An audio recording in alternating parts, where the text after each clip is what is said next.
Hello everyone, and peace of Christ to all of you. Please invite your friends. And today our topic is about women, which is a scary topic. Let us hope that you will finish this safely. So, I have another request. And this time is from a Muslim lady. She sent me some articles. Those articles saying that women are in Islam, they are way more respected than any other. I want to remind Muslims that the wife of Muhammad, the first wife, the elderly wife, who he married her because she was rich, she was a business owner before Islam. After Islam, women, they became in burqa.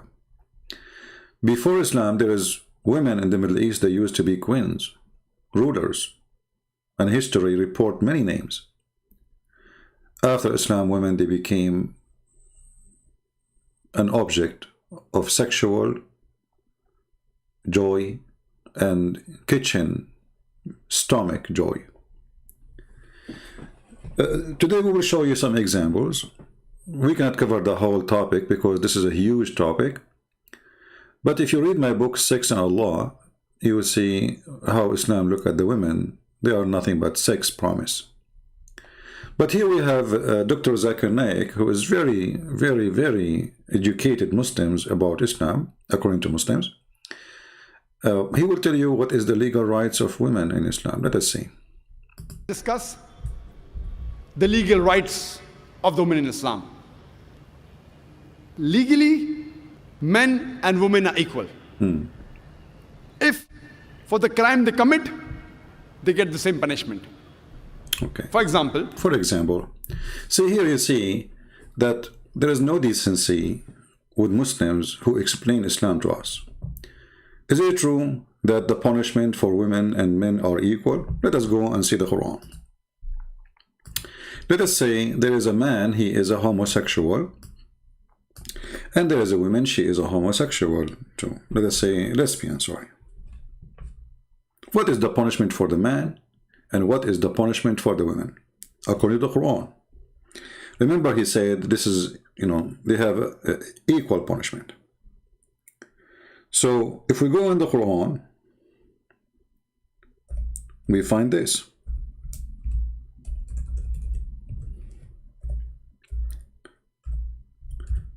And you will notice right away, this is why we cannot consider any Muslim from those who speak to us in YouTube or who claim to be cleric to be decent and honest to explain Islam to us.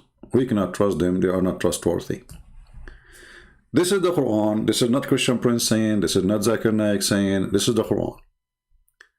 Chapter 4, verse number 15 and verse number 16. Chapter 4, verse 15 is speaking about women committing illegal sexual relationship. Those are lesbian. So those women who do such a thing or do any sexual thing, let us say she is not married now, she slept with somebody, let us say, not necessarily a woman, but most scholars agree that this is about women. But let us say a woman, she commit any sexual relationship, including being lesbian. What is the penalty? The penalty, as you see in the Quran, that those women, they will be jailed in their houses until they die.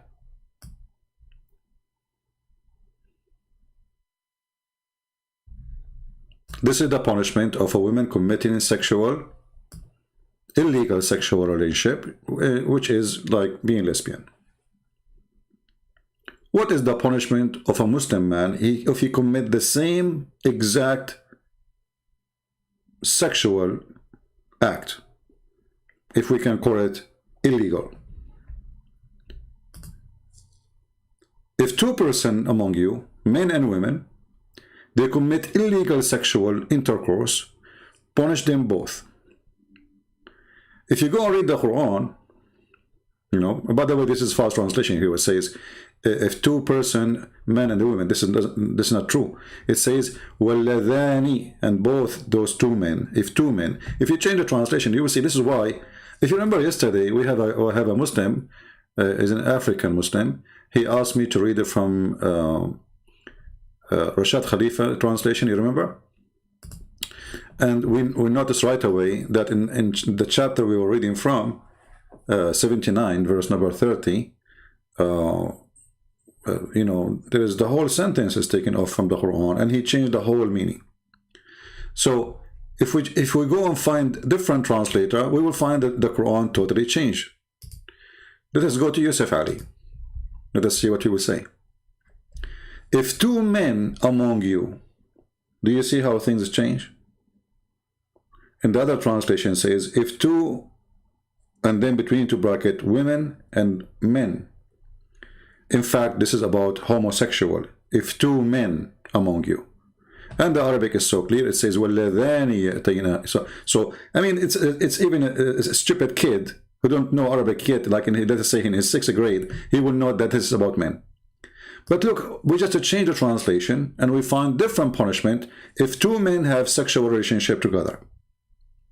So, if two men among you, guilty of loudness, punish them both. But if they repent, leave them alone.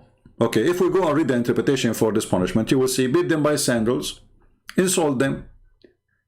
If they repent, leave them alone. So how come the women, they will be jailed until they die for the same crime?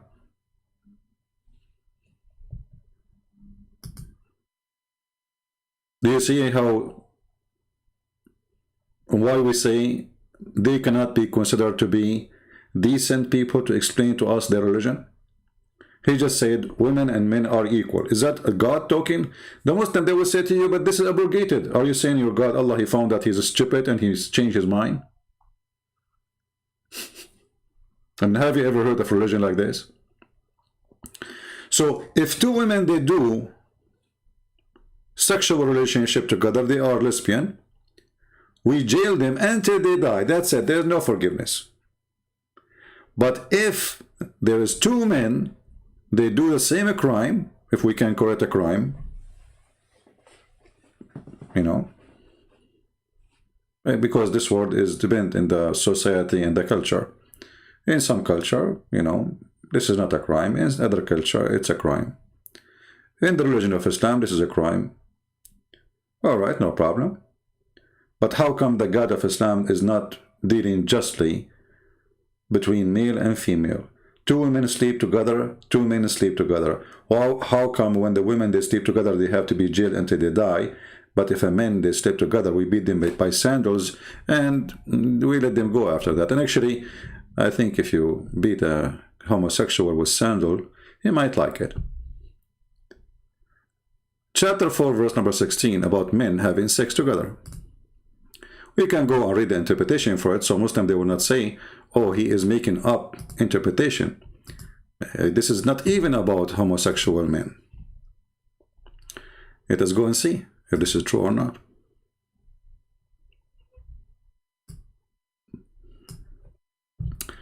And then when two of you commit that loud act, adultery or homosexual intercourse, punish them both with insult and beating them with sandals. Do you see it? If they repent, let them go. So Christian Prince is not giving you his opinion. This is what the Muslim and the Mohammedan believe. And this is the official government website of the Kingdom of Jordan. And this is Tafsir al-Jalalain. So if a man have sex with a man,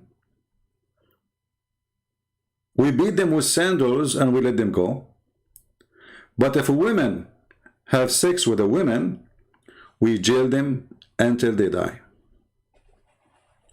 But we just heard Zakir Naik said, both they have equal legal right, especially when it's come to punishment. So he's lying. If we go to different verse in the Quran, not only this one,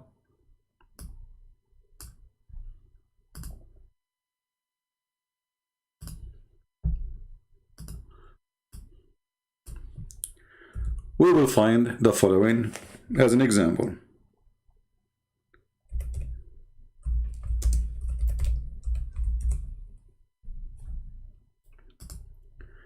chapter 2, verse 178.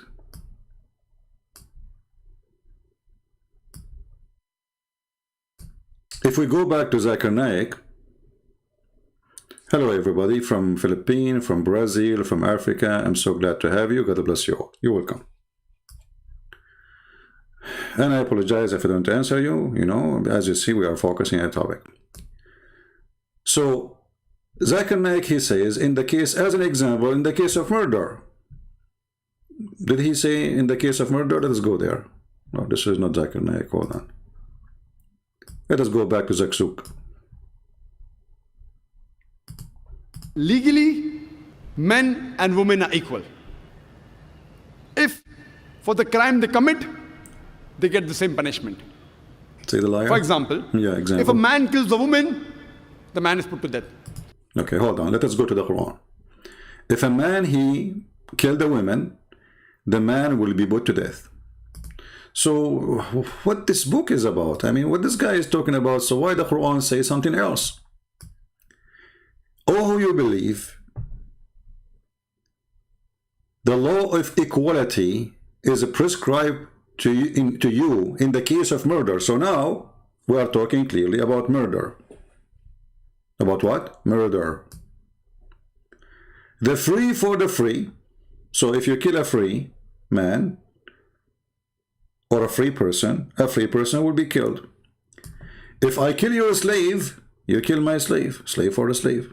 And the women for the women. So if I kill you, if you kill my women, I kill your women. But this guy, he just said, in the case of murder, both of them, they have equal punishment. That's not true.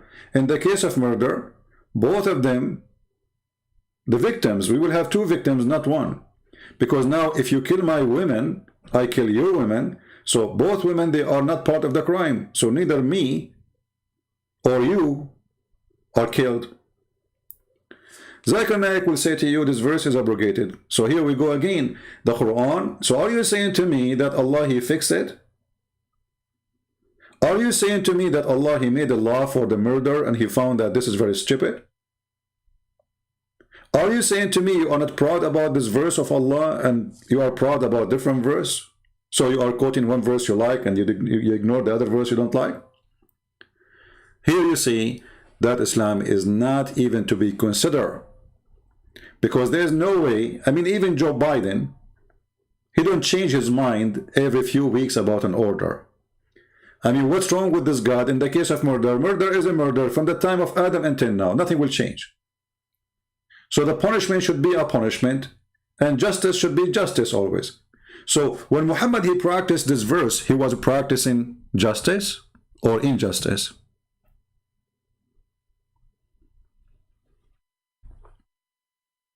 So do you see how they lie?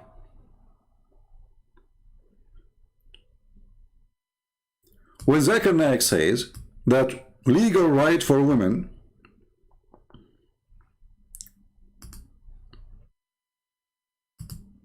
do the women inherit the same thing as a Muslim man?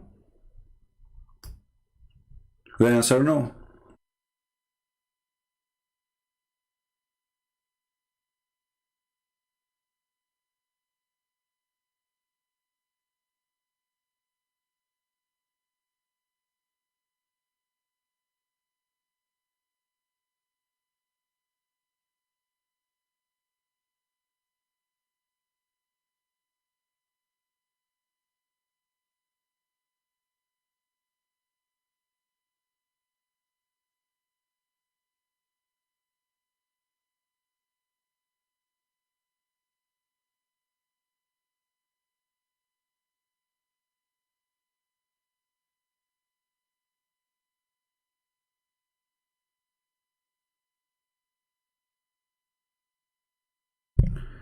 All right, look like now it's coming back.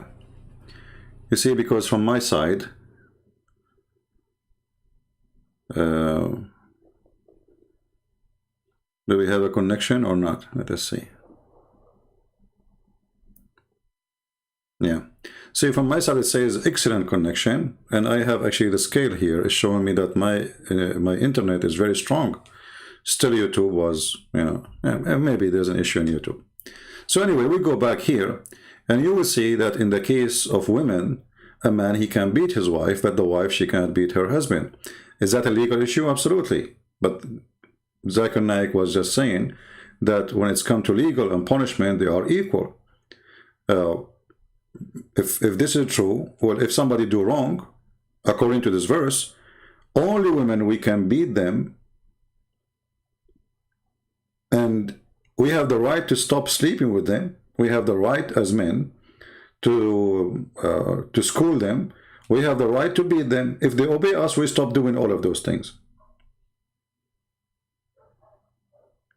But he just lied, and he said women, they have equal right. And here you notice, by the way, that this is where terrorism started. You know, terrorism is when you terrify your child.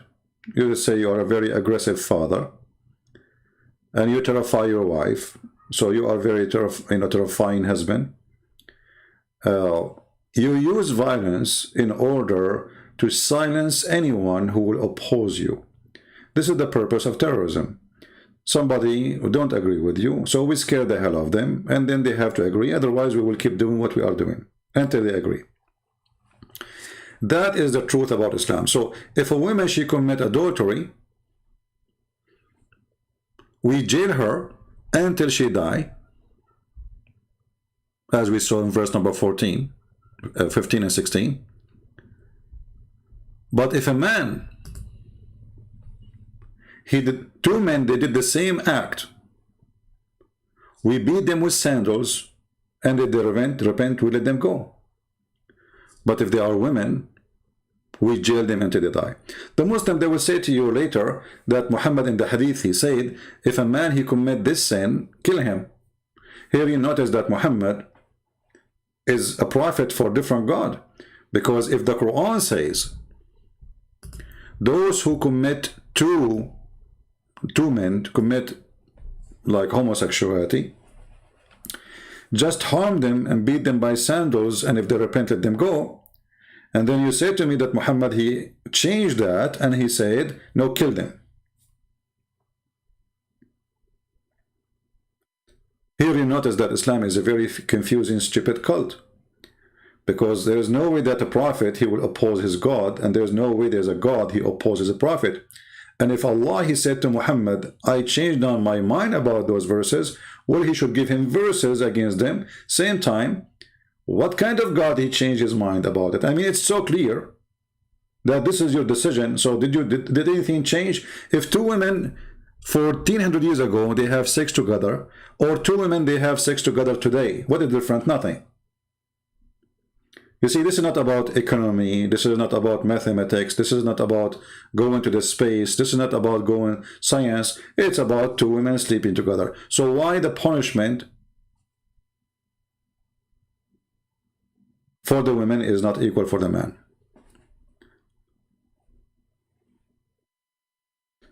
So when they say that in Islam there is equality of punishment, that's a big fat lie. Now we have another person, he's asking the Sheikh a very important question. His wife, she is committing different crime, a high level of crime. Brother Yusuf is facing a dilemma with his wife. Now, he says, may Allah Azza wa Jal grant his wife the hijab of Sulaim. And I would say, Ameen. And he says that his wife loves during Ramadan to watch movies, TV series, listens to music, etc. And he doesn't know what to do. You don't know what to do. Akhi, there is a big problem among or between the spouses, the couple.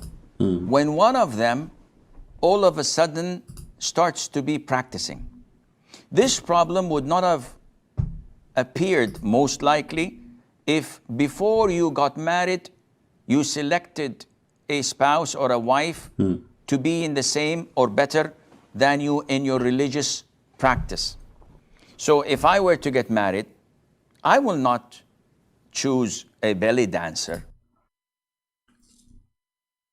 Can you believe what this guy is saying? What this woman, she is doing? She is listening to music and watching movies. And he is saying to him, I mean, why you do that? If you want to marry, why you want to marry a woman? She is a belly dancer.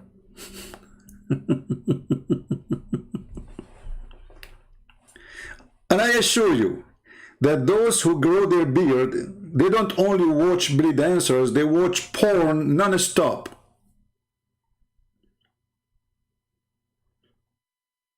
Actually, if you go in the Middle East, and any Muslim can confirm or he can deny, but we know, all of us. I remember once in the Middle East, I was in the roof of my dad's house, and everybody working in a satellite dish. Everybody has satellite dish. Everybody is changing direction for satellite dish. I went downstairs. I mean, the dish is working fine. Everybody have a dish. So why everybody is changing the dish?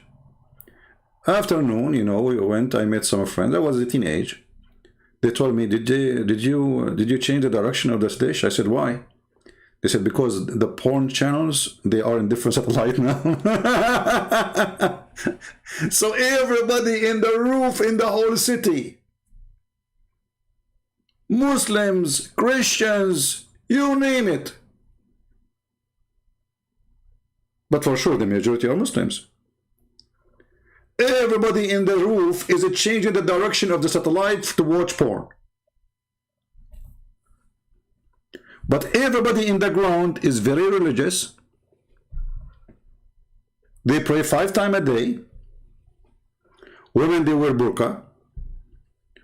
But at home, the husband and the wife, they sit watching porn. So now this guy, he have a problem. The whole world have to know about it. His wife, she listened to music, brother. Which month? In the month of Ramadan. Like supposedly in the month of Ramadan is different. I mean, do you see the stupidity? If music is forbidden, doesn't matter if it's Ramadan or not. According to Islam, the sound of a bell is forbidden. Do you have a phone bell? Have you ever heard of a Muslim who don't have a song in his phone? Have you ever heard of a Muslim who don't have a TV? Have you ever heard of a TV don't have movies, including Saudi Arabia?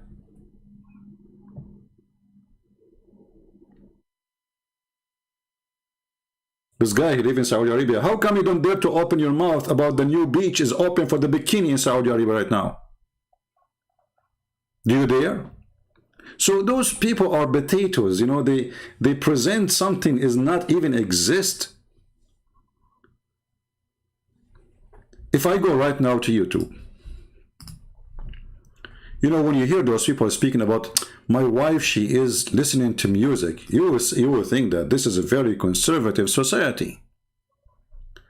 Extremely conservative. In reality, it is the most lousy society ever you can imagine.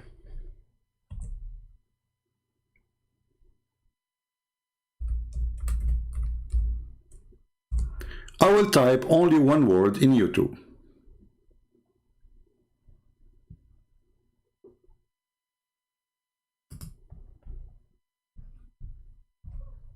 I just type in the search engine only one word. What do you see? If I play the video, you will get disgusted. Look, those two women dancing in the top of each other in a very sexual way. And they are wearing hijab. And they are wearing burqa. It's a very conservative society, brother. Extremely conservative.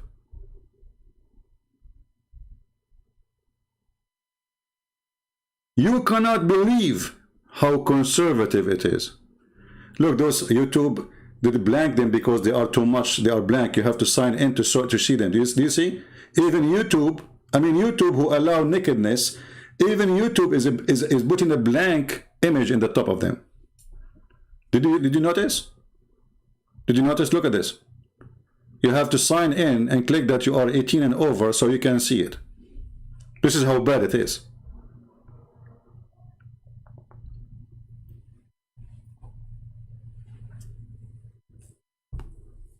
But in their speeches, they say something. In reality, they are something else.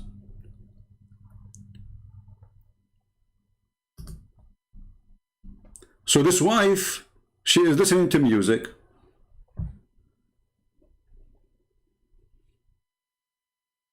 Okay, brother, what we would do with her?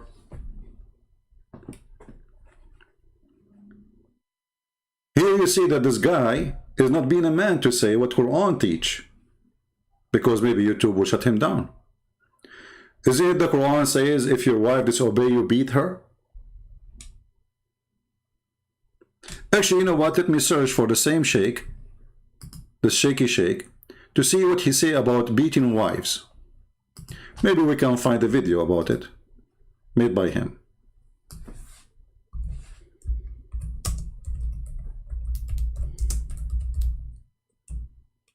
Let us see.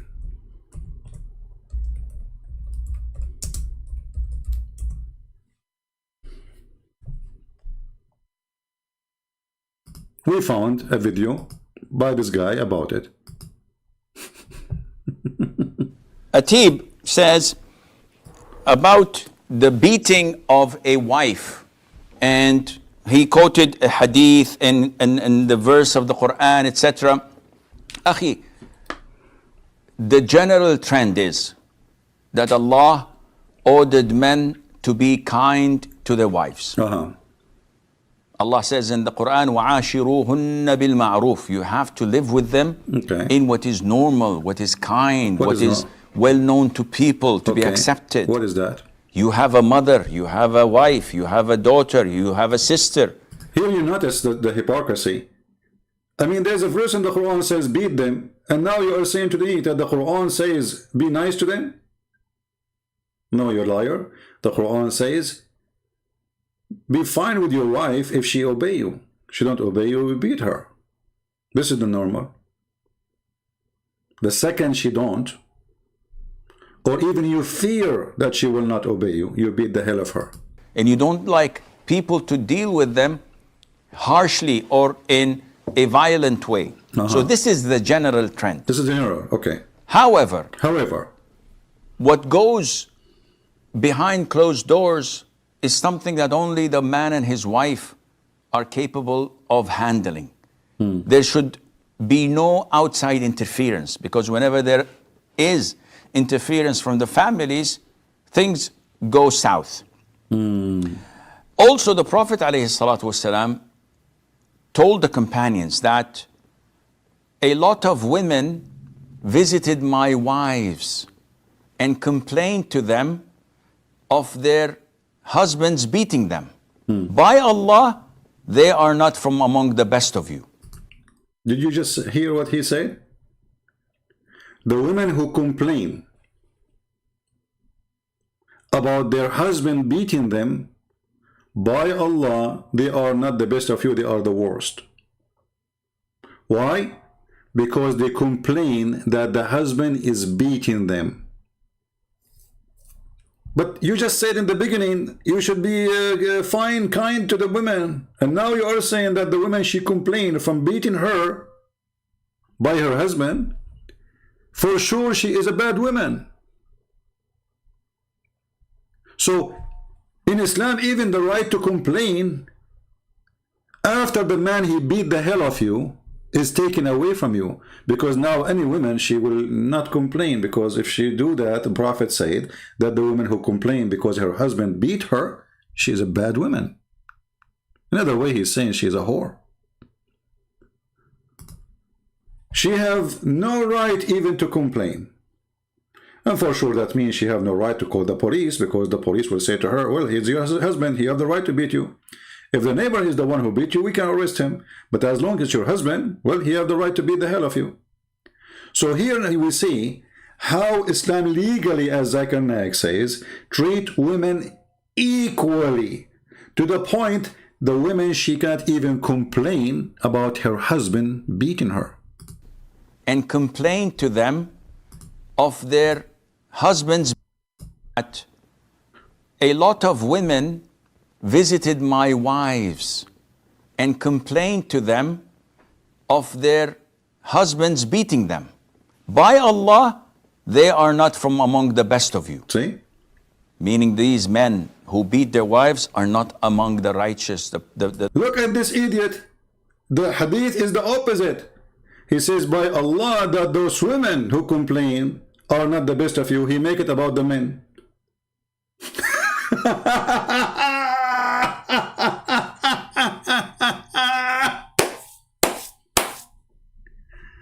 Do you see the coward? Unbelievable. Let us go to the hadith and laugh together. Hold on, let me find the hadith.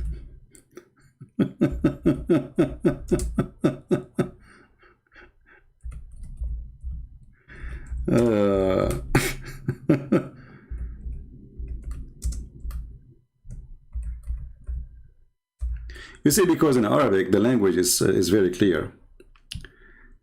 Actually, this hadith he is quoting, this potato, is the reason for the verse in the Quran to come and to beat women. So how is saying that if the man he beat his wife, he is the bad? Let us see.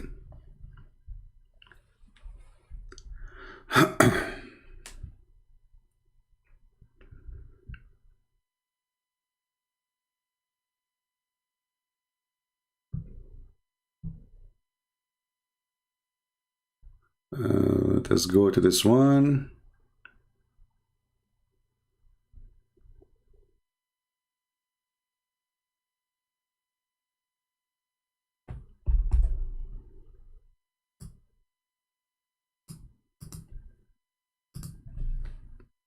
And let us see this hadith.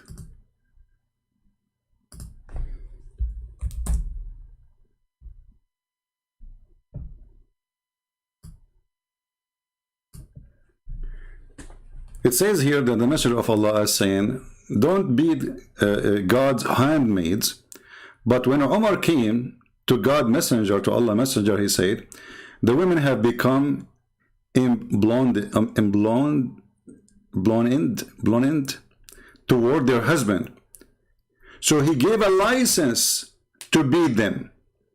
Then many women went around God Messenger family complaining to their husband.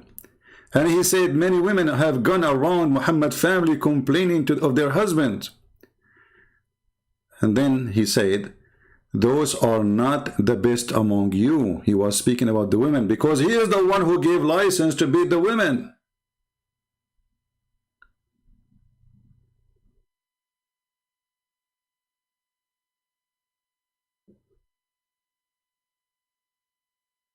Because what this guy he just said is the opposite from what the license said. The license said, beat your wives. What happened now? Women are complaining. So if the men they are practicing the license Muhammad he gave them, why they are the worst? So you see here, he tried to change the meaning of the story when the story is so clear. It's about Muhammad giving a license to beat the women, and those who they are complaining they are the bad.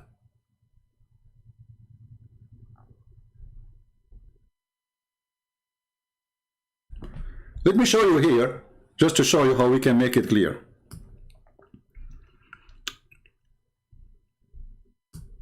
Many women have gone around Muhammad family complaining of their husband. Those who do so, that is, who take to beating their wife, are not they are not the best among you. This is the translation of this report here.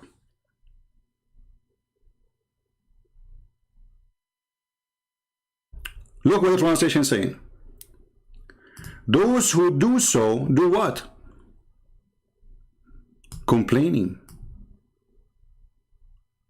And then here continue, he's saying, those who take to beating their wives are not the best among you, but this is not in Arabic. In Arabic it says, يَشْكُونَ أَزْوَاجَهُنْ لَيْسَ أُولَئِكَ بِخَيْرَكُمْ. Those who complain about their husband, they are not the best of you.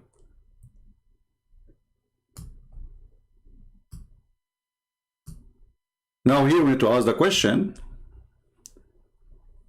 if the man, let us say for the sake of argument, if the man who beat his wife is not the best of you, so why Muhammad gave them the license to beat them then? You see, this is why the translation and the fabrication is amazing, how they try to cover the stupidity of this cult. You just gave them license to beat them. It's like, you know, the government, they gave me a license to carry a gun, and then the government, they says those who carry guns are the worst of you, but you are the one who told me you can carry a gun. So obviously the story is the opposite. Let us hear more from this idiot, so we can see what more he would add. The pious, those who are God-fearing. And this is a strong warning from the Prophet ﷺ. Now, when we judge things, we don't as Muslims refer to the United Nations. We don't refer to the Geneva Convention. We don't refer to man-made laws made by the disbelievers and the kafirs. We refer to the Quran and the Sunnah. So if you go to verse 34, chapter 4, I'm giving you the reference. وَاللَّاتِ تَخَافُونَ نُشُوزَهُنْ, those whom you fear their disobedience, their rebellion. What to do with them, the women? What to do? Then you should advise them. You should give them counseling. You should remind them of Allah, of how bad this is, how sinful it is, and that they are doing something that Allah does not love. فَعِظُوهُنَّ. If this doesn't work, وَهْجُرُوهُنَّ فِي الْمَضَاجِعِ, then you have to abandon them, but this is only in regards of intimacy. So you sleep with her on the same bed, but you don't have any intimacy. You don't hug her, you don't kiss her, you don't have any hanky-panky. Yeah, give her a face, hanky-panky. And this goes on like the issue of advising her for a while, not for a day or two, or for a moment or two, maybe for a couple of weeks, 3 weeks of advising, didn't work, then abandon being intimate with her for 3-4 weeks. This doesn't work. Then the last and third and final resort is to beat them. So Allah doesn't say bring a baseball bat to beat them up with it. We beat them with what? Ibn Abbas, when who is one of the great interpreters of the Quran, was asked how to beat them, he said, with this. You see this twig? Yeah. If I beat myself with it, I'm not going to be affected. He said. Here you see the deception, you see. The miswak is a long root. This guy is holding a little brush for his teeth, and he say, this is how we beat them. Who is stupid here? I mean, who is going to believe this garbage? So you are beating her now as a last solution, and this is beaten by a toothbrush? Are you tickling her or you are beating her? You see the stupidity?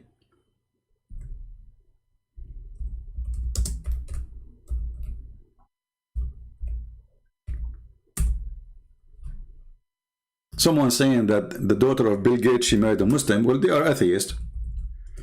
And for him, he married an atheist. And so, like, what a big deal? Is she, like, different a human being? This is the miswak. Let me show it to you on the screen, so everybody will laugh about what this guy is saying.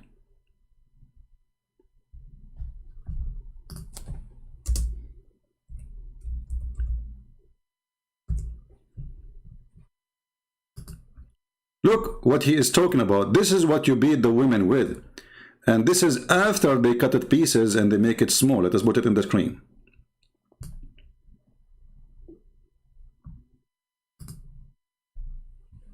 Do you see it? It's a long root, very flexible. They beat the camel with it.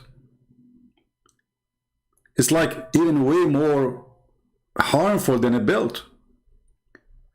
He took something from his pocket, a small little tiny piece of this, and he said we beat her with that. But in fact, at that time, the Muslims, they carried the whole stick in their hand and they breed their animals with it. In the same time, they put the end of it in their mouth, which is very dirty, and they chew it.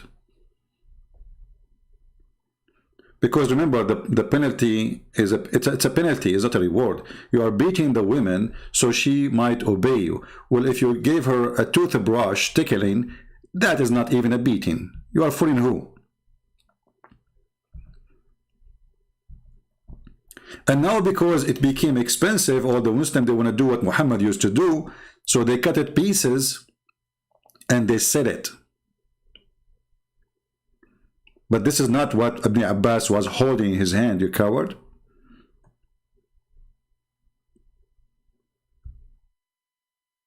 The miswak is a very long root. It's a root. It's not even a branch of a tree. It is a root. They have to dig in the ground in order to get it.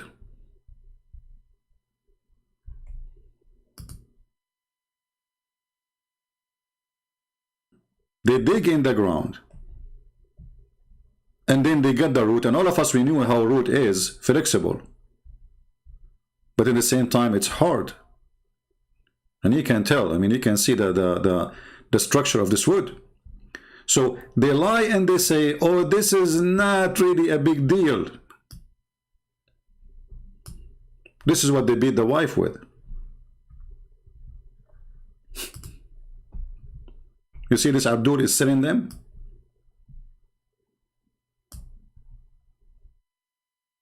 You see the stick? This is the stick he took from his pocket. look how small it is.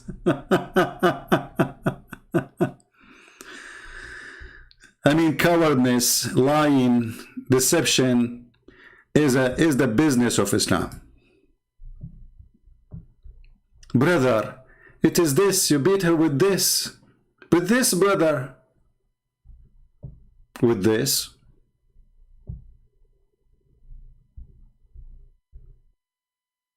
And do you think really people will believe your stupid lie? And remember, the purpose of this beating is to force the women to obey you. But if you beat her with toothbrush, she will never. I mean, what's the point of this beating then? Listen, he said this is the last solution. When you hear the last solution, that means it's something very bad. Well, if you beat a woman with toothbrush, she will like it. Maybe even she might get excited.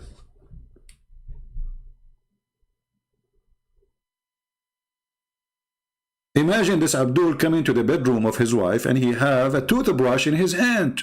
To do what? To beat his wife. Look at the branch, how long it is. Do you see it? Do you see how the root and the branch? And now actually even they are using the branches, not only the roots. Do you see how short it is? While he took something from his pocket and said, we beat her with this.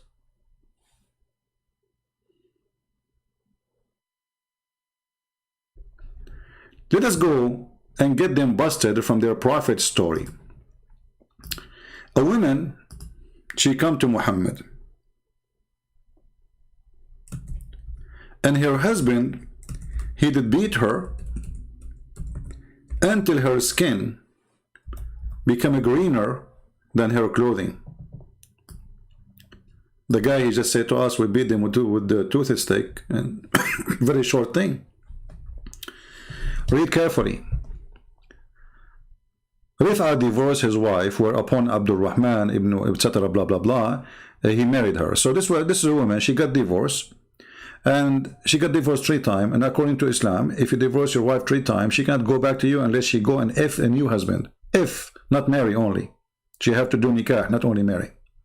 So this woman, she married another husband, hoping that she will make him divorce her, obviously, by not sleeping with him, so she can go back to her husband. But look what happened. This guy, he started beating her, and this woman, she was the lady, Aisha should say, the lady wearing a green veil, and complained to Aisha of her husband and showed her a green spot in her skin caused by beating. So what the Muslim used to use? they use something will cause a green spot on the skin. Is that a toothbrush he took from his pocket? Let us go back to the toothbrush.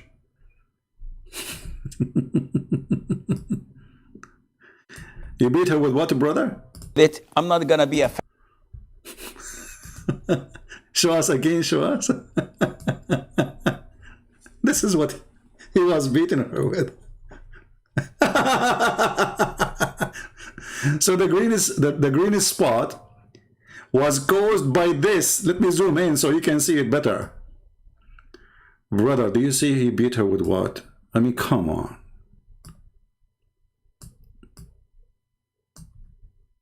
Do you see, brother? This has caused nothing, caused no harm. Okay? So how come the husband, he did beat his wife in the time of your prophet, and he made her skin greener than her veil? And not only that, you see, if the guy, he did beat her and he made her skin greener than her veil, and Muhammad, he said to him, shame on you, then he's right. This guy right. But Muhammad, he took the side of the man. He did not even question the man why there is a green spot in her skin. We can read the whole story. So it's caused by beating. Okay, and then it says, it was the habit of ladies to support each other. So when Allah Messenger came, Aisha, she said, I have not seen any women suffering as much as I believe in women. So Aisha, she is witnessing that Muslim women they have the most horrible life ever. No women suffer as much as I believe in women. Who is saying that? Not a Christian Prince. So if a Christian Prince says Muslim women, they have the most horrible, miserable life, he's not lying. Because he is just saying what Aisha, she was saying. And Aisha, she is a first-hand witness. And she is almost God for the Muhammadan.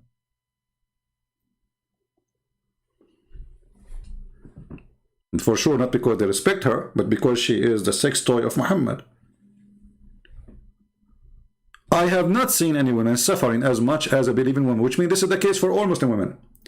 And this is confirmed in the other hadith where Muhammad says that the worst of you is those who complain about their husband beating them. And here we go. A woman, she is coming to Muhammad to complain about her husband beating her. Did Muhammad, he say to her, you know, like, you are right and shame on you, the man? No, he took her side. Look, Aisha, she said, look, her skin is greener than her clothes. So it's not only just a spot, it's so deep green. This is how harsh the beating was. When Abdul Rahman, this is the husband, heard that his wife came to the Prophet, again to the Prophet, he came with his 2 sons from another wife.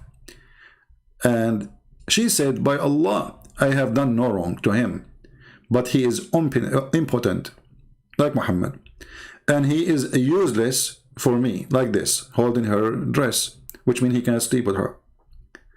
Abu Abdul Rahman, he said, by Allah, she had told a lie.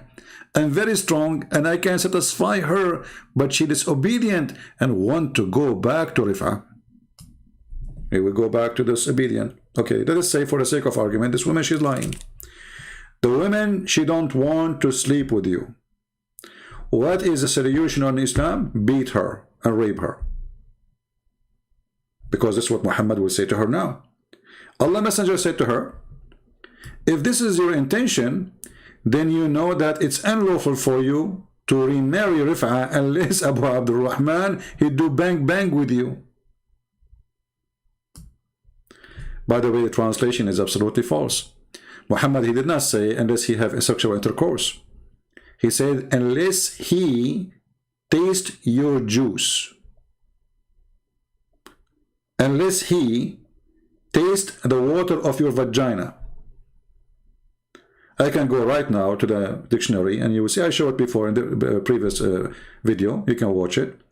Usayla is the orgasm. The orgasm. So the woman, she is beaten now. The man, he did beat her. The woman, she is coming to Muhammad. Her skin is greener than her clothes. Did Muhammad say anything about why you did beat her? No. Did Muhammad he say why her skin is greener than her clothes? No. Did Muhammad say shame on you? No. Muhammad now is schooling her. If this is your intention, you are wrong. He have to rape you. He got to rape you. You cannot go back to your previous husband unless this man he rape you.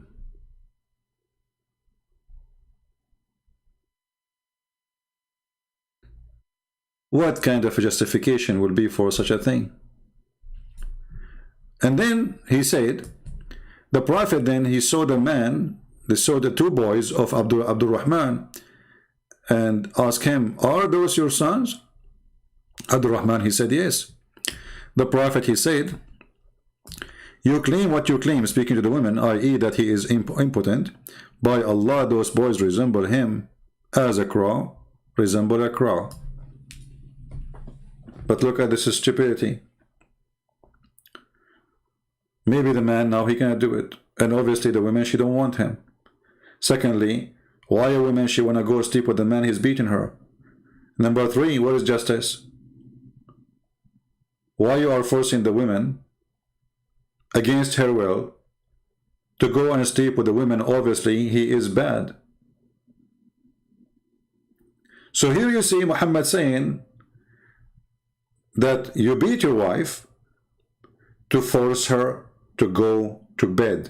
You beat her into when? You beat her until her skin is greener than your clothes. Muhammad he did not say one word about the man. Why you cause those marks? He didn't say, I said to you, beat her with the toothbrush. What is this? Okay, no problem. You want to sleep with her, and okay, I will speak to her.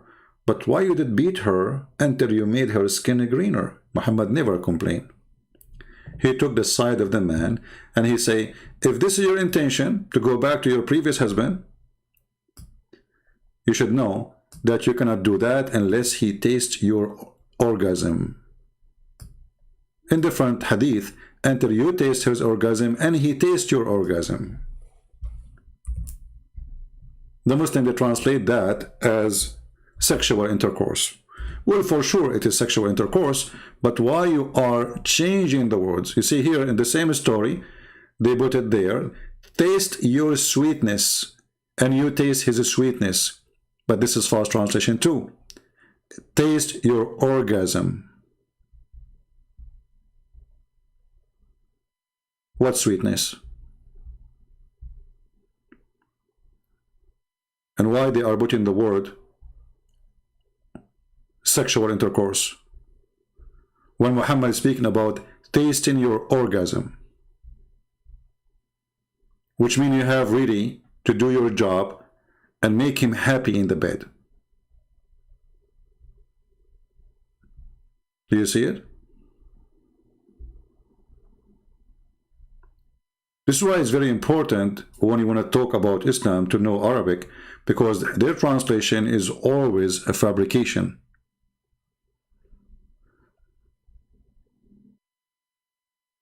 How in the world tasting your juice became consummate his marriage with you? This is your taste your juice?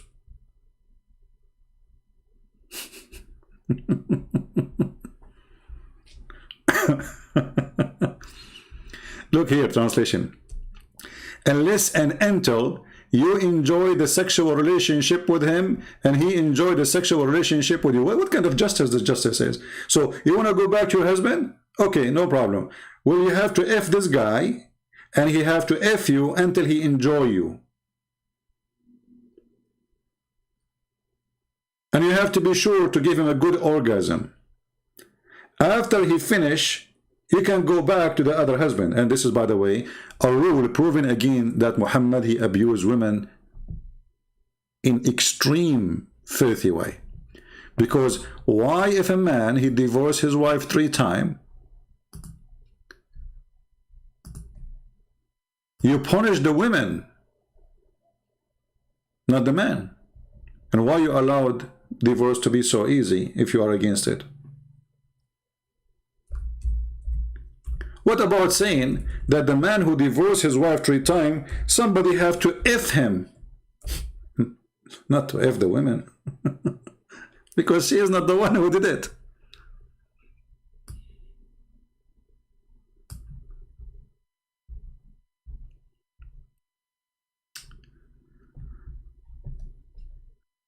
Stupidity is beyond imagination.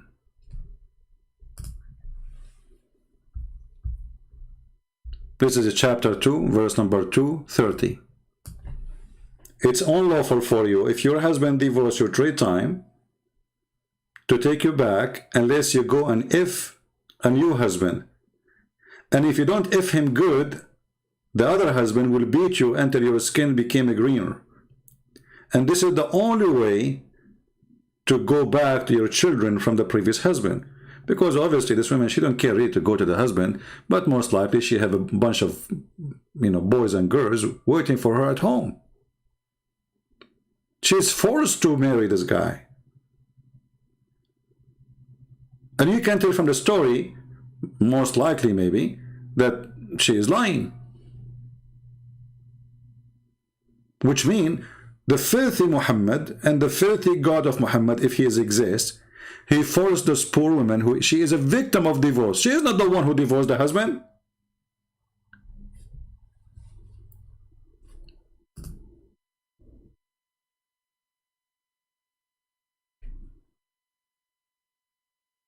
So the man, he divorced the wife, and then you punish the wife, saying to her you can't go back to the husband unless somebody else F you?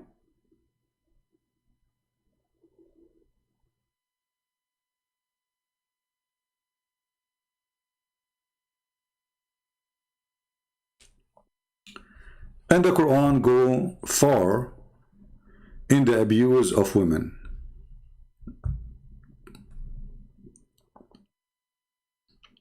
To the point, the woman is a goat. If you go in the Quran, you will see chapter 38, verse number 23, speaking supposedly about David, who is supposedly a prophet of Allah. He speak about his wives, saying that I have 99 goats.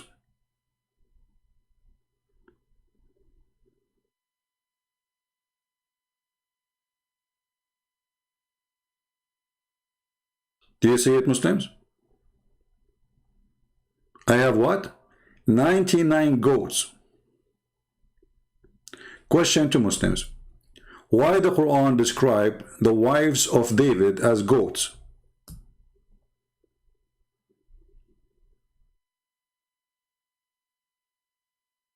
Any Muslim can tell us why? If we go and read the interpretation, the Muslim, they will tell you why those women are called goat. Let's read the interpretation.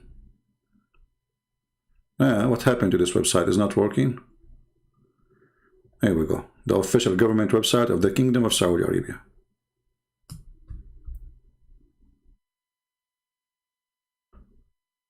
Why the wives of David and the women in Islam, they are goat? If I read for you, you will not believe what you will see.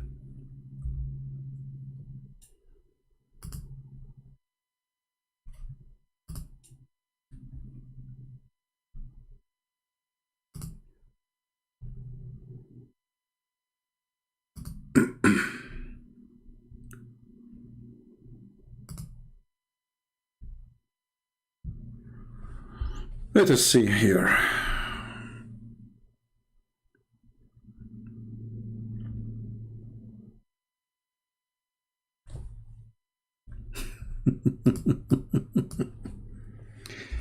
Oh boy.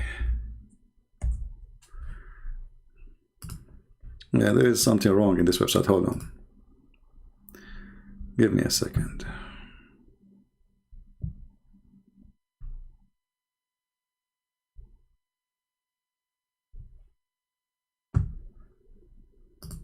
Actually, this is the interpretation of the verse before it. Hold on, yeah. The verse after it.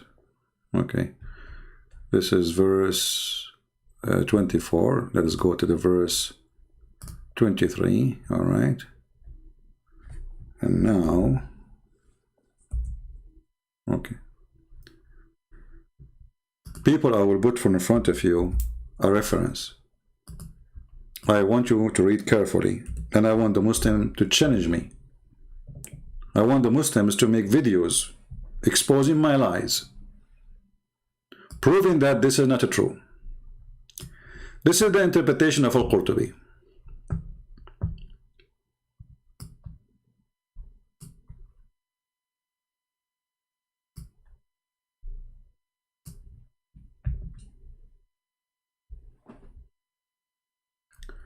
He said that the Arab, let's put it on the screen, give me a second. The Arab,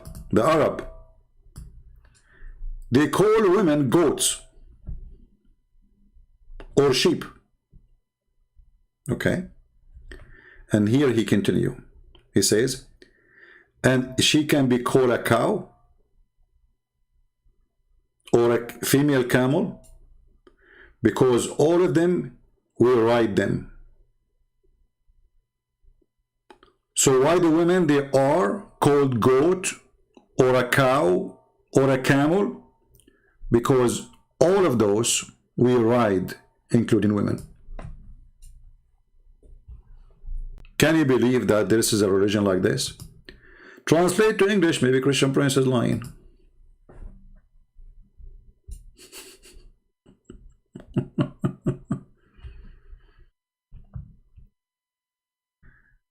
Okay. The Arab, they refer to women as a goat. Because, and this translation is stupid here, because we ride the markub, you know. The same as the camel, the same as the cow. Al-Baqarah. I mean, I don't know, Google is stupid to translate the word Baqarah as the word Baqarah. Translate it as cow. So, because we ride them, all of them we ride.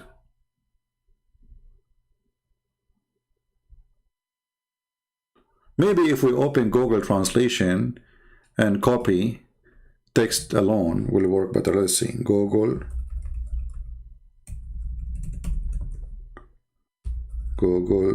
Translate. All right. Let us copy the text as it is.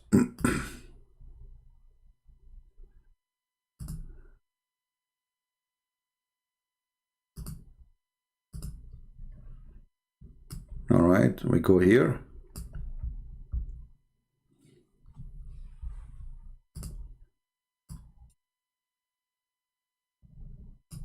And then we go to Google Translation.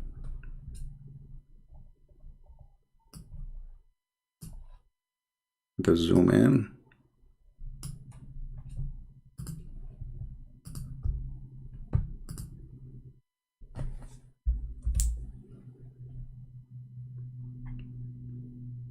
Do you see here? The translation came different.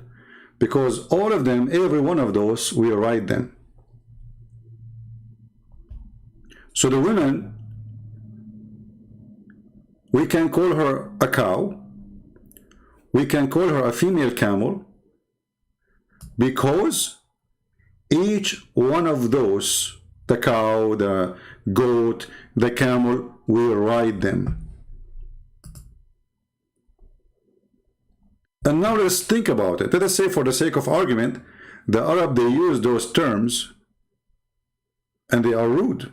So why Allah is using them?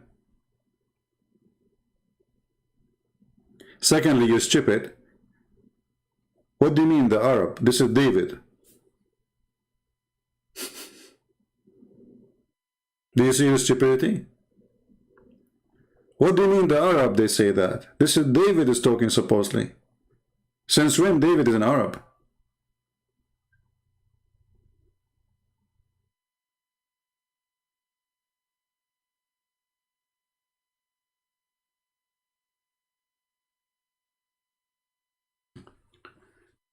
So those people, when they speak about women, they do their best to put some makeup on the face of Islam to make it look nicer. But in reality is, Islam is the most ugly place for a woman to be. Like one of you mentioned that the daughter of Bill Gates, she married a Muslim. Do this guy dare to practice Islam on her? He will never dare. He will be like a potato next to her. She will be riding him. He will not be riding her. Can he beat her? Can he jail her in her room? Do he dare? So what kind of Islam he is going to practice with her? He will not practice Islam. He will not dare to practice Islam. But if she is his wife and live in the Middle East, and she is nobody care for her, he will ride her, he will beat her, he will humiliate her, he will abuse her. I mean, this is his right.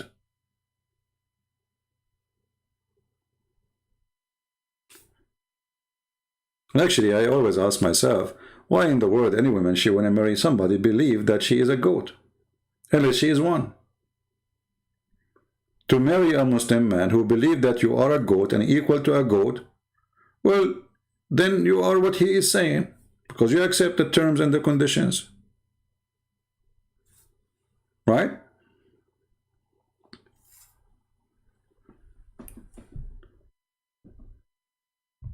Actually, Muhammad, he go way more far in his ugliness against women. Muhammad, he consider every woman is a devil. So when you marry a Muslim, you are marrying somebody believe that you are an image of the devil. Am I making things up? Read it. This is their prophet, and this is a very authentic report, which means Muslims, they have no question if this is true or not. Muhammad, he was sitting outside with his friends. He saw a woman. Look how decent the man. You see, a man, he is married and he have tons of wives and tons of sex slaves. A woman walk by, he gets so horny, he leave his friends to go F his wife. And his wife, she is tanning leather. In case you do not know how hard this job is, you know, you have to boil water, add color, put the leather, blah, blah, blah, blah. It's a lot of work. And Muhammad is just drinking his tea outside or whatever drinking. He's drinking ginger. He promised the Muslim in heaven you have a ginger with the wine, which is very weird. So, just because the Arab, this is what they use for drinking, Muhammad, he promised them, he said, don't worry, you will have it in heaven too. So he saw a woman walking by. He came to his wife Zainab, and she was tanning leather, and he had sexual intercourse with her. Then he went to his companion. Look at this filthy. He just went there just to do boom boom. It's like a mule.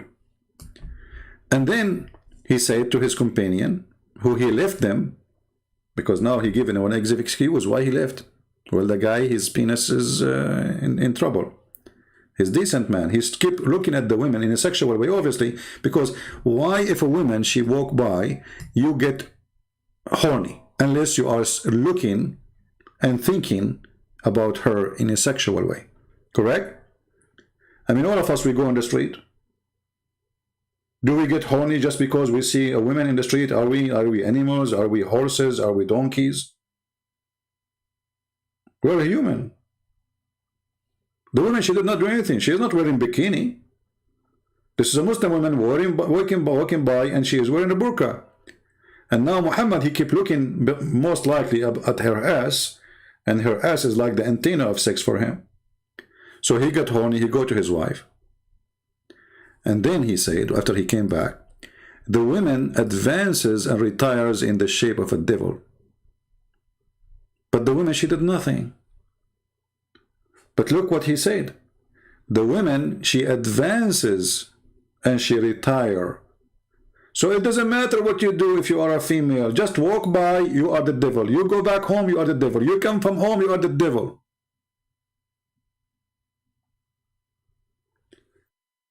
But then if you go and ask those sheikhs, they will say Islam respect women.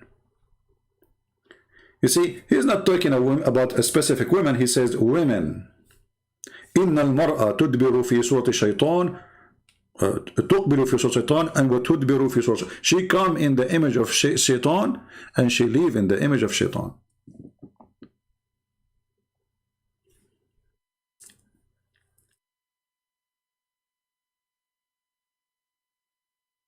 So why in the world any woman she want to marry a Muslim? And by the way, if you are a Christian woman, you can't marry a Muslim. This is not marriage. This is a boyfriend.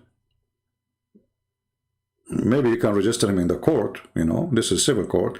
But marrying, this is not marriage. You see, the word marriage is a religious word, and religious word have to be practiced between people who believe in the same belief. So, in order for me to marry a woman, and I claim to be Christian, I have to marry a woman, she is a Christian. Otherwise, this is not marriage.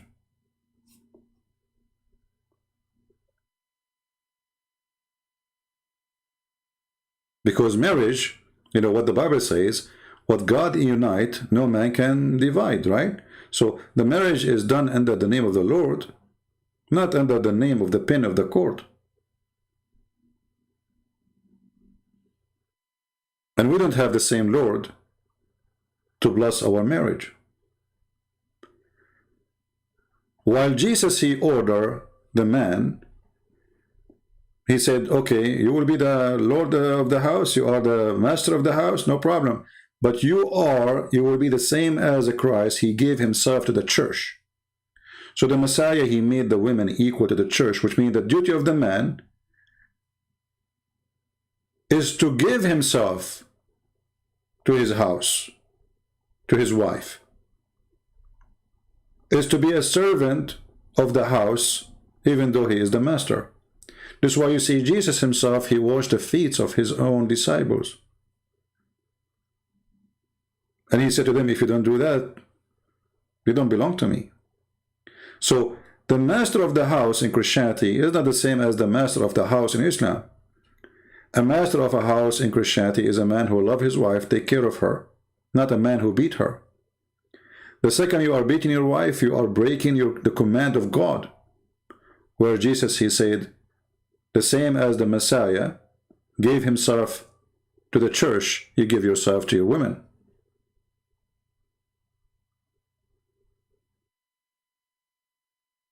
And we know how extreme that is. This is extreme love to the point you go to the cross. You die in the cross for the sake of somebody you love. In Islam, there is no love in marriage. Actually, we can't even call it marriage. Even the whole Quran keep talking about the word nikah. And we showed you 1,000 times that the nikah does not mean marriage. Even the Muslim, they say, oh, no, it is. Actually, there's Abdul, he made a video before saying, I will show you the word nikah in the Arabic Bible. And then they show a page of a translation. I check it in the website, it doesn't show that, but maybe in the original translation it says that. But this is translation. It's not even done by an Arab Christian. It's done by somebody from Germany who's supposed to speak Arabic. He uses Islamic terms. We don't use such a filthy word.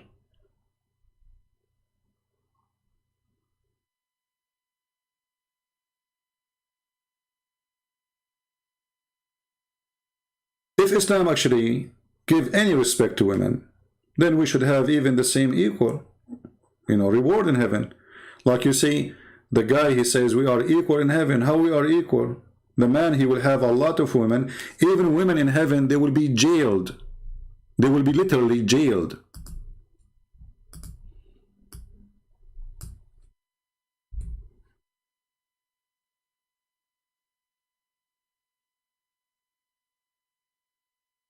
Let us see what the Quran is saying.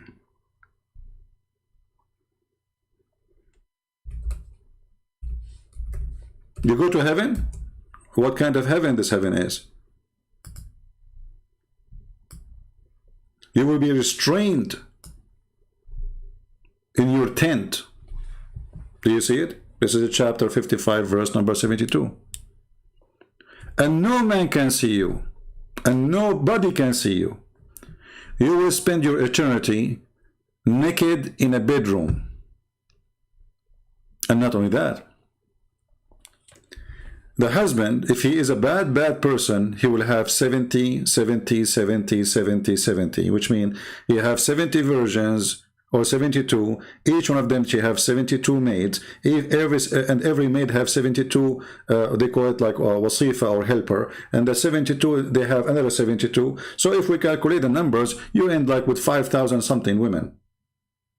And then Muhammad, he says, with each woman, you will have, just the orgasm will be 70 years. I mean, you can tell the guy he's stuck with the number 70. So if the man he was going to have, let us say, the first 72, they will have 72 made. And then the other 72 made, they are going to have another 72. Actually, we end with what? We end with 300. No, hold on. One more 72. 26,873,000 women for a bad Muslim. 72 x 72 x 72 x 72. So you will have 26 millions, almost 27 millions. Then if everyone, this is not the whole sex, just the orgasm, is going to be 70 years, so x 70. You have 1,881 years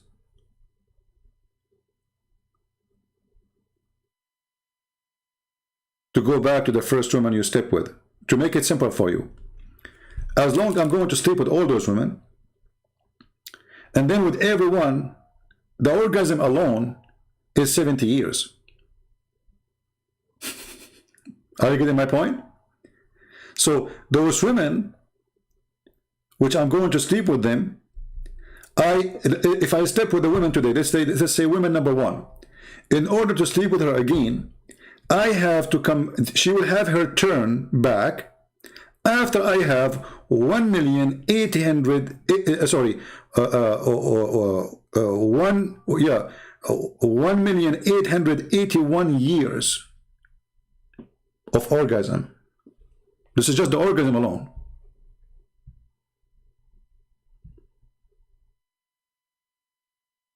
This is religion.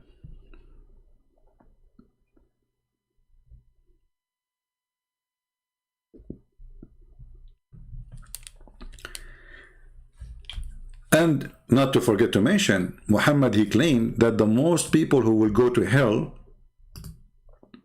are women. The majority of hellfire is not men, they are women. So Muhammad, he came to the women, he saw a group of women, and he said to them, give me money, give me your ears, give me your jewelries. Why? He said, I saw the majority of you are going to be in hellfire.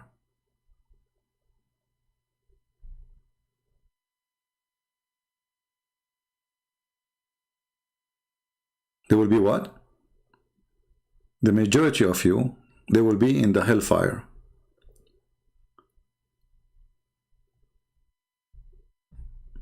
Okay, how we can fix that? And why women, they will be the majority in hellfire, which showed you Muhammad, he believed women are the shaitan. So I saw the majority of hellfire are women, which means this is going to happen. That's it. The majority of women, the majority of hellfire are women.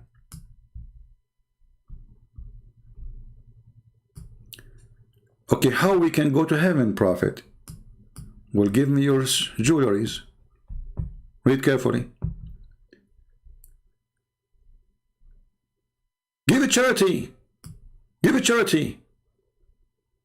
For most of you are the fuel of hell.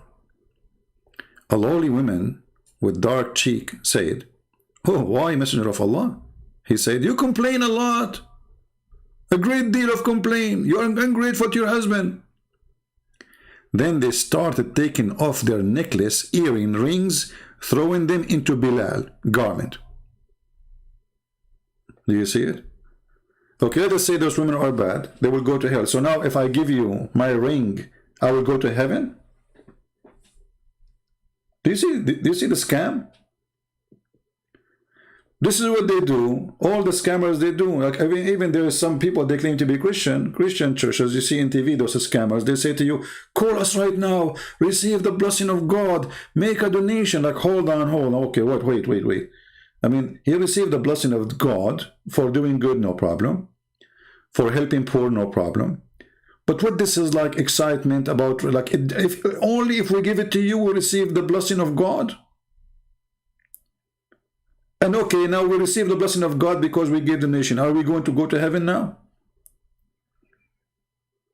In Christianity, you cannot bribe God. Giving donation to Christian friends doesn't make you go into heaven. No?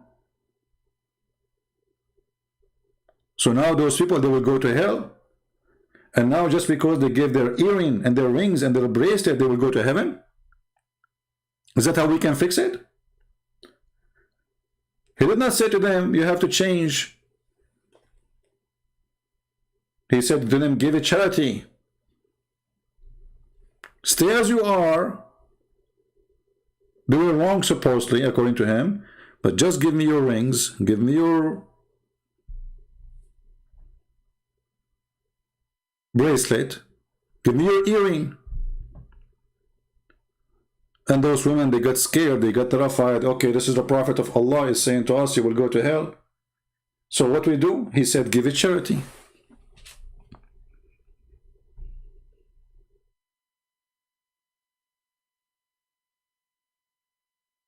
Right? Well, supporting people who serve Christ in Christianity is not what will grant you to go to heaven. It is just one of the fruits of you being as a Christian. You see, in Christianity with Christ, you know, like there's an argument, you know, between two churches. One, they say we are saved because we have to do good deeds. The other one says no, it's just by the grace. But actually both of them, they are right. Because you have no grace if you don't have a fruit, and if you have no fruit, you have no grace. To make it simple, Jesus said that from their fruit you shall know them. So Jesus, he will not take you to heaven because you made a donation. But he will not take you to heaven if you don't. Because obviously you are fake. Do you understand what I'm saying? So a person who claims to be Christian and he sees somebody dying in front of his house in the cold. He don't want to help this homeless. He's no Christian. But Jesus, he did not say, this is the only way to go to heaven. But he says, I was hungry and you feed me. I was with no clothes and you clothed me. I was thirsty, you gave me water. I was hungry, you did. So I was a prisoner, you came to me, you visited me. They said to him, Lord, we never did those things to you. When we did those things to you? He said, when you do it to my brothers, which means the people like you and me, you are doing it to me. So doing the act of a Christian is the fingerprint of Christ, which means your signature as a Christian is doing the act of a Christ. If you don't do it, you are no Christian. So the only proof that you are a true believer is doing what a true believer do. But it's not because you did that you go to heaven. Because I can be fake and give donation, correct? Is it true? There's many, they give donation to churches that just to show off, just to show that they are giving donation, and they go to speak about it, you know, they write a check, they want to show it to everybody. And they are very rich. They put their names in the newspaper. So, helping others is an act of a Christian. It is a fruit of a good tree. So Jesus will know you from your fruits. But those women are giving their earring for what purpose? And how giving your earring and your bracelet is going to take you to heaven? You see, those women, first of all, in the Middle East, and until now actually, we don't have any kind of security.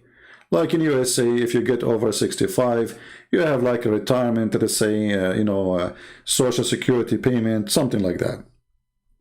But there's no such a thing. So the women, their gold, their jewelry, this is all what they have in their life. This is their security. So when this woman, this poor woman, she is given what she owned.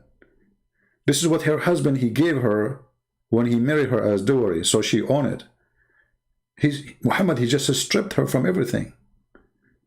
If her husband divorced her now, she will get nothing.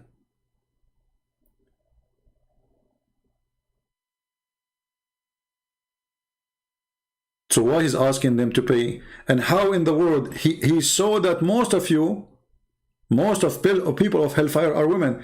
So is that will change now? Do you see how the liar, how it works? If you saw already, it was a fake vision or a true vision. The Muslim, they will say to you, Muhammad, don't lie. Okay, so if he saw them in the majority of women, they will go to hell. Well, that means nothing will change.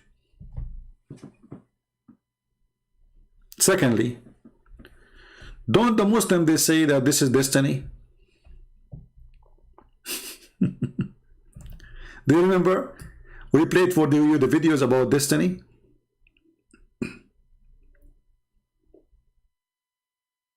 Do you remember? Who remember? Destiny. So if a man or a woman do something bad according to Islam, it was a destiny. So what this garbage is about? I pay charity, I don't pay charity, it's a destiny.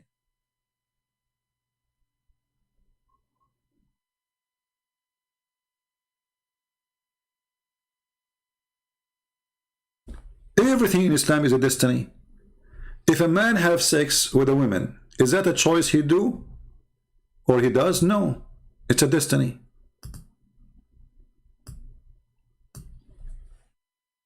So why women, they will go to hell if everything is destiny? So Allah, he destined women to go to hell.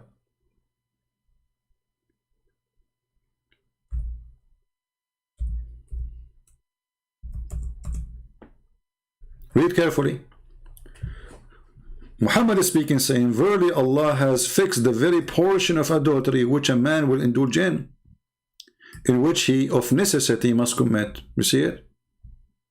Allah, he fixed the very portion of adultery which a man will indulge in. Okay, hold on. He just said that the man will indulge in. So why Muhammad did not say most of people of hellfire are men? You see, men usually is the one who kill. Men usually is the one who do women abuse, child abuse, sexual abuse, rape, child molestation like Muhammad.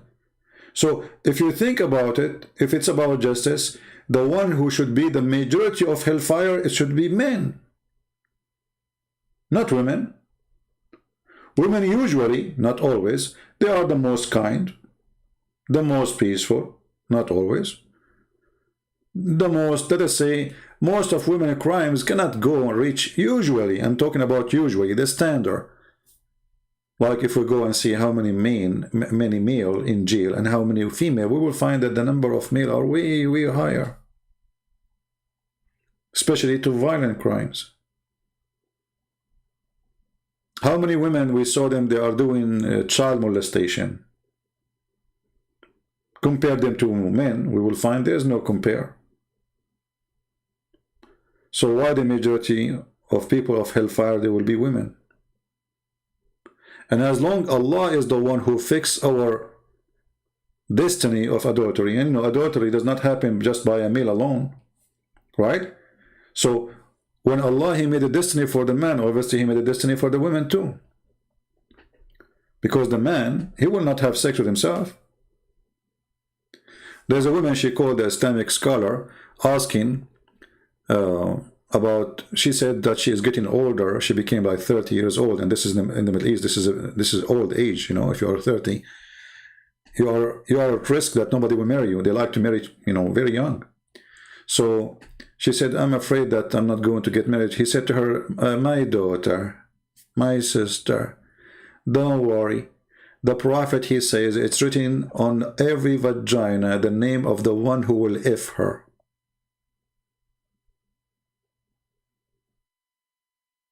Destiny. It's written there. Maybe now that woman, she took her phone, she started taking pictures of her vagina to see if the name of the guy who will F her is written there. مكتوب على كل فرج اسم ناكحي. It's written on every vagina the name who will F it. And here we ask ourselves, if a woman, she is a prostitute, she will have yellow pages there.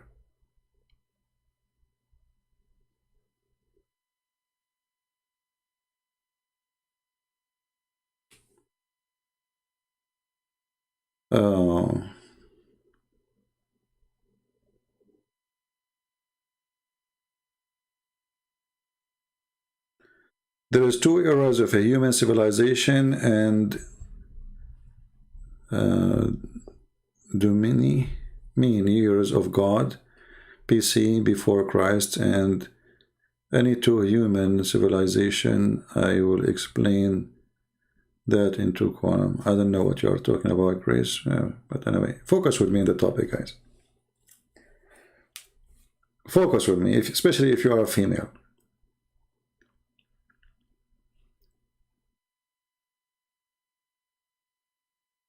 So when they say what they say, lying to us about women in Islam, this is absolutely a lie.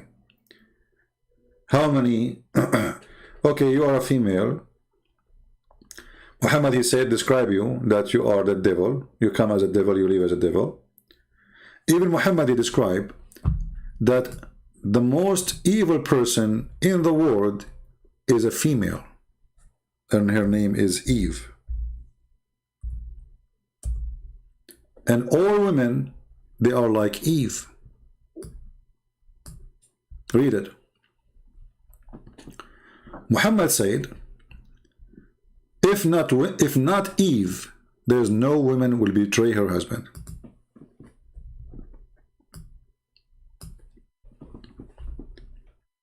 A Muslim will say to you, well, the Bible blaming Eve for the sin of Adam. This is true and false. The Bible blamed both for the sin. This is why God, he punished them both. Same time, Adam, let us say Adam, he listened to Eve. Why he listened to Eve? And Eve, she was deceived by the devil. And he was deceived by the devil too. Through who doesn't matter. So, Muhammad, he made it clear. He did not blame anything Adam did except on Eve. In the same time, if we go on just to show you the contradiction of this mentally ill man, Muhammad, he claimed that Adam committed no sin. It was destiny too.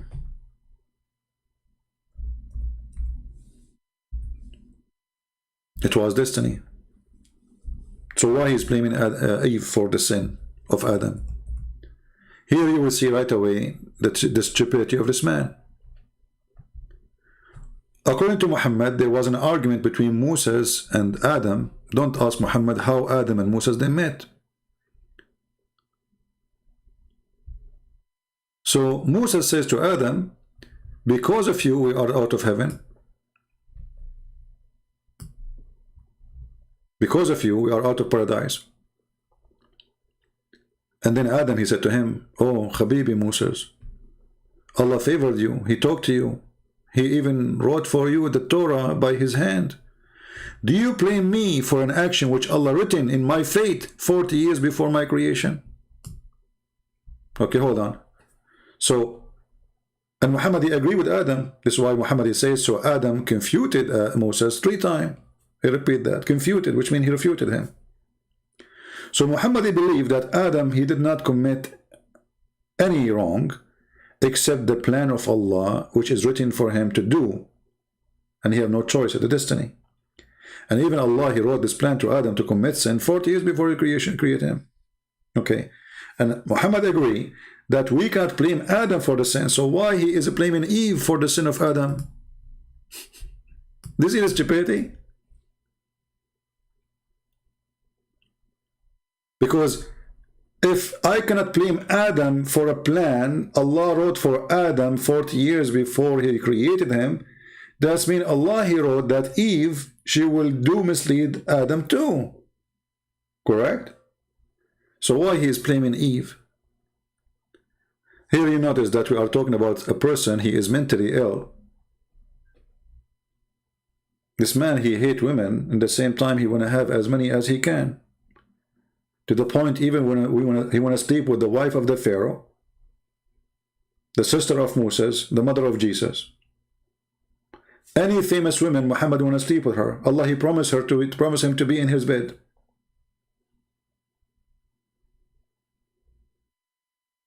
If Muhammad exists right now, he will, he will tell them that Allah, he promised me to marry Nancy Pelosi. Because she is the most pretty woman in USA. And the most smart.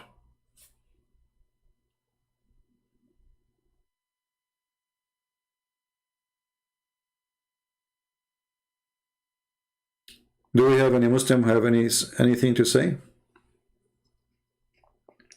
No, actually, if we want to prove that Muhammad is mentally ill, it's very easy. I mean, you see, Muhammad, he made it clear that he is mentally ill. When Muhammad, he said, and Aisha, she said that Muhammad, he imagined himself having sex. In fact, he did not. That's a clear sign of illness, mental illness. The Arab, they, when somebody, they can't explain why he is doing that, they say he was bewitched. But we know that this is not bewitched. What bewitched? I mean, what does that mean? The guy, he imagined himself having sex, but in fact he did not? So how far his illusion is? Muhammad, like, as an example, he, when he received revelation, he make a sound like a camel. Okay, why you are making a sound like a camel? What is the real reason behind that?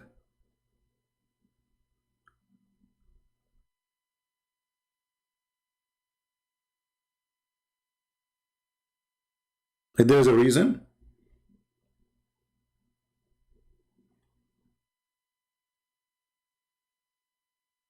If there is a reason that Muhammad, he, he made those noises, he heard the sound of a bell. I mean, all the crazy stuff he do.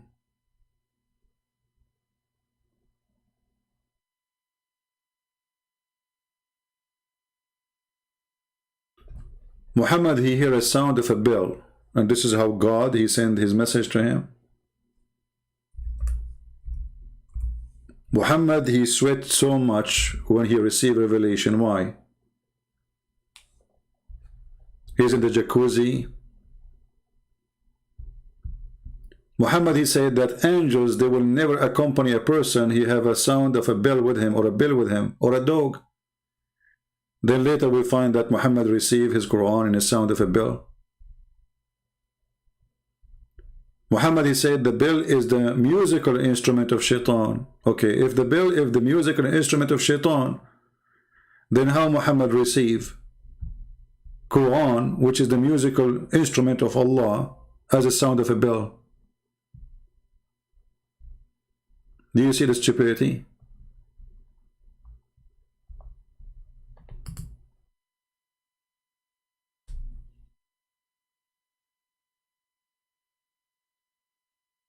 So we do not need really to prove that Muhammad is mentally ill. It's very clear.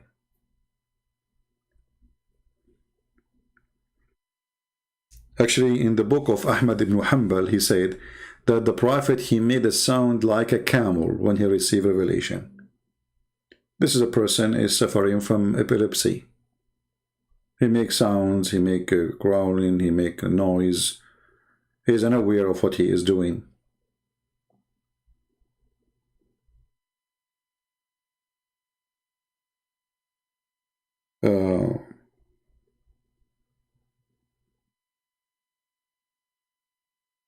Let me see if I can find a hadith. I just remembered one, but I don't know if I can find it in English.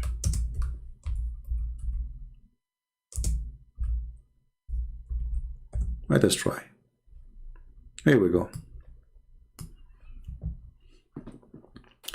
Ubayd, he said that when the inspiration, what's funny, the Muslim translate this is the wahi, but all of us, we knew that Muhammad, he received not inspiration, he received delivery from an angel. So how we call it inspiration? You see, an inspiration, if something come to your head, in your mind, not a guy, he come and he squeeze you. physically, but let us go with it. So when the inspiration come, descend upon Allah Messenger, he felt burden on that account, and the color of his face underwent a change. The translation here, I don't know if it's going to be good, but what the Arabic is saying, that his face gets so dark or gray. تربد وجهه. Okay, why somebody receiving inspiration from God, he suffer from such a thing? This should be a good news. He should be happy, he should be smiling, he should be happy, excited. But what is happening is the opposite.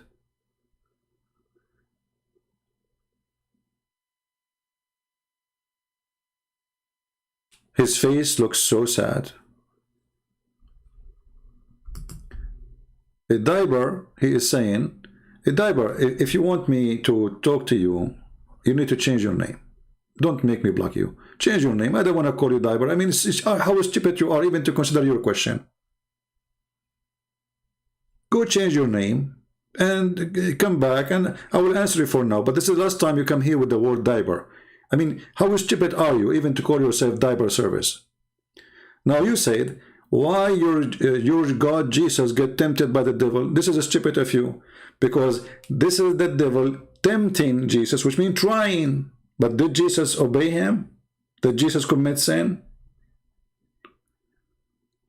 You just give us a verses from the Bible saying that Jesus is God, because according to your prophet, كل ابن آدم الخطاء, every son of an Adam is a sinner.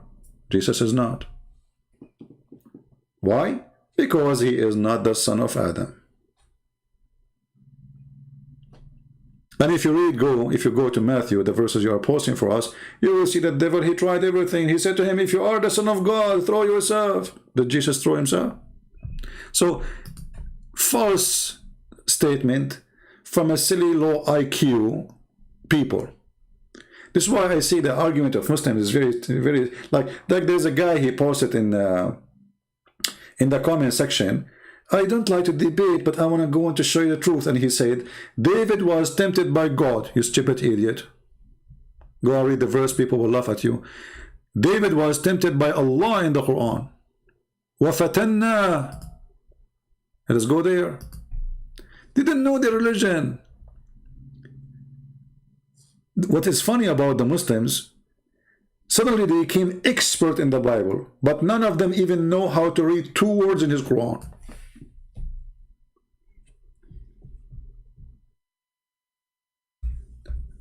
The same verses actually we are talking about the goats.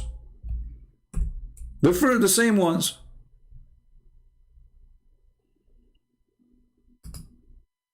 Read with me, Allah. So he said, my brother, he have 99 goats, which mean wives.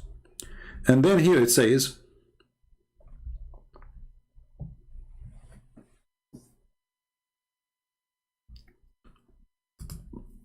that we tempted David.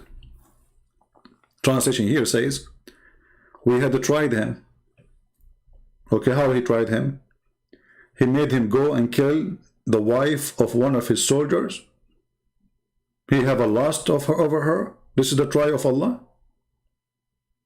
So Allah, he tempted David. David did not commit sin according to the Quran.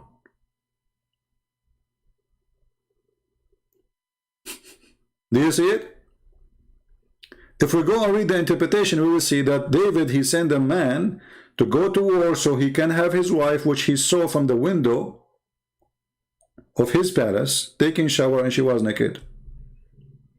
So who is the one who made David see that? And who is the one who made David kill the man? Allah. And remember, we just showed you Muhammad saying that adultery is something a man he have to do, not he choose to do, because it's a destiny. You remember what we showed you a few minutes ago? So according to Muhammad, Allah, he tried David But what kind of a try if it's a destiny, you idiot? Secondly, he did not tempt him.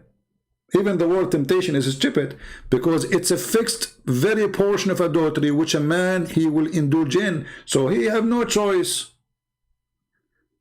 Which means he have no choice to do or not, and he have no choice to ask forgiveness or not. Allah, he wrote the scenario already. Do you see the stupidity?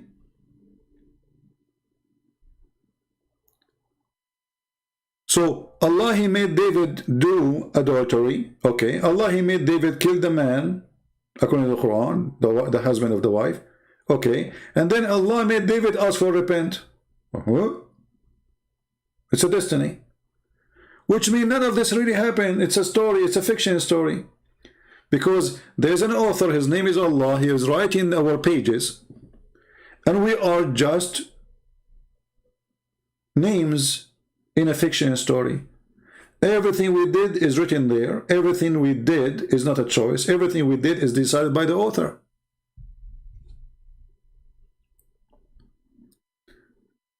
Do you remember when Mufti Mink, he said, Allah, he know what we will do and what we will do not?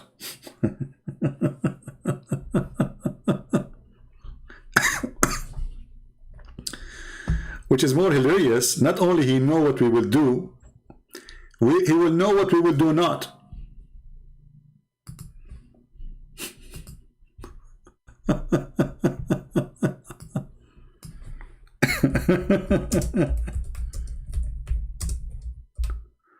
Let me see if I can find the video. Hold on.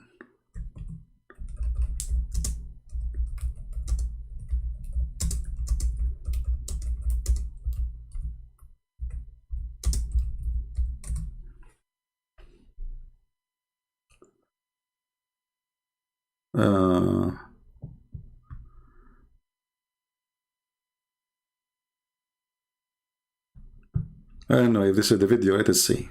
Let me try.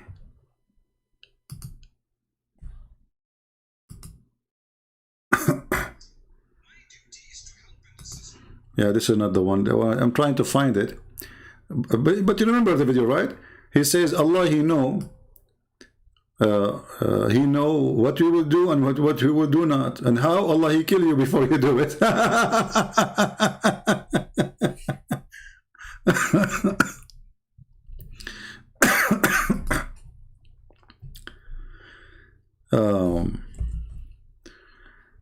Let me see if I can find the video.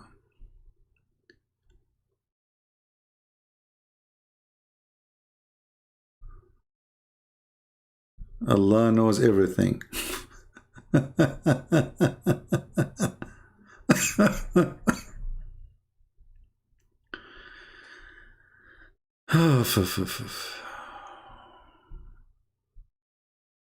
Anyone remember what was the name of the video I played before about Allah, he knows what we would do and we would do not?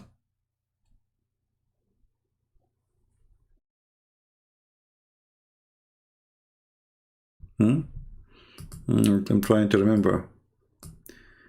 Okay, let's see if we...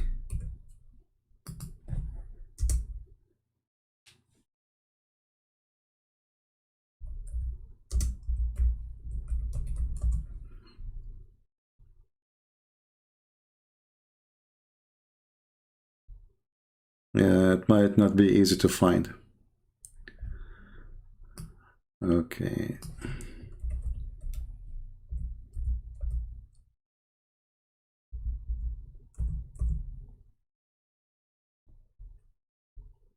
Maybe this one. It is. Okay, I found a different one, but this one will do. This one is not bad. It's not bad.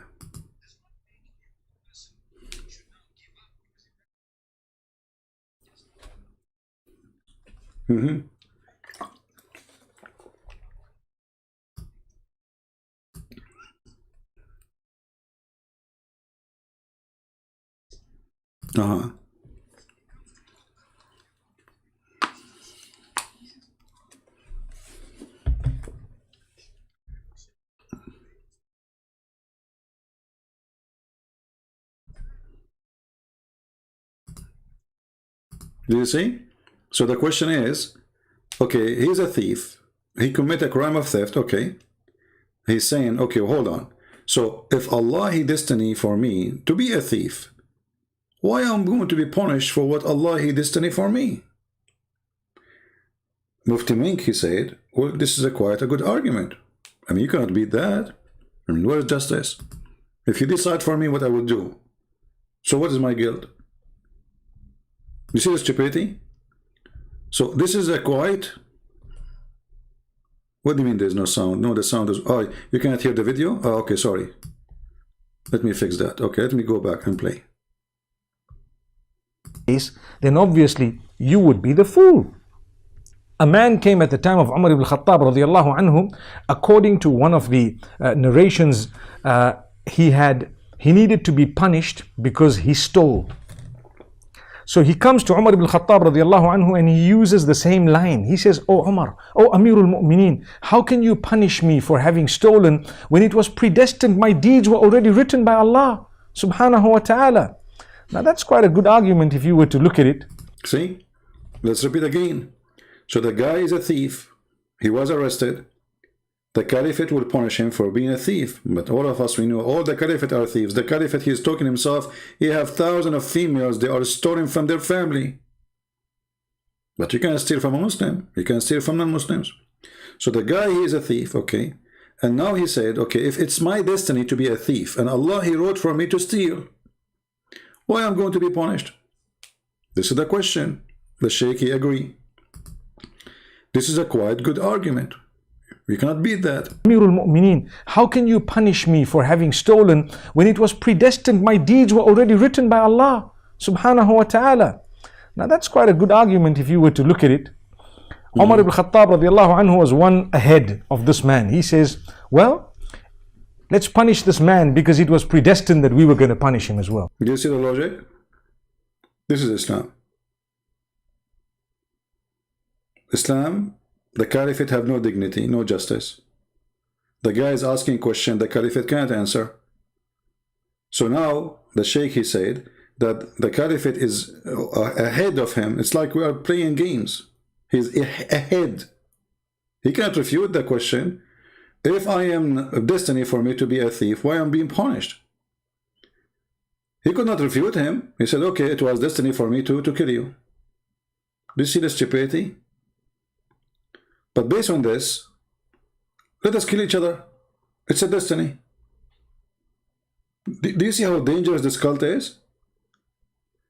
If everything is a destiny, that means I commit no crime, you commit no crime. If you are a thief, if you are a rapist, if you are a child molester, it was a destiny.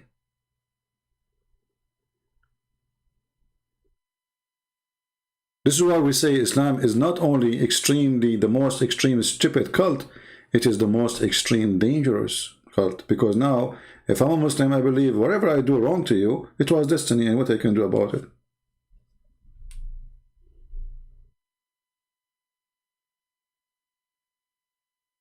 So you go and rape a woman, and then you say it was destiny. Allah, He wrote that for me. You rape a child, you kill somebody, you rob somebody, it was destiny.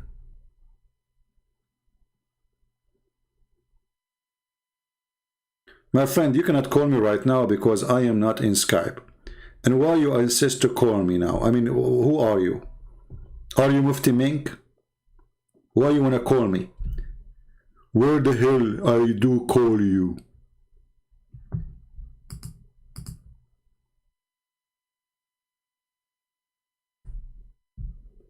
Like, the one, if when people they see why the hell, where I can call you, you will think that you are calling emergency room and you are dying. Maybe you are bleeding.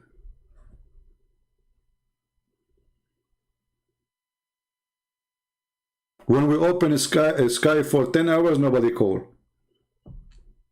When we are not in Skype, they say, well, I can call you. You cannot call me now. It is 12:17 a.m. in the morning. I'm not going to scream. Because all those who call me are stupid usually. If you don't believe me, just watch the video yesterday.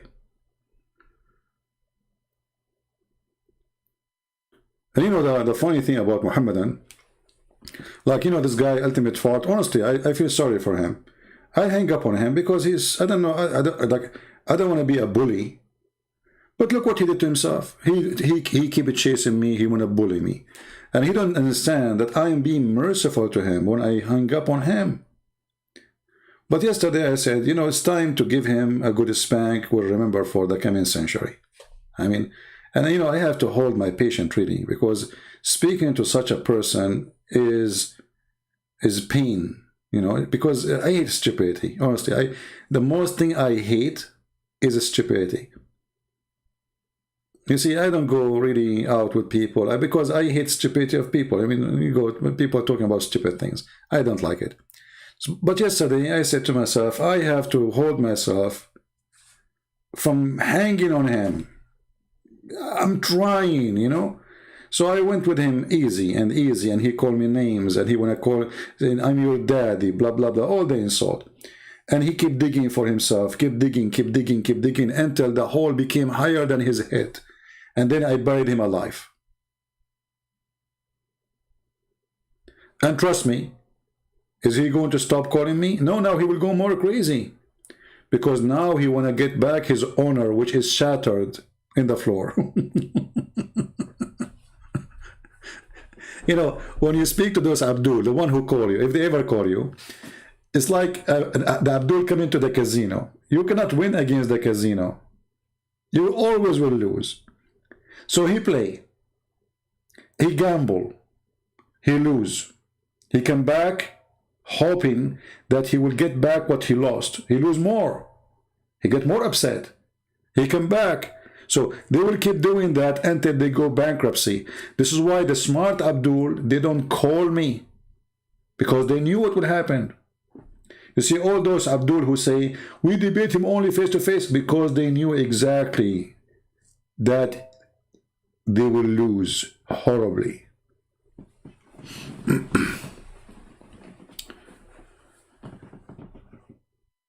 How you can get even with me? I can't even get even with myself. You know, since I was a kid, I'll tell you a story. Once I have a kid. I mean, I was a kid too in school. So, you know, the school, they want to take us like to a trip, like a journey, you know, like, I mean, in a school trip. This guy, he said to me, can you speak to my dad? He, you know, he listened to you. So he can allow me to go. I said, okay, I will talk to him next time I go there. So I spoke to his father. You know, it took me 5 minutes. I convinced him that, you know, let him go with us. There's no problem with that. And I assure you he will be fine. Everything will be good. So the father, he agreed, if, in one condition, if his son accompany me all the time. So I went outside. I told his son, your father, he agreed, but there is a condition. He said, what? He said, you have to stay with me all the time. He said, I don't agree. I'm not a kid to walk with you. So like now he became arrogant. I said, but I promise you, father, you know, but you will lose. I mean, we are going like our friends anyway, you know. Why don't you want to be with us? He said, I'm not going to do that. I said, okay, if you don't do that, I'm going to tell your father not to send you. He said, you cannot do that. You just convince him to send me. Aren't you going to be shy to go there and to tell him, like, how you can even make him change his mind? I mean, you just step the door, talking to him to make me go. I said, trust me, I can do it in 2 seconds. He said, okay, I challenge you. So I went there. I knocked at the door. His father opened. I said, hey, I just remember that your son, he have exam next, let us say, Wednesday. And it's true. I just remember, you know, I was thinking how I'm going to do it. So it took me 2 seconds to convince him. It took me 2 seconds to convince him against what I convinced him. Don't try me. Never. I can take you to the ocean and you will not touch the water. So don't be a fool. Like, how in the world you want to convince my dad not to send me again? You just left the door.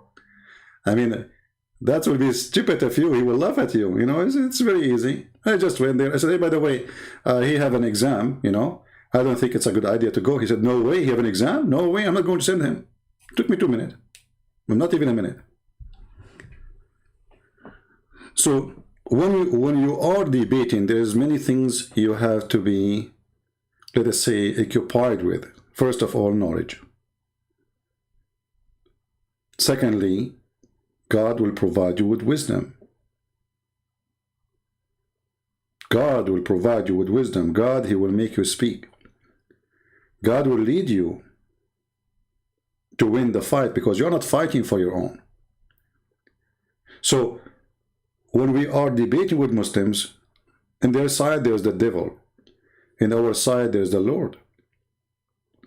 Knowledge, courage, wisdom, and we are in the side of the true God. So how you can lose? Now, not everybody is good for debate, because debate is, let us say, it's a gift, as many things. Like there's somebody have a gift of a nice voice. Somebody have a gift of good in mathematics. It's a gift. So not everybody goes and says, I want to debate Muslim, he can debate Muslims. You have to have a gift. Do we have any Muslim have anything to say?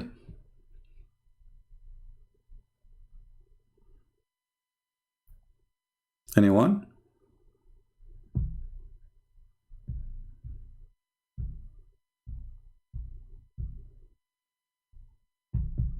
Any Abdul have any comment?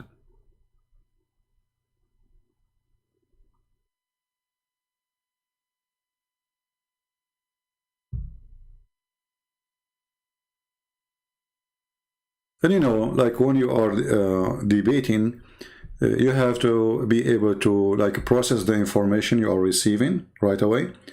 This is why I see like all the debates online, we see them online. Like, you know, there's two people, they have a print in their computer in front of them, and they are reading what they prepare a month before the debate.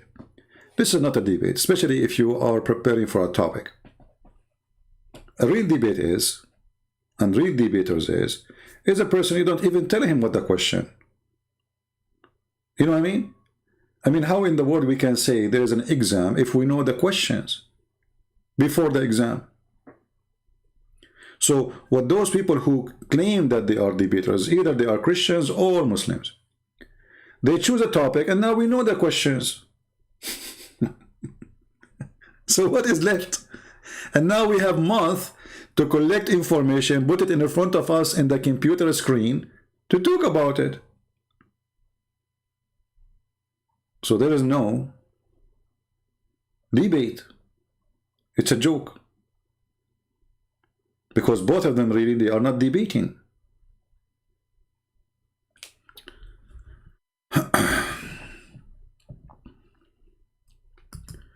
Can you explain the death stage in Islam 1971? I'm not sure what do you mean by the death stage.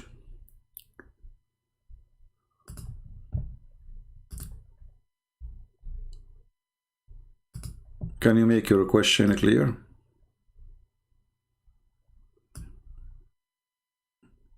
This is not about death stage. The verse here is speaking, وَإِن مِنْكُمْ إِلَّا وَارِدُهَا, is about you going to hell. This is not death. You see, there's a difference between death and in the time you go to hell. You go to hell after resurrection, not when you are dead. So this is now you're alive. So what the Quran is saying, not even one of you, he will not enter hell. So this is not death stages.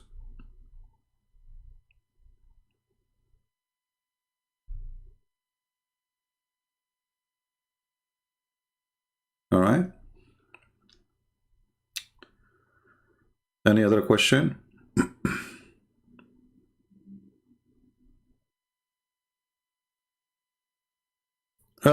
Ultimate truth. Okay, guys, this is why he asked me to choose the topic. Well, I am the one he said to you, well, tell me, what do you want to talk about? It's you. He said, okay, pick up anything. You stupid idiot. I said to you, what do you want to talk about? You said, pick up anything. And then you pick up and people laugh at you. The recording is still there. Look, ultimate fault. I don't know how in the world even you come here. I thought you would disappear for a century. And look what ultimate fault is saying. You got me busted. Okay, ultimate fault. As long as you get me busted, did you pause the video on your channel? People, if this guy, he got me busted, then he should put that video as it is in his channel. What do you think? If you don't, it's mean you are ashamed of it. So why you don't download the video and put it in your channel? Ultimate Fort? Just a question. I mean, as long it is you made victory, if I am you, I will be, I will be so excited to have it in my channel. Not only that, I will share it everywhere. I will share it in Facebook and Twitter. So why you are not doing that? The answer is very simple. You wish to make it disappear because everybody can see that we got you busted, you got Allah busted. Allah don't remember which one he created first. It is you who said to me in the video, what is the last thing I said? You said the last thing, it was the lamp. In the lower heaven, okay? The lower heaven, not only heaven, not only heaven, the lower heaven, okay? The lower heaven. You stupid idiot, repeat more. Yeah, you repeat more, lower heaven. And by the way, this is another stupid thing. So, in the lower heaven only there's names.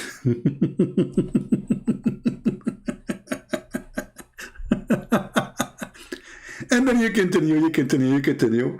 And then we ask you to read the other verse. Okay, what is the last one? He said the mountains.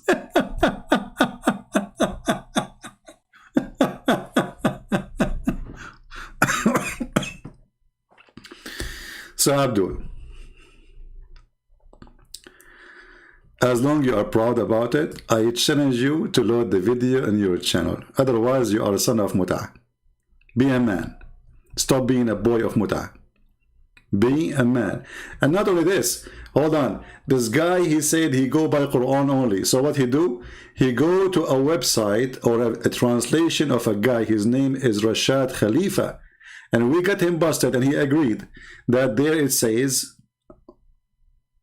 and after that.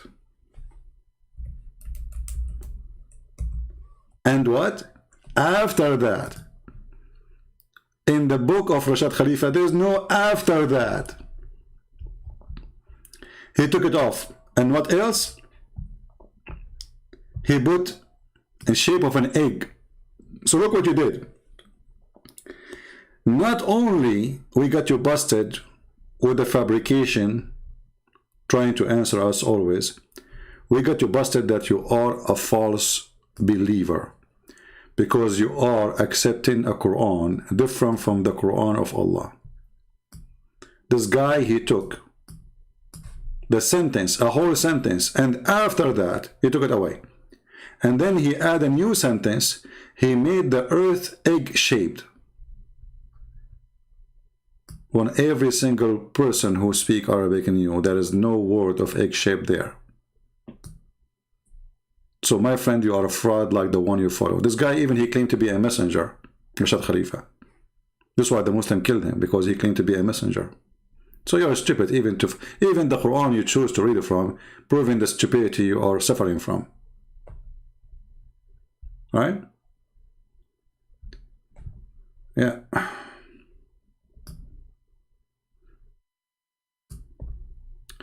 Anyway.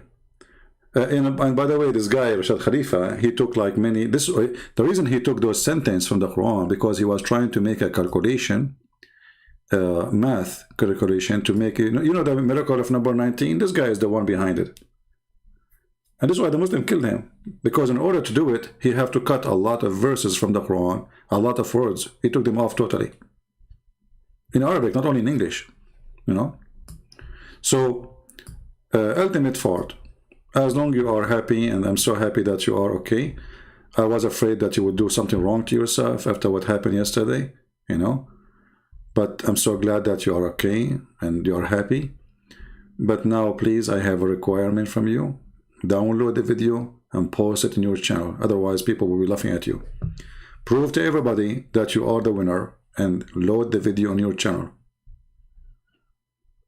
Is that fair, guys? Load the video on your channel.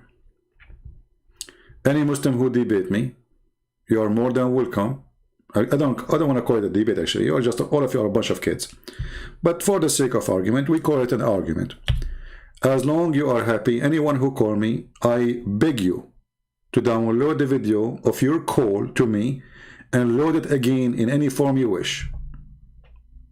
If you don't do that, that's mean you are the one who is ashamed of it, not me. For me, I don't keep videos on my channel because Muslims, they keep a flag in my channels. Otherwise, my videos are over, and I ask people to download them. So I'm not even asking you, Muslim, to download them. Very simple.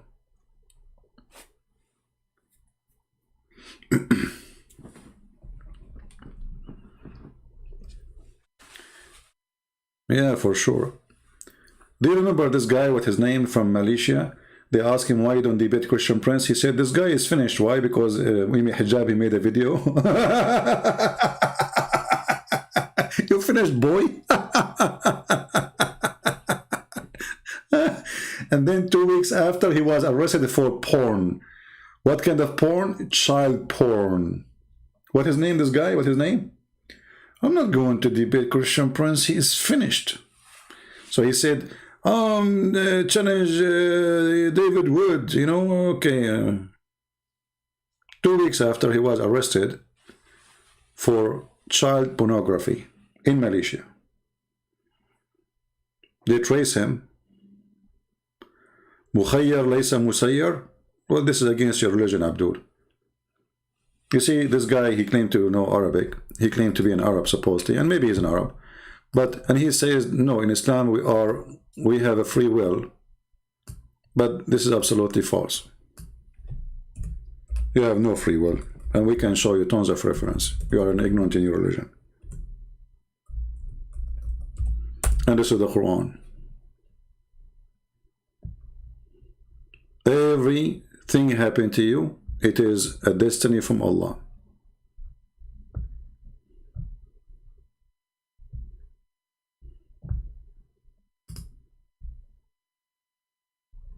Do you see it? Chapter 57, verse number 22. And for sure, we can even give you the explanation and the interpretation. Actually, we just played for you the Sheikh saying to you, it's a destiny. It's very funny when the Muslims, they say, we believe in a free will. When their prophets say the opposite, the Quran say the opposite, their Sheikh say the opposite, and then Abdul in the chat, he say we believe in free will.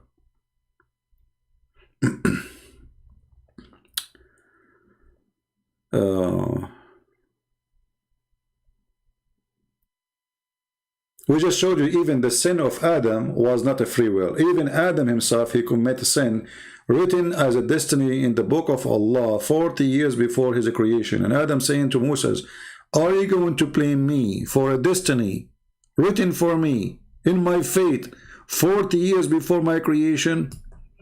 And then you eat it, you say to me, we believe in free will?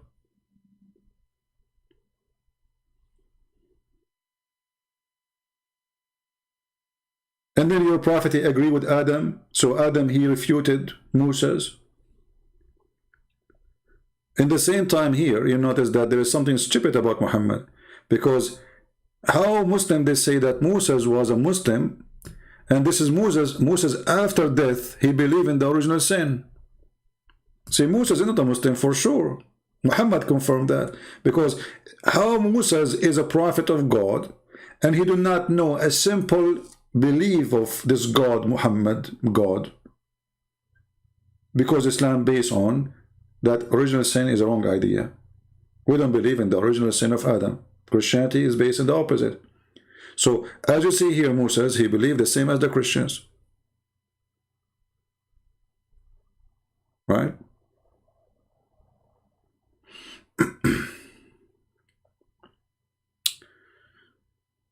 Do we have any Abdul?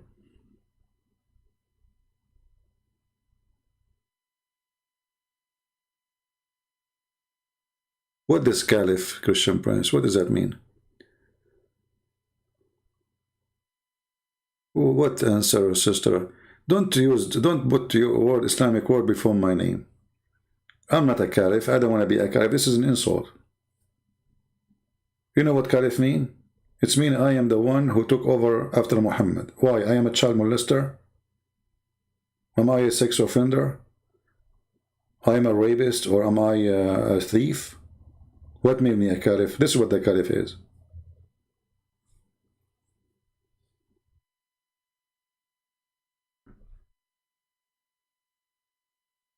Okay, Mr. S1, I'm going to take your call.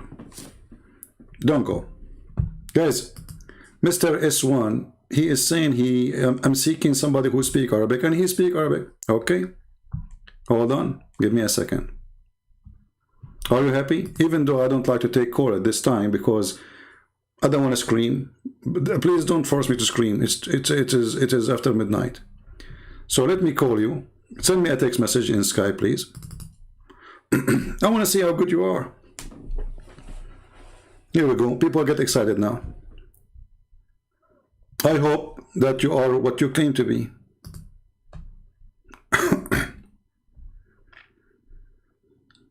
Text me, just text me, and I will call you right away.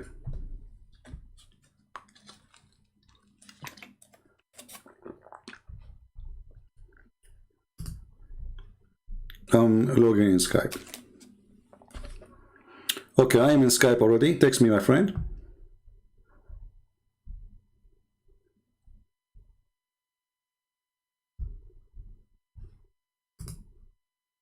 Are you there? You see, you keep saying how I'm going to call you, how I'm going to... Here we go. Text me. Until now, I received no text from you.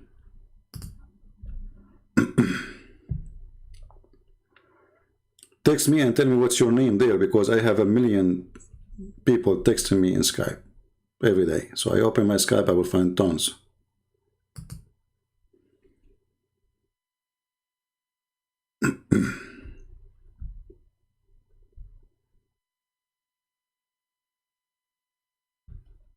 Are you there?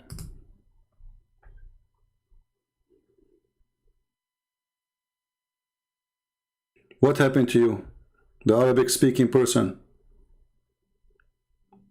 S1, are you there?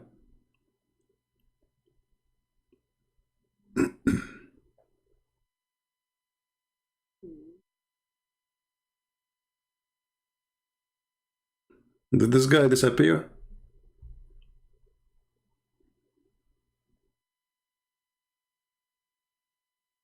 Maybe he was trying to make a show in front of some Muslim girls that he is a hero.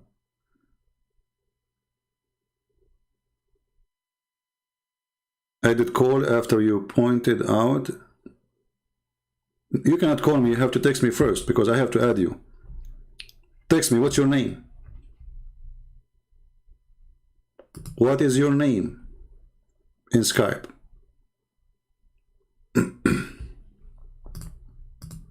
Don't waste my time. What is your name in Skype?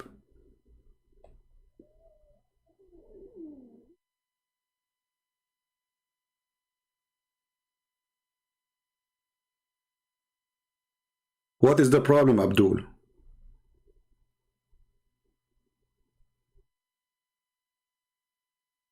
What's your name in Skype?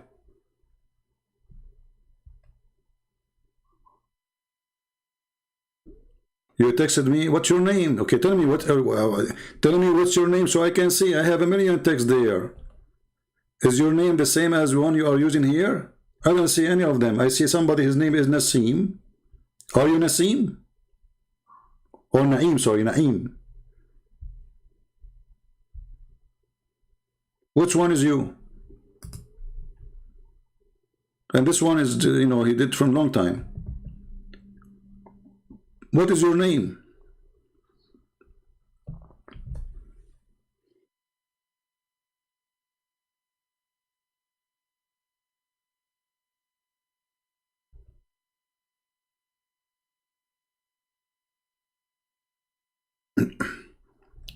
Hey, Ultimate, don't come here again. Just go. We are done with you.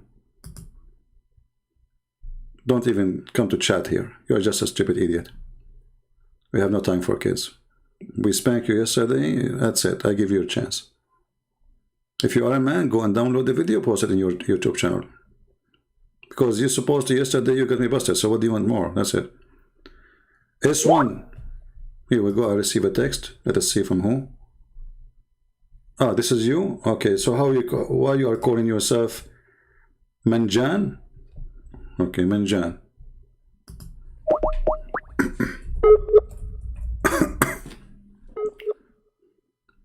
All right, I'm trying to call you.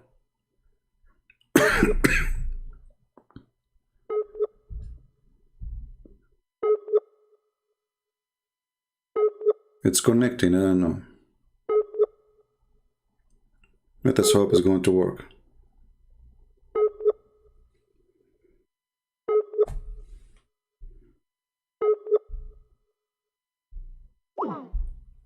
Well, it did not work.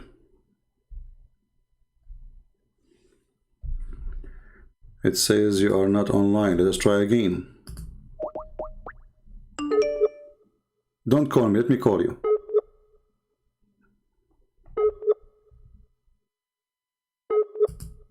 Let me try again. Don't call from your side.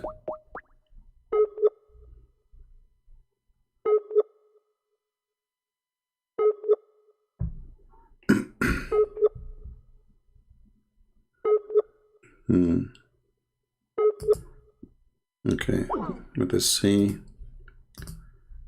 I will add you. Maybe that will help.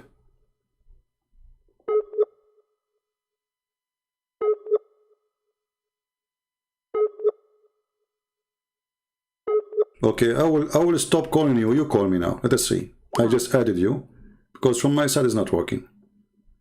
Call me. You call. See, I called you 3 times. It says no answer. All right.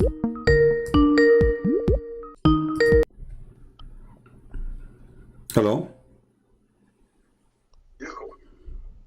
Hello? I called you 3 times. It says no answer. I hope it's not ultimate fault. Are you there? You know he's your daddy. Hey, just a stupid idiot, son of Muta. I mean, diarrhea. It's stupid. We thought you are a duck. It turned to be a chicken. Didn't you have enough? You made me vomit. You stupid idiot. Potato. You knew that. I mean, didn't you have enough? Honestly.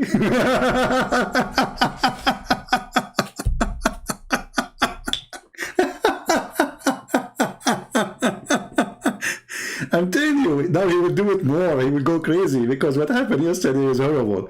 So he will call more, and now he will change his name. He will call again.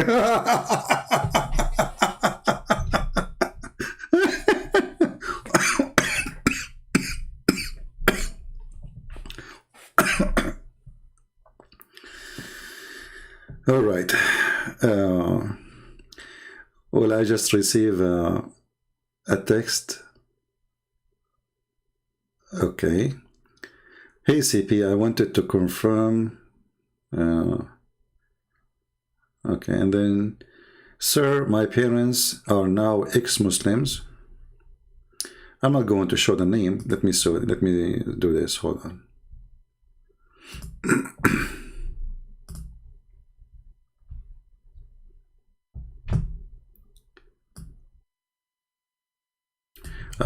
This is the lady who called me before. You remember her? She is saying now that her parents are now ex-Muslims. My parents now are ex-Muslims, and my dad is a big fan of yours. Thank you very much for helping us getting out of this cult.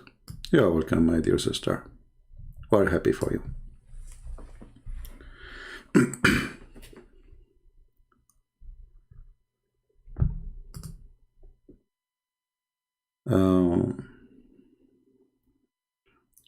But be careful, don't listen to Ultimate Fort because he's very convincing. He will make you convert to Islam again now.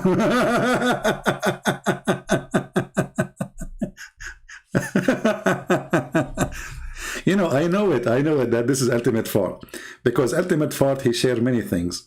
First, he is a stupid, you know, like there's something in his, I'm not going to say why, I know it's him. Extremely stupid. Even before he talked, I said, I hope it's not Ultimate Fort. And it was him.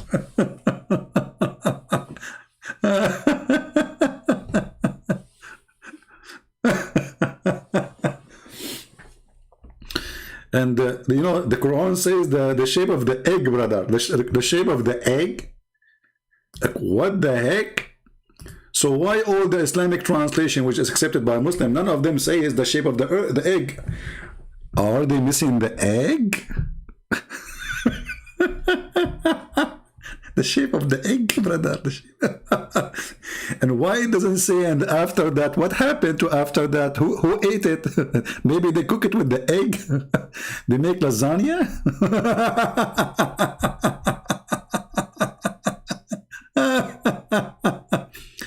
See, this is the Muslim translation for the verse. It says, and after that he spread the earth. In Rashad Khalifa translation, there's no after that, it's gone. And the earth became maybe they are talking about spreading the egg.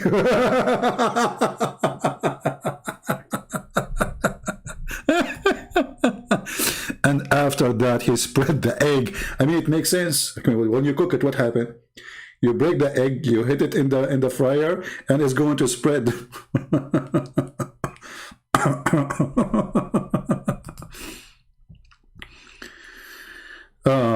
Latina, she is asking, don't you get emotionally exhausted? No, the Muslims don't make me exhausted, but what make me exhausted sometimes is the Christians. You see, because, you know, sometimes we get frustrated with the Christians. We repeat, we say the same thing 1,000 times. Still somebody will ask you, and he come always here, he will ask you the same question which we answered, you know, 2 months ago, many times. So, you know, Muslim, they don't really frustrate me. But I give a Muslim a chance to talk to me once, twice, 3 times. After that, if this person is useless, there's no point. I mean, that's it. Okay, record it, post it there. If you claim that he have a victory over me, then wonderful. Post it in your channel. They don't do that because simply they got busted. So talking to Muslims is not really what make me upset. What make me upset if I see that the Christians are not learning. Because the purpose of what we do here, I'm not speaking to this Abdul to make fun of him. I mean, he is stupid. What I can do? I have to laugh. It's not really a choice I do. So it's a comedy coming forward. It's like part of the package. You know, this guy, he call you, he says stupid things, you have to laugh. It's not like a choice I do. I have to laugh. What I can do? So the purpose is not to laugh at people like this ultimate fart. The purpose is to show people, here there's an error, here there's a mistake, here how you answer them, here how you get them busted. So we are here a school for the Christians, so they can learn, and at the same time a school for the Muslims to know and to learn how to get busted. And they are getting, you know, they are getting degrees. And you know the funny thing about Muslims, they are the only nation, they lose a war and they claim they won. I will give you an example. Now, you know, October, month of October, okay. The war of 6th of October, all Muslim countries who shared that war with Israel, they celebrate victory. But that war, they were destroyed. They celebrate every war they have with Israel. But they are the one who lost. I mean, they lost Jerusalem, they celebrate. They lost the Golan Heights, they celebrate. They lose the Sinai, they celebrate. They lose half of Jordan, they celebrate. They celebrate victory. And what you can do, straight crazy nation, you know. So, but celebrating a victory doesn't make you have a victory, because reality is different.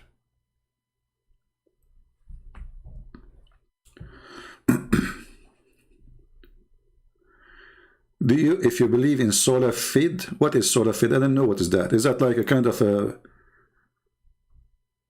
tomato salad? What sola fide mean? I don't know what is that. Is that a religion?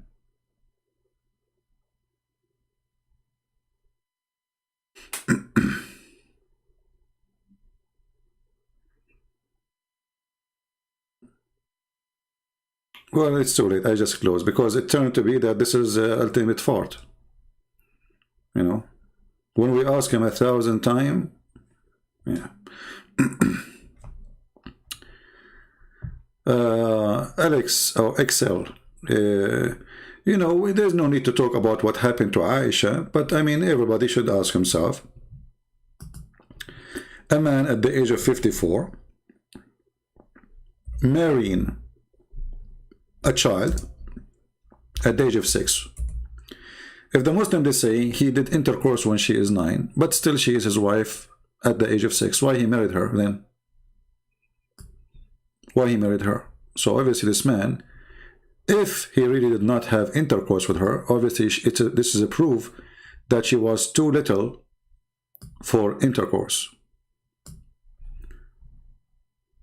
Obviously Muhammad is a child molester, is a pedophile, and he is a monster. And when Aisha, she is 9, Muhammad now is 57. What they share together. See, when a man he marry, or let us say have a partner, let us say even a girlfriend, what is the purpose of this relationship? If the woman and the man, they have only one sharing, which is the bed, because what Muhammad was discussing politics with Aisha at the age of 9? Was he discussing religion at the age of 9? So what she can share with him? But here we notice that even sharing bed is not an interest for Aisha. She is a child. Even the hadith confirmed that Aisha, she was playing with her swine and playing with her toys even when she became 14. So even at the age of 14, still she's a child. So what they share together? What is the interest of this man? Obviously, he is a perverted man. You know, this is an act of a person, he is a perverted. Because there's nothing to share.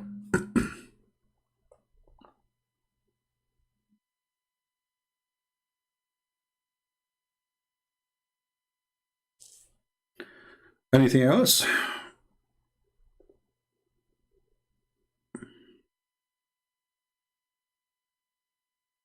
You see, like, you might see somebody, he is 80 years old and marrying someone, she is 18 years old. Okay, at least she is a female, grown female. She, you know, she have what, like, I mean, she is a woman at this age. And there's an exchange of benefit. Let us say the man, he is worthy. The woman, she is poor. But she is 18. So the exchange is, he will be a provider, but she is not the dream husband she is looking for, but she accepts because she is poor. But what is the exchange between Aisha and Muhammad? You know what I mean? What is the exchange? She is a child. He is a very old man compared to her. Based on what Aisha is saying, there is 52 years old. Sorry, no, he's 54. So there's 48 years different between them. And not only 48, you see, if Aisha, she was 20 and Muhammad was 50 older, I will say, okay, she is still, you know, a lady. But she is just a kid. Okay, Mr. S1. How come when we asked you to give me your Skype, you did not mention it, and now you are mentioning it? Is that you again, ultimate fart? Okay, I will give you one more chance.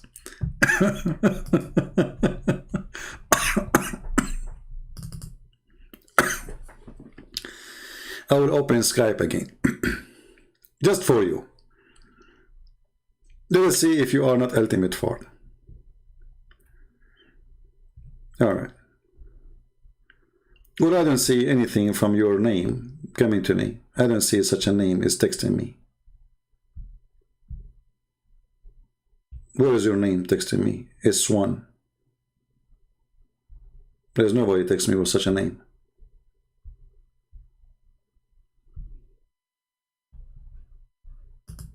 Text me now. You must be ultimate fart, aren't you?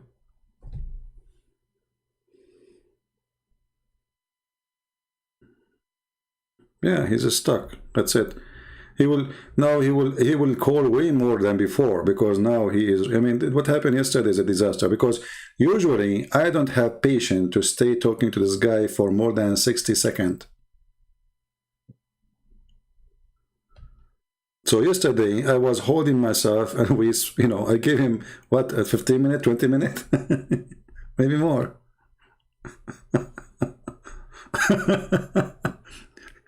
You know, this guy, Ultimate Fart, is like a stalker. You know, a stalker. It's not my fault if you are stupid.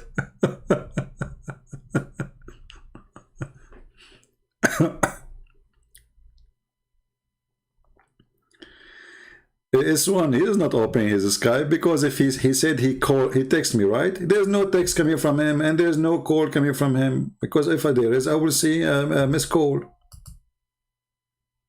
I can show you all the names I received from them, call in the last 1 hour, or text, let's say.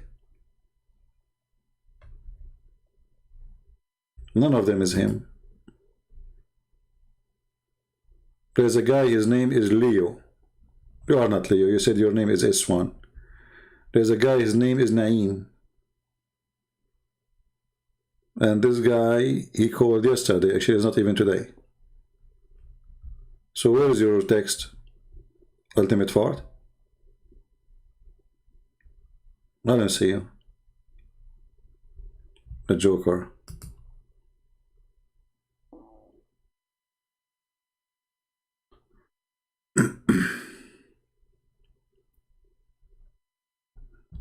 Yeah, obviously he's a joker.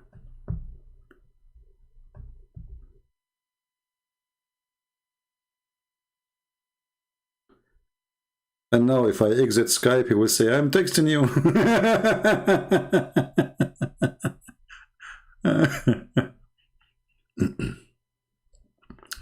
I do not need to send it to you, my friend. Just, you see, always when I show you something in the screen, especially if it's in English, you can just go and look for certain words. Like, let's see, he says, she was 6 years old.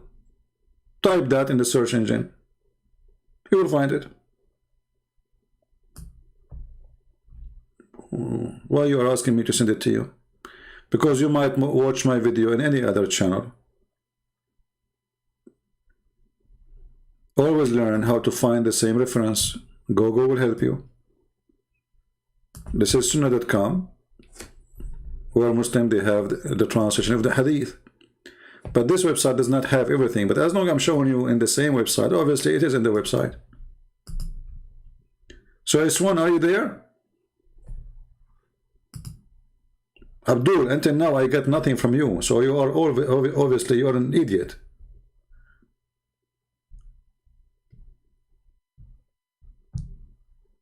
What a liar.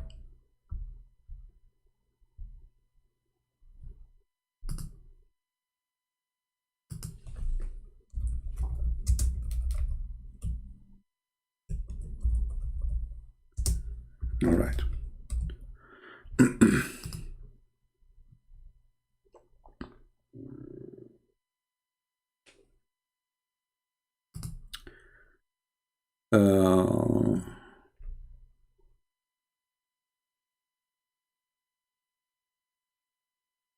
Yeah, it's okay. I mean, you don't know. I mean, who is those kids? The funny, when you bring, you know, like when the Muslim, they say to you, I will bring my sheikh. And then their sheikh, he called us. And then everybody laugh at his sheikh. Then he said, this is not a sheikh. But you are the one who brought him. And you are the one who said he is a sheikh. You know? So depending in what would happen. Right? If their sheikh, he do good, he is a sheikh, he is wonderful. And you will notice that all of them, they share one thing, the bully. You know, they are bully. Like, you know, the Christian prince wearing burqa. There we go. Why Christian prince wearing burqa? Because he is not showing his face. My friend, I don't look good. I look so scary. I don't like to show my face. What's the problem? As long as you don't talk to people who don't show their face, why are you even mentioning my name? What's your problem then? Just focus on the one who shows his face. Idiot. Your God don't show his face.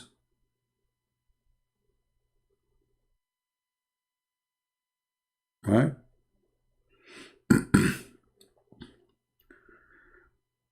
I like the video made by this Christian from, I think he's from Pakistan. He went in the front of the mosque of this potato guy, what's his name, Uthman, and he asked him to write a verse. He ran away. Here we go.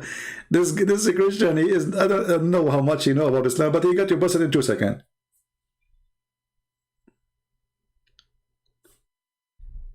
It's one, just get lost, man.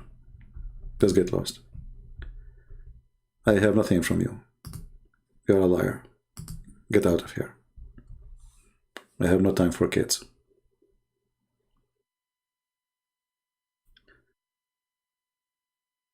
Now, let us see.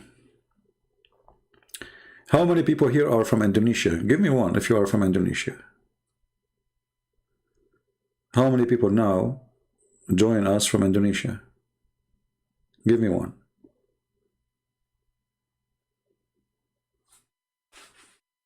Because this time it is noon time for you, right, in Indonesia? Are you guys join us and you are eating?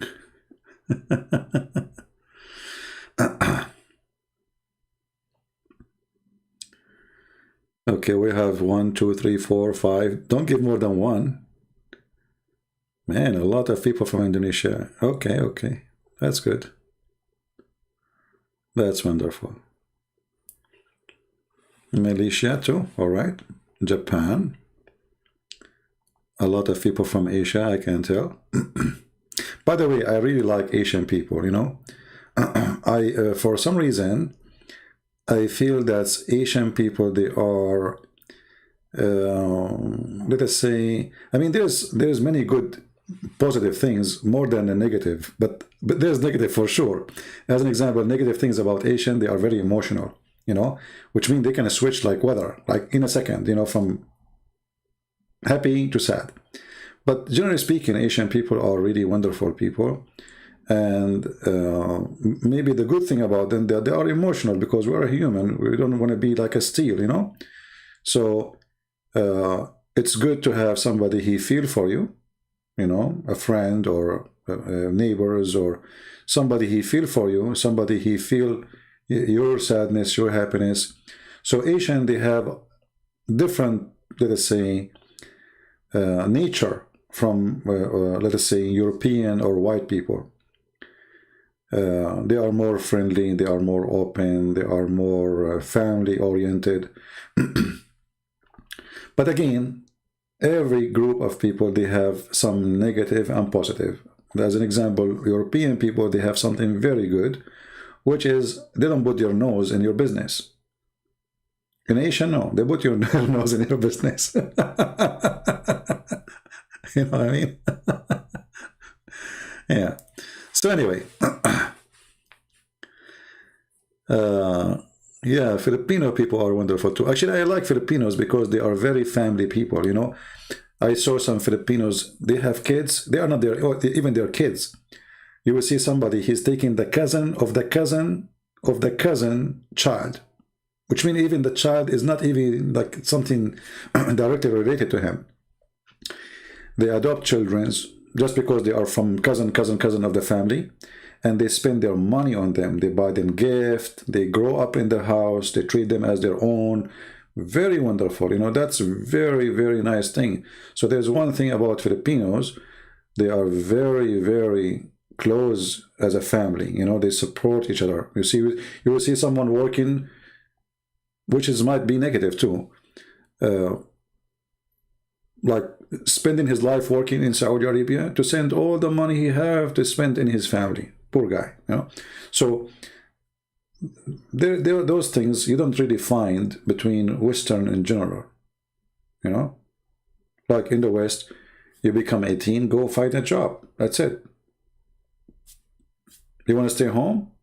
You have to pay. generally Eastern people, they have different culture.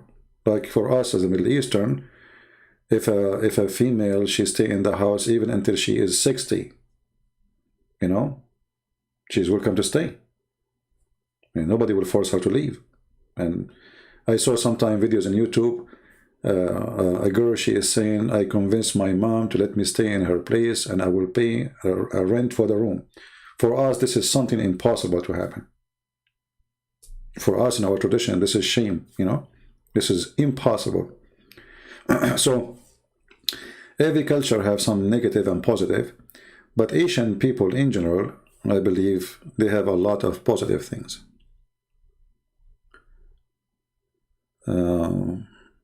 Yeah, we have people from Iraq, people from Syria, wonderful.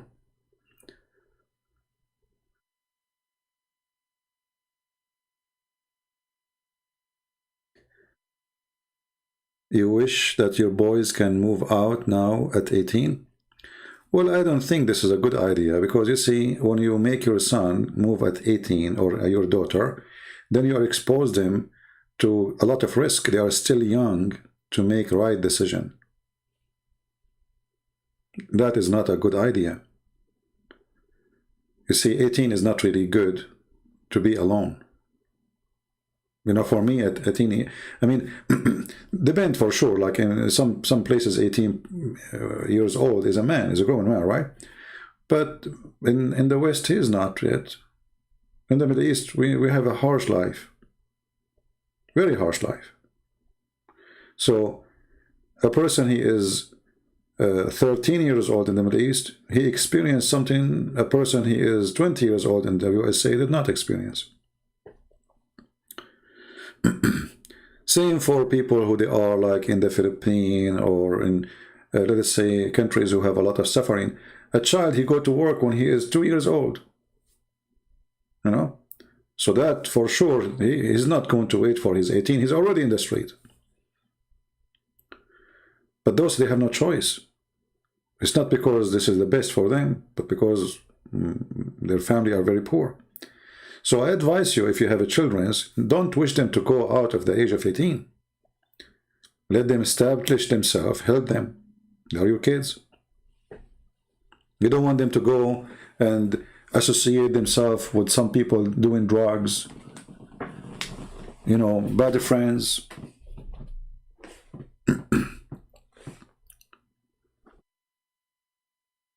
This is where you destroy your children, actually. You know? But anyway, for me, I find that this is not right. But maybe for you, you can make it right. I don't know. For me, I believe this is not right.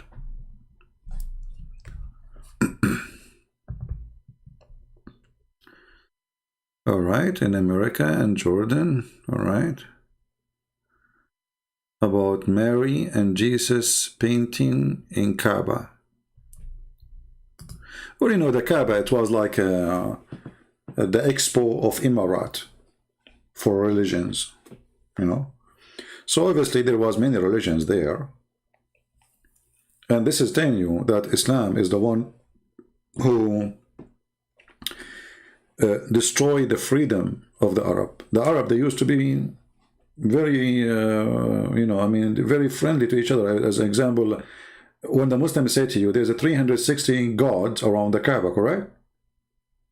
That means there's 360 religions in one space, and nobody can anyone. Islam came, peace is gone. So even the pagans, who they are pagans, they were not satanic as Muhammad. Correct? Because how those people, they are, or they have 365, according to Muslims, 365 God, 365 idols, and all of them, they are exist in one space, in one, like 100 meter. That means those people, they are very, very you know, tolerance to each other. He worship his God, I worship my God, nobody can anyone. Okay. Islam come, freedoms disappear. Well, no, there's nothing inside the Kaaba. The Kaaba is just a room, you know, and before it used to have no roof. If you have my book, you will see that the roof, they add the roof for the Kaaba because other people who have other Kaaba, they used to come and throw garbage on the Kaaba from the top of the wall. And this is why they put in a roof to prevent throwing garbage inside the wall.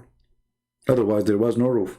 So it's just a room. Actually, there's videos on YouTube for inside the Kaaba. For now, they have marble. It's a small room. It's not even, you know, there's nothing. Ultimate Farmer, the Bible channel CP. Well, you know, I'm waiting for the Lord to make me decide to go for it. You know, when that will happen, I will let you know.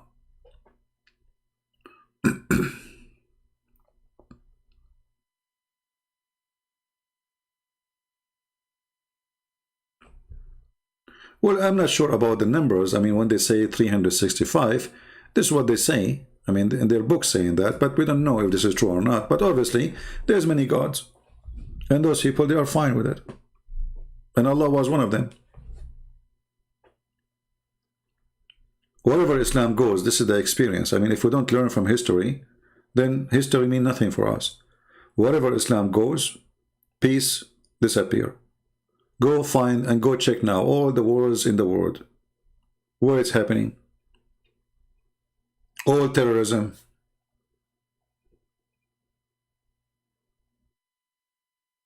You will find Islam behind it.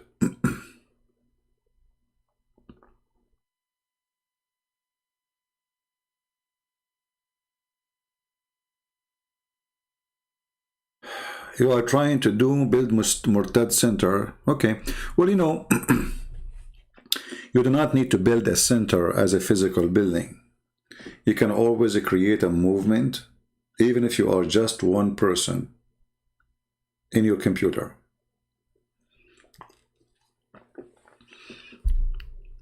If we ask now the Indonesian, how many people watch the videos of Christian Prince? You will say to me, there's millions. Okay, that's wonderful. But Christian Prince himself, he never thought, I never thought, to be honest with you, that one day, people in the end of the world, I mean, I never met them, I never saw them. They will be listening to my videos, the videos will be like a, you know, make a big difference for them. So you can do the same. It's not a center. It's not a building. It is an individual. He have faith and he fight for it. An individual who have faith and he have the truth and he is wise, or she is wise. It's not really a building. You know, they will say to you, Christian Prince and his team, they think I have a company. You know, I have a friend, you know him, like Osama Dakdok. Sometimes he receive emails from people asking him to talk to my secretary. They think I have secretary. Can you talk to secretary of Christian Prince? So they think like I have an organization, I have an army of people who work with me. I'm just normal person like you. Right now I'm talking to you wearing my not my short, it's cold now, but usually I'm wearing my short. You know, so you can build a center and you can be the center without being inside the center. So I encourage you all, don't ever think that you can make no difference. You see, when I start talking, I mean, my English is funny. People make fun of my English always, even now. For sure now it's way better than before, you know. So, I mean, there's a lot of challenges around you. I mean, look what I did. Not only I wrote books in English. See, if in Arabic it's very acceptable, you know. In English, look how challenging the journey is. So, if you are a person who is willing to walk, you will go to the end of the road, and that end is victory. But if you are a person, anything can make you disappointed, feel down, unhappy, depressed, you know, like I see some people on YouTube, without saying names, you know, he will go, yesterday, guys, I feel sad. You know, yesterday, this guy, he don't fit to be speaking about Islam, because Islam will bring you stress. You have to be strong. Today I don't feel good, and you know, etc. And my wife, etc. And etc. I mean, even they go and they tell the stories what's happening in their house for everybody. Why you want to do that? My friend, if you don't fit for the fight, don't go for the fight. You have to be spiritually strong, mentally strong, confidence, and nothing can make you retreat, because they will try everything to take you down. They will threat you.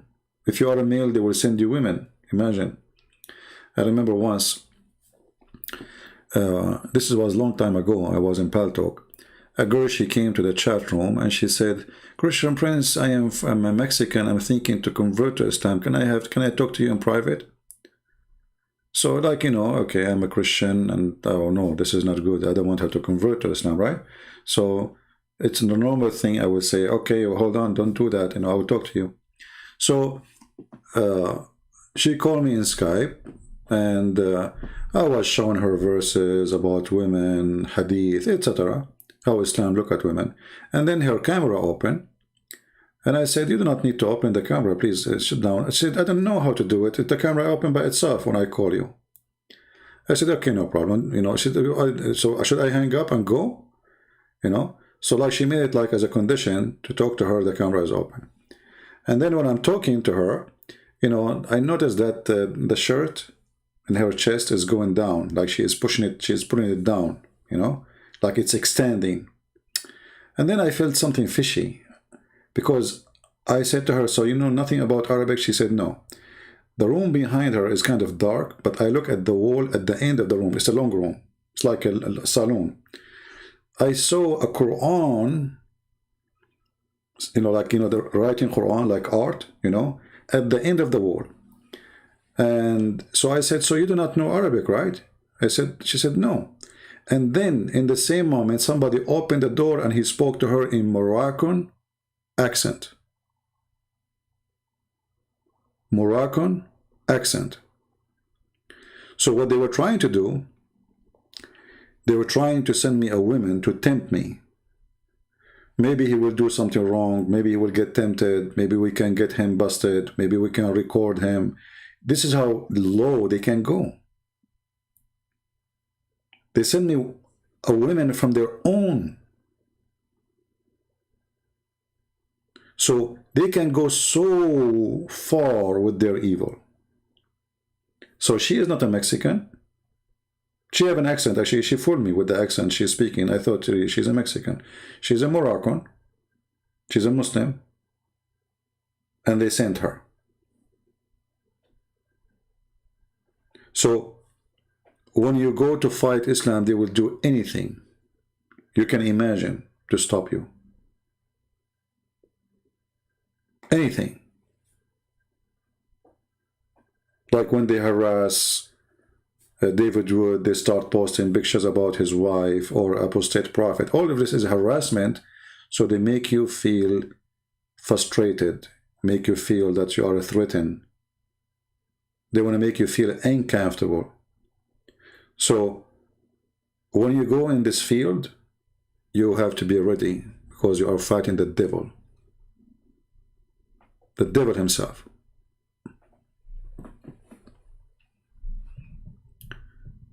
And you know, the funny thing is, let us say this guy is, you know, let us say that they were successful to tempt somebody. He is a Christian. Okay, well, and so what? I mean, if he is a priest, maybe this will be bad, but every man is a man at the end of the day, and he can be tempted. So you proved what? Still, your prophet is a perverted man. And actually, by doing that, you prove to us that your prophet obviously is a perverted, because if you are willing to send your sister to strip for a Christian person, just to refute that person, that Islam is good. how bad Islam is dead, you know.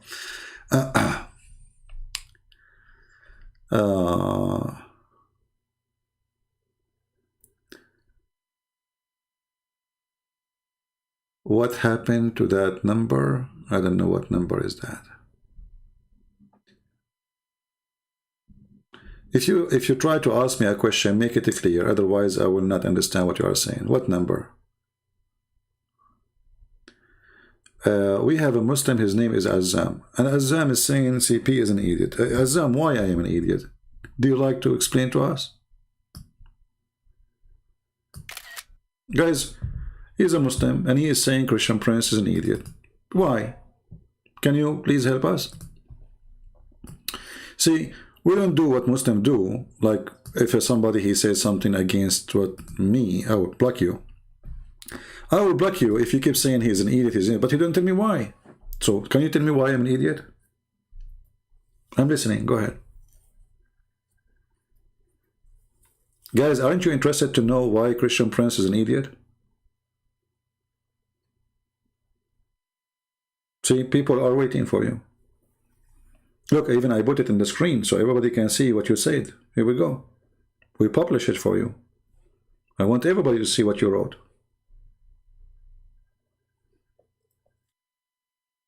So,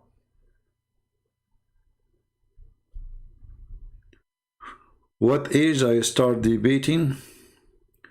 Well, if I want to say a first debate ever I had, I was like, you know, let's say, I mean, almost a teenage. You know, I was just a kid. It was actually about DDAT. They brought a videotape of DDAT and they asked me to watch it with them, and then I got them busted. I said, this video, obviously, because my English is not too much good at that time, and actually it still is not good. But I said, look, you know, play the video again. You will see that there is somebody cut the video because the question had nothing to do with the answer. This is the first thing I encounter really as a, let us say, a real argument. So Azam, are you there? I will tell you why. Because you cannot explain the contradiction in the Bible about Judah's death. Well, no, we can explain, and you are a stupid idiot. Because when the Bible says that Judah he killed himself, and the Bible says that Judah he fell down and his body shattered, because simply he hanged himself, and then when your body decay, your body will fall down, and then your body will shatter. So you're stupid. Here we go, we answer you. Took us 2 seconds.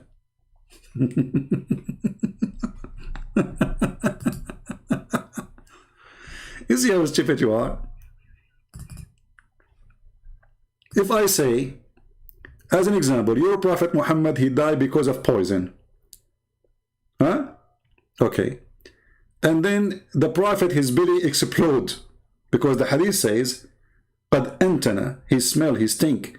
So if he keep, you know, قَدْ رَبَى بَطْنَهُ, which means his belly grow full of gas. So if you leave Muhammad for a few days more, his belly will shattered. So if I say Muhammad, his like Muhammad who his belly shattered when he died, I'm not lying. This is what happened. You are just a silly person. However, Azam, are you willing to call me and let us talk about contradiction? In the same time, as long there's a contradiction in the Bible, so how your stupid Quran says that I confirm what is between their hands? Azam? Eh? The Quran confirmed the story of Judah with us, because the Quran says, I accept what is with them. So look how stupid this religion is. How you explain to us the contradiction. So why the Quran confirming the contradiction? You're a dummy like your prophet. That's why if you call me, I will make you shish kebab in 2 seconds. No, I do not need to pull them up. I know what happened. Both of them, they describe the same story. A person who hung up himself, and then after a few days, his body will decay and he will fall down and his body will be shattered. You're an idiot like your prophet. This is what you have against us? I mean, try with something even like Try harder. And now answer. If we assume that what you are saying is true, so how your stupid God says confirm what is with them? The gospel and the Torah. What is between their hands? لِمَا مَعَهُمْ. Whatever with us. Read the Quran in front of you. Chapter 2, verse number 89. Potato. So this is what you're excited with. You know, you go to Muslim channel, they told you this, Christian cannot explain that, this is a contradiction. It's a contradiction for the fool, not for us. Watch the video of yesterday and laugh and see how Allah, He is God, but you don't remember which one He created first, the mountains or the stars. You are adding to scriptures, haram. Well, okay, if I am adding to the scriptures, so you stupid, how your prophet, he swear on it and he confirm it? See, you're refusing to answer what I'm showing you. I'm showing you a screen. If I am adding to the scriptures, why your stupid prophet in his Quran accepted? Okay, I will bring up the scriptures. Are you willing to call me? Azam? Are you willing to call me? In front of everybody. You show me the contradiction in the Bible and we will laugh at you because we give you the answer already. And then I will speak about the same thing in your book. What do you say? So are you willing to call me? I will open Sky for you. Assume. Are you willing to do it? Trust me, Assume. Whatever happened here, nobody will know about it. It's between us. It's just YouTube. You know, people from Indonesia, Malaysia, Japan, you know, Europe, Iraq. I mean, nobody. That's between us. So do you like to call me Azam? Listen, Azam, if you call me and you show everybody the contradiction, you will become famous.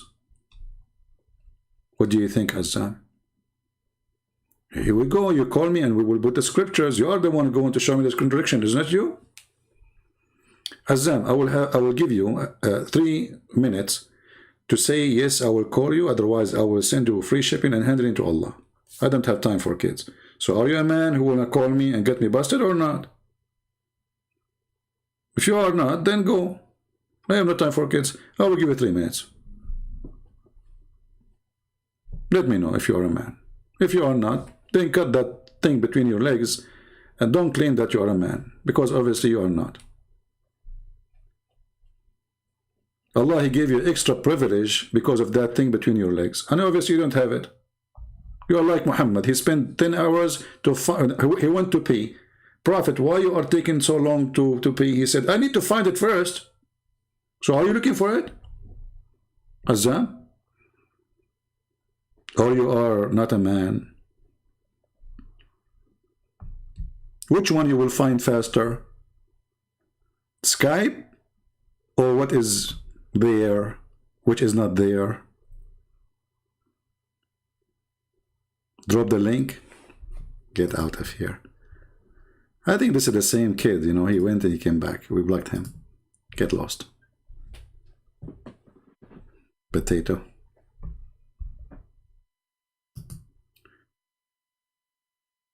You know, the funny thing about Muslims, there's things you can say in different channels. Here, you cannot play with me. And the reason they don't dare to call, because they knew they cannot play.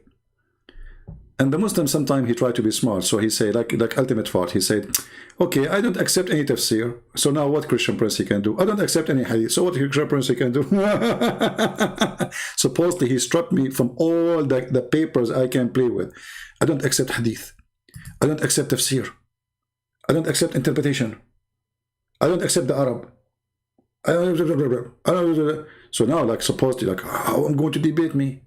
I said, I told him I don't accept all of this. So he can't show me Ibn Kathir. He can't show me Al-Bukhari. And so Christian Prince, now he can do nothing. Still, we got you busted. Doesn't matter.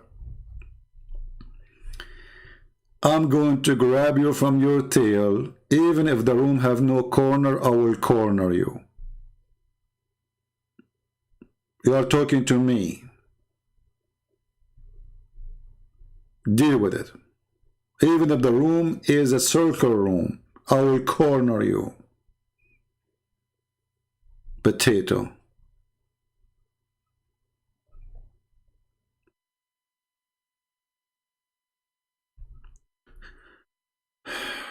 All right. Anything else? Yeah, I blocked him. I don't have time for kids, you know. You wanna, okay, hold on. So if you come here and you say to Christian Prince, you cannot answer this, and I answered you. Anyone can go and read the verses, and he can see.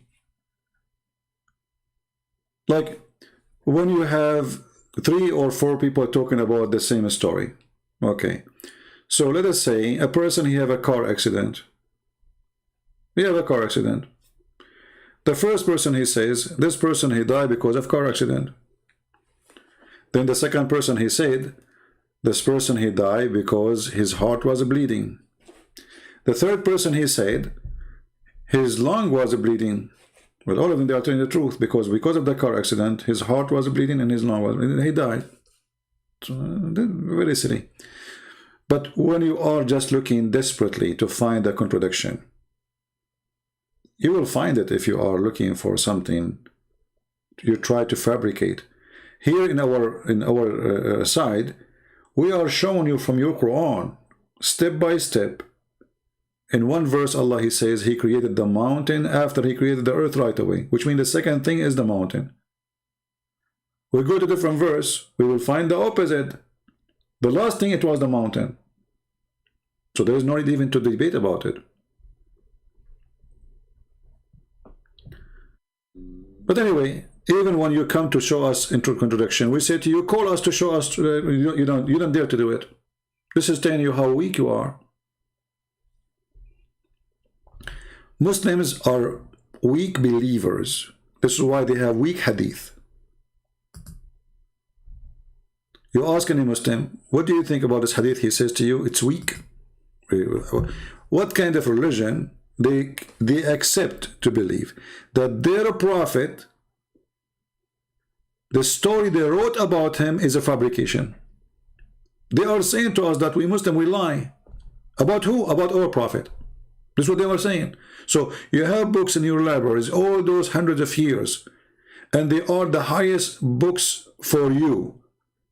The second we quote for you what is in your books, the books are not good no more. That because your religion is weak and your prophet is weak. How you can find a good wife? Somebody told you that I am your neighbor who work in oh, I can find a good wife. Look at, hey, I need to find a good wife for me first. How I can find a good wife?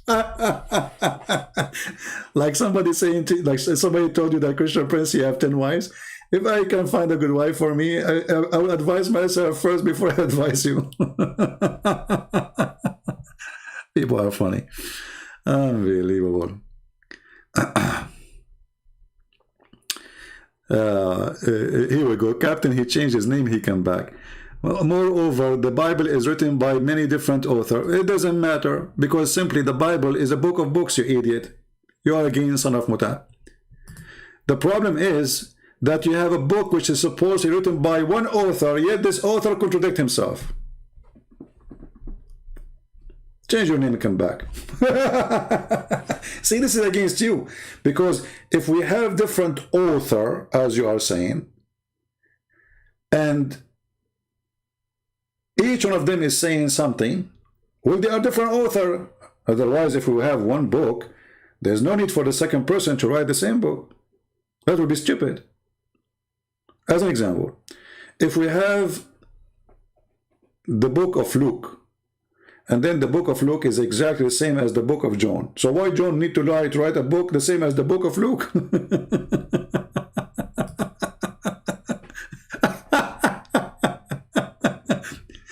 Hey John, this is the same exact book of Luke, so why you are writing it again? Oh, okay, I like to do copy-paste.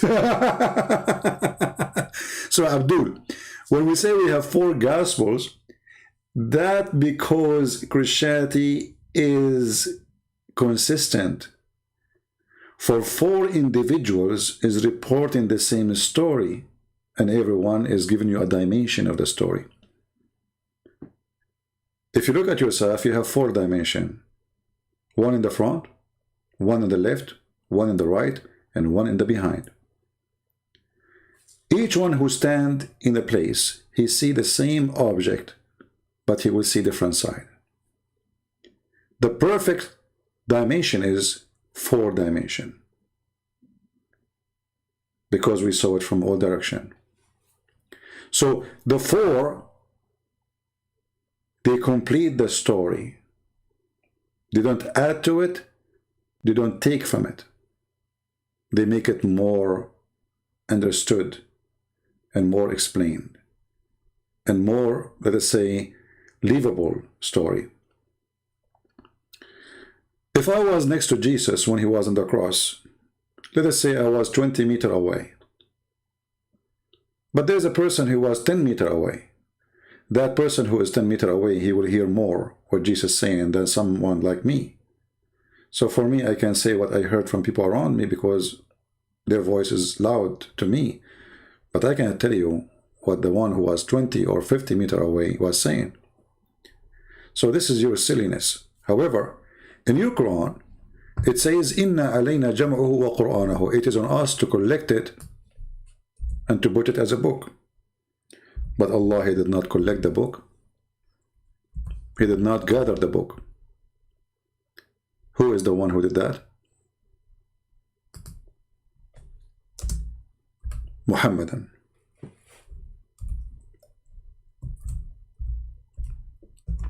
And then we find that the Quran of Uthman, none of you have it.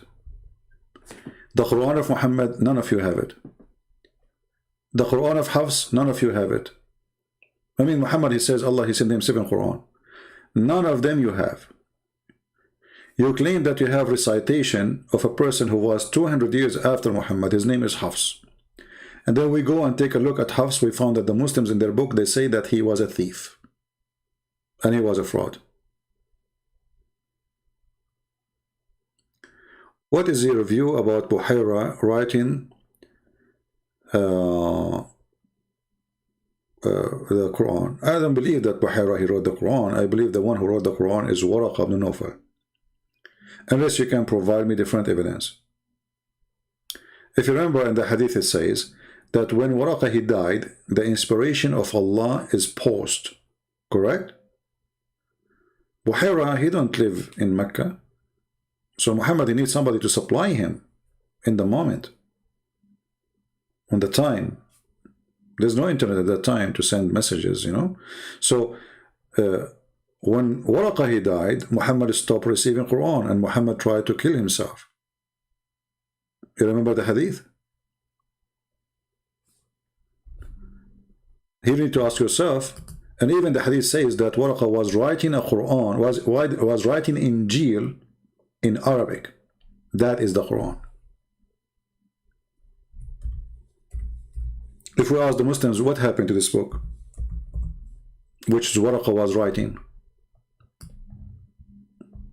where'd it go? Is Waraqah is a deceiver? They will say no. Is Waraqah is a bad Christian? They will say no. Is Waraqah following the true God? They will say yes. So where is his book?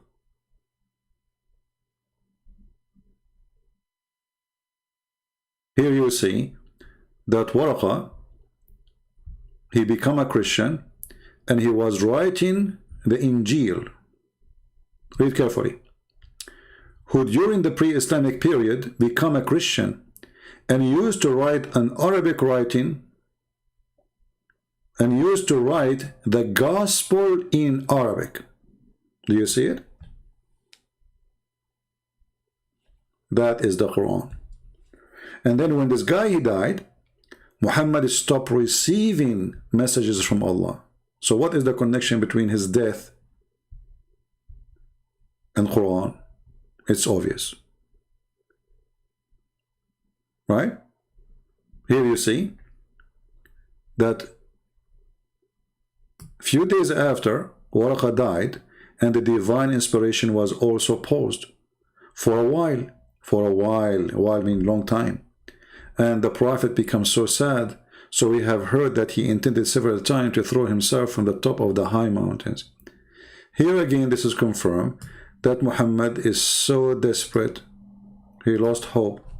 He don't know what to do. The guy was giving him Quran is dead.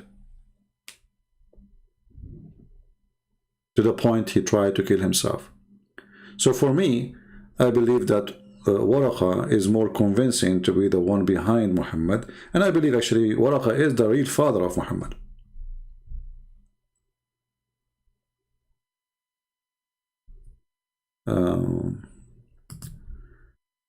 Can you give that which says we have not sent any spirit, this verse, to prove Muhammad is a false prophet?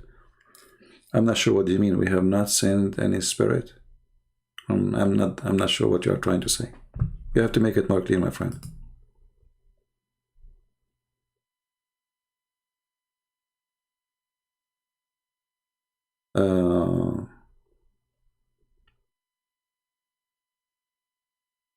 Do we have any Abdul want to say anything?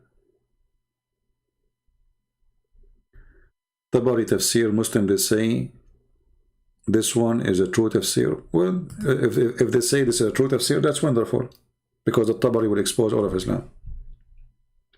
You see, if you go to the books of tafsir, like in this website here at tafsir.com, this is the Jordanian government website.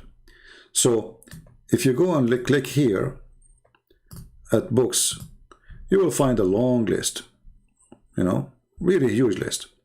And you will find the date of those lists. Like as an example here, this is 150 after Muhammad announced himself doing hijrah or immigrating.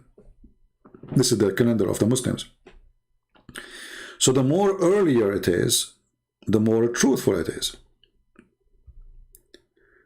So when the Muslim, they say, we accept this guy as long it is earlier, no problem. That's wonderful. Because at that time, the Muslim did not need to compromise like today. To say, oh, it doesn't say beat the women. Oh, it doesn't say, etc. You know what I mean? So they were like, at that time, in their glorious gang time, killing everybody, occupying land. So they have no reason to compromise in their books. So books who can explain Islam is books which is very early in Islam, can be considered more truthful than other books who came, like Ibn Kathir. Ibn Kathir, he came 800 years after Muhammad. That's mean 1,400 years after Jesus. You know what I mean? So this guy is pretty new compared to the rest. So his translation to fit with that time, or to say his interpretation to fit with that time. So they compromise. So the earth is not a flat no more. The sun is not going in muddy water no more, etc. Right? So here you see the date of every interpretation, and the more it is, the number is small, the more it is better. So now At-Tabari is a 310, which means 310 after Muhammad claiming to be a messenger. But this is not the earliest, but this is one of the earliest. So for me, no problem. Actually, I changed the Muslim to say we agree with this. At-Tabari is very good for me. No problem.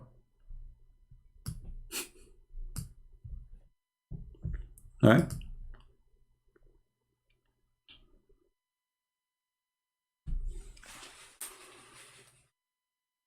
Do we have any Abdul?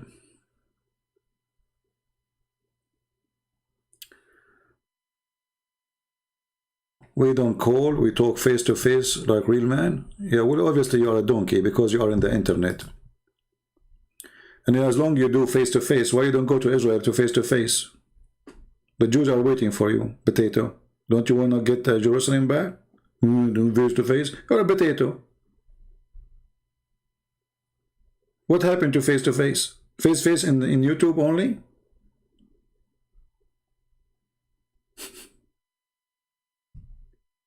In YouTube, you want to do face to face? You're in YouTube, you idiot.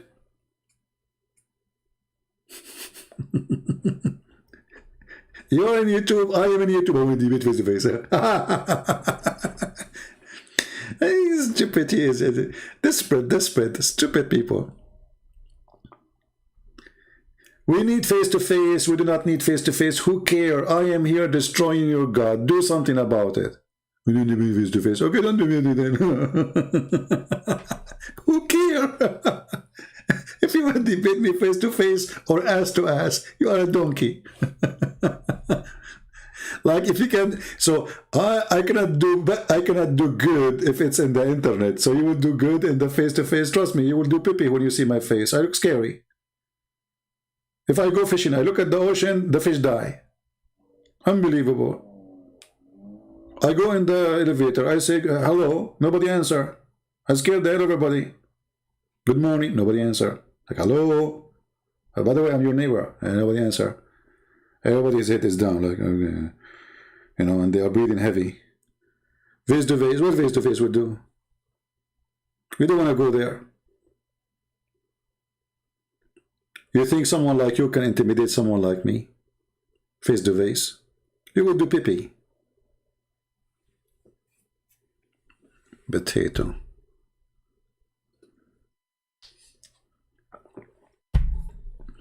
When the Christians, they come to Muhammad and they want to debate him face to face, do you know what Muhammad did? They spent the whole day talking to him. Answer us. Okay, give us an answer. He refused to talk. And then second day he said to them, those who say Allah, he told me to tell you this. Okay, what do you know? Okay. He said, Allah, he said to me, if they have dispute to you about this topic again, which is about Jesus, tell them, bring your wives, I bring my wives, bring your children, I bring my children, and let us ask Allah to curse the one is lying. This is how a Muslim did debate. Are you better than your prophet? Your prophet is a potato. He could not refute the Christians. The cursing party, take your microphone. May Allah cut my nose if I'm lying. Christian Prince, your turn. May Allah cut my beard if I'm lying. Hey, Christian Prince, that's not fair. I said cut my nose, you said cut my beard. I mean Abdul, if he can cut my beards, he can cut my nose too, don't worry. But he can cut nothing. You still have your nose there, and I still have my beard here. And look how stupid this logic is. So Allah will not curse you unless you ask him to curse you if you are lying. Is that right? So I can lie all day long as long as I'm not asking Allah to curse me. If I am lying, he will not curse me.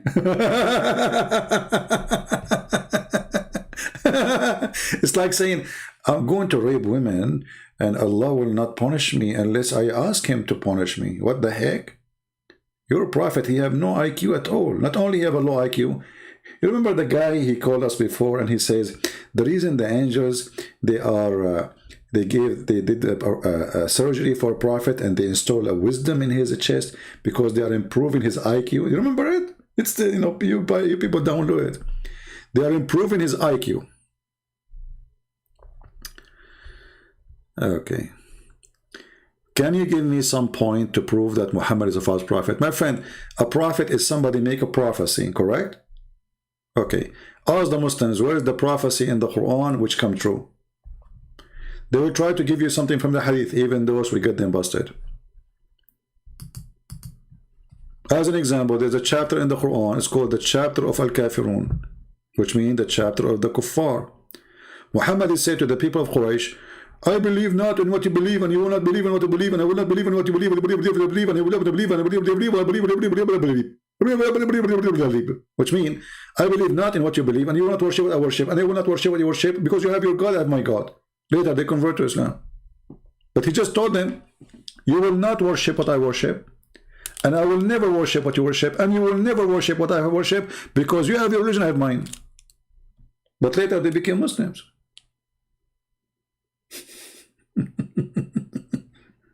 You see why I say stupid? See how easy to get him busted?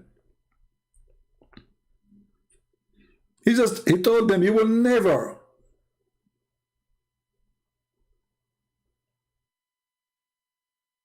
And later all of them, they became Muslims.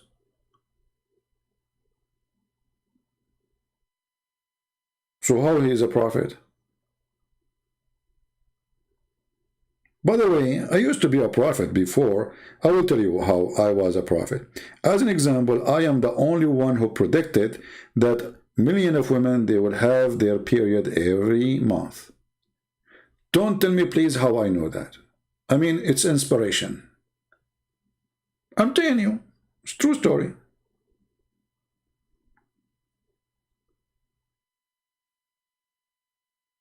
So when those Abdul, they say, Muhammad is a prophet. Well, a prophet is a prophet who make a prophecy. We look at your prophecy, we laugh. We find that there's no prophecy in the prophecy except the opposite. Muhammad said that the judgment day is very near and the moon split, which means the judgment day started. The moon split is a sign of a judgment day starting. That's it. I mean, how bigger it is from splitting the moon. But look, the moon is still there and it's not a split. Did Allah glue it back?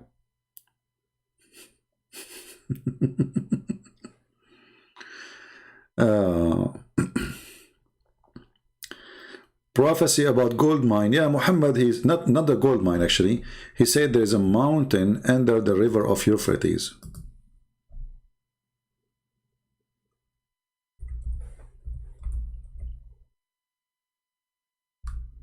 And this is very soon. And that was 1400 years ago. Read carefully. This is a prophecy. Muhammad, he says, would soon uncover a mountain of gold. Very soon. Would you like to debate Indonesian minister? I would like to debate Indonesian president too. Who cares? Don't tell me what you do. All of them, they are welcome.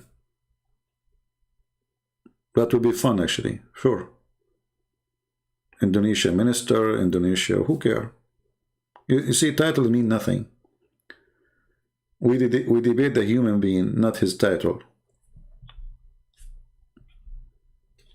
Right? People are people. So what if he's a minister, he have a different brain?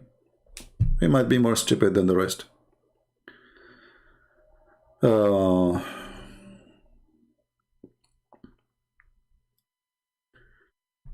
How the Muslims explain that Quran says no prophethood comes from except from Abraham and Isaac line?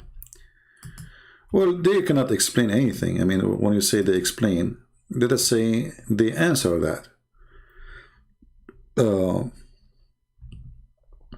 If we go to the verse, the one you are talking about, you will find that the verse saying clearly that we made the lineage of a prophethood from Abraham, and it's mentioned his children Isaac and Jacob. Doesn't mention Ishmael.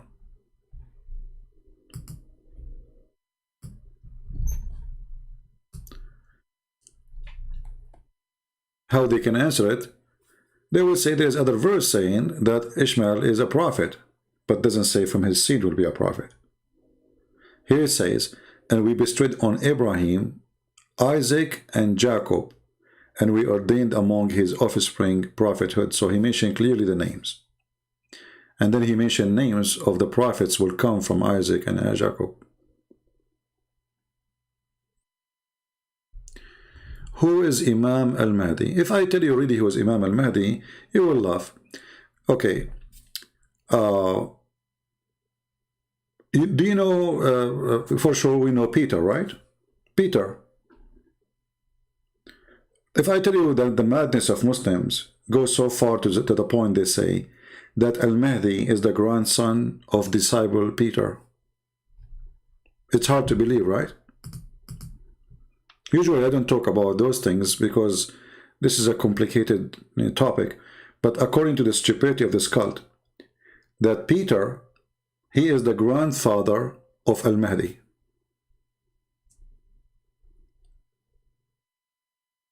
And now this is depend in which sect we are talking about. So this is the Shia. The Shia, they say that the disciple of Christ, Peter, he is the grandfather of Al-Mahdi, which means the Mahdi is descendant from Peter.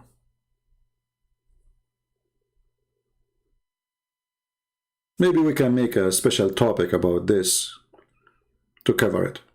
And then we can show the reference and the books. But it's hard to believe. I mean, it's not only hard to believe. I mean, like, it's so stupid. I mean, Peter. Hey, don't use the bad word in front of the name of Peter. Do you want me to block you? Are you stupid or what?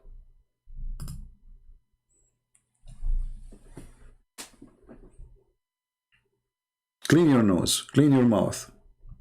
Don't use the F word. So, you know,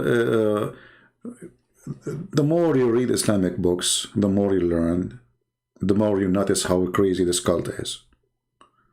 So you might be shocked when you hear it. You know, there's many things I don't share really, because there's no, I mean, I focus in what is making things easy, and it is necessary to learn to defeat Islam. There's other things which is not really the major interest. I don't really talk about.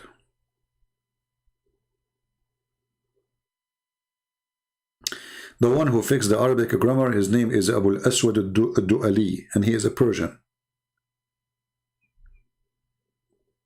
You can search in Google who is the one who did the Arabic grammar. You will find his name in English. Search.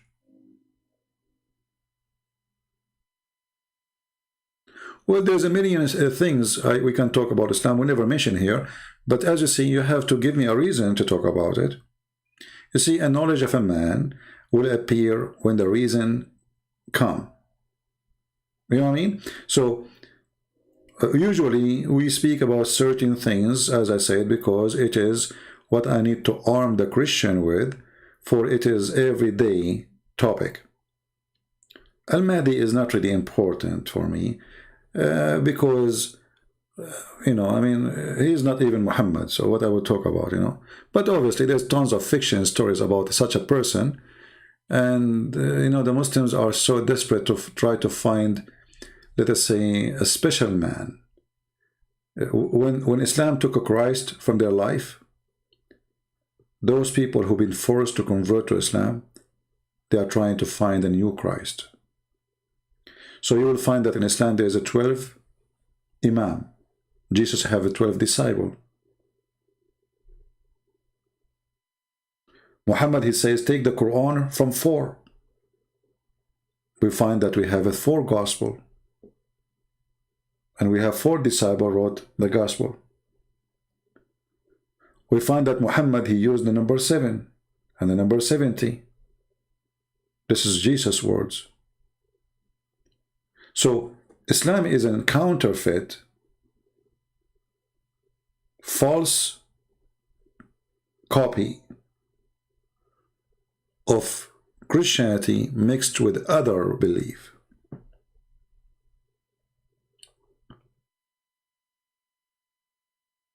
All right? So we can go really far in topic, which will drive you crazy about things the Muslims they believe in. But if there is no reason, I don't talk about. Like, you know, when I spoke about, you remember when we spoke about the Shia, they believe if you wear black shoes, you cannot have sex, your private part will not function. Why I talk about it? Because a Shia called me and he said, well, we are Shia, we don't believe in this garbage of the Muslim Sunni. So right away I got him busted. Okay, let us talk about the Shia. But if you notice, always we focus in the Sunni. So Al-Bukhari, those things are Sunni. But because the Shia is not the one who debate us, so we don't open their books. So Shia, they get excited. They thought, oh, okay, Christian Prince is getting the Muslim Sunni busted. But the second they come near me, then we open their yellow pages and they will be sorry.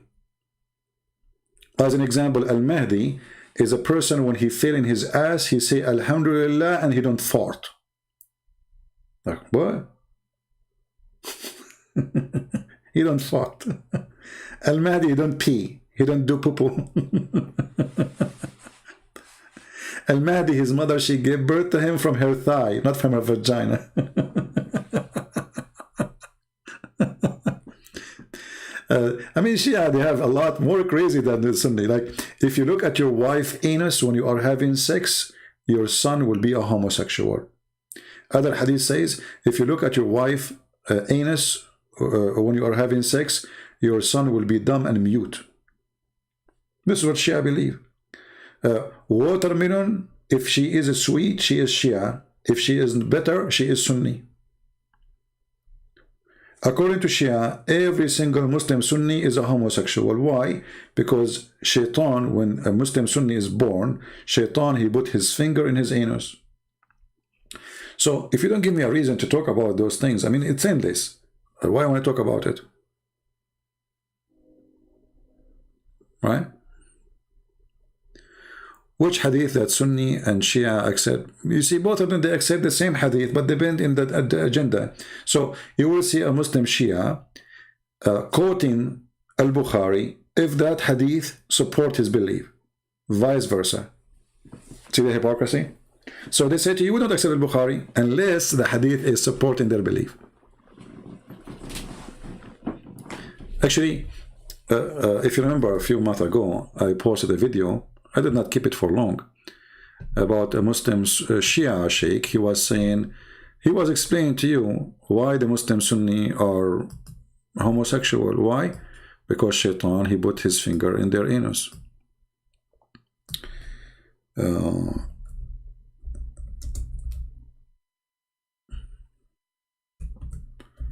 Let me see if I can find it.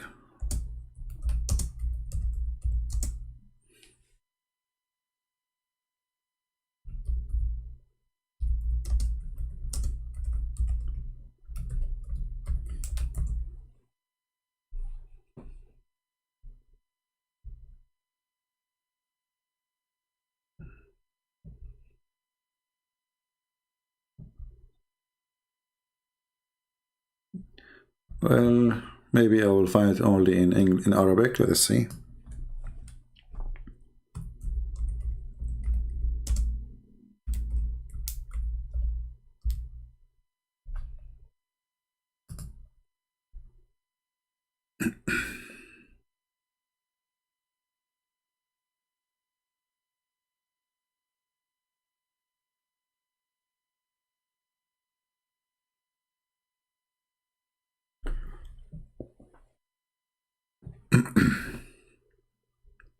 I don't know if I can find it really, but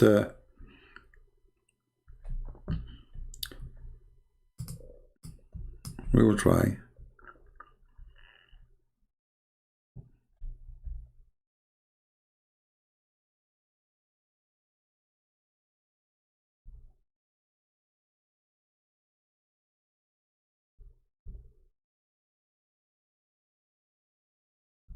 Let us see.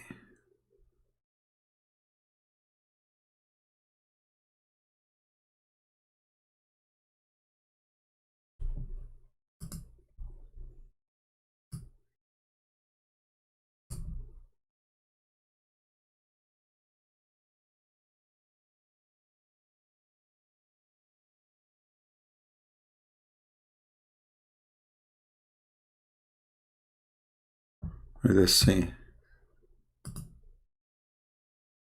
Yeah, I cannot find the video. Anyway, I'm sure many of you, they have it already. You will see how it is explained, how Shaitan, he put his fingers in the Muslim. So there's millions of stories. All of them, they are funny. As an example, like the grandson of Muhammad, he speaks 70 or 80 million languages. How he speaks those languages, don't ask. Don't even try to ask. So both of them, they have a lot of garbage, and both of them, they make fun of each other, but the fact, both of them, they are stupid. Right?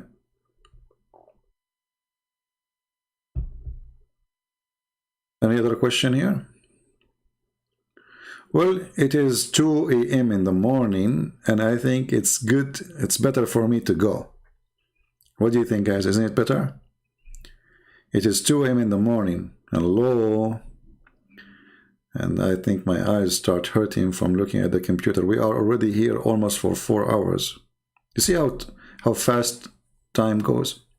Yeah, he speak 80 million or 70 million. I speak 69 millions. So like we have to say, me and Al-Hussein, we are very close in how many languages we speak.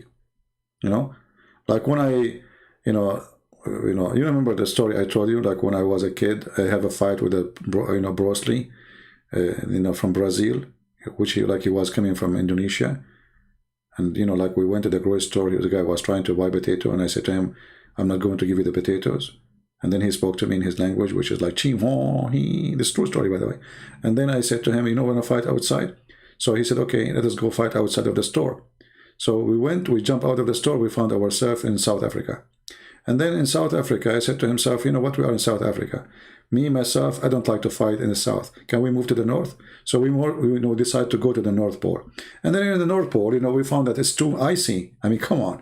So I said to Bruce Lee, come on, and I cannot fight you in the ice. It's so cold here. He said, okay, hello. We were in Africa. You cannot find me in Africa. We went to the North Pole. You cannot find me in the North Pole. So where we will go? I said, okay, let us go where the tree of Allah, which is in the 7 galaxies. He said, this is very far. I said, no, it is in the Nile River, which is in Ethiopia. Let's go there. So we went to Ethiopia, and then we find that the Ethiopian, they have a war. I said to him, we cannot fight here because they have a war. We have to go to a place where we can even just, have a fight with ourselves. So I said, okay, where we going to go? So I said, okay, let's go. I have a friend who lives in Japan. We just across the border through, we go from Iraq, we go to Japan because Japan is in the border of Iraq, as you know. So he said, oh, okay, so let us go to Japan. And we went to Iraq, we crossed the border, we found ourselves again in South Africa. He said, what the heck? I said, well, the American, the Jews, they changed the map. They always play with the map. I mean, don't you know? So said, okay, so what we do now? He said, okay, let us try again. This is true story, by the way, true story. I mean, if you don't believe me, I can show the reference.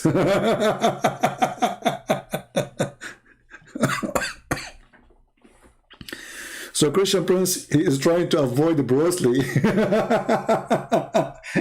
I will fight you face to face, okay, Bruce Lee? But, we have to do it in, so not here. Okay, where? We go there. Okay, we go there. No, this is not a good place too. That's what the Abdul they do with me. Unbelievable. True story, by the way, true story. I mean, is it obvious that it's true story?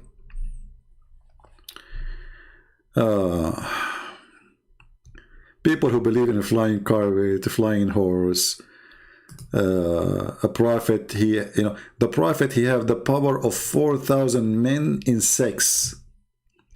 I mean, why do you have a race? Did you measure it? How you measure it? Do you think at that time they have like a measurement for boom boom? I mean, how you do that? How Muhammad and how the Muslim, they come to the conclusion that the prophet, he have the power of 100 men of people of heaven. And he will have a power of 4,000 men, because if every man of people of heaven have the power of 40 men.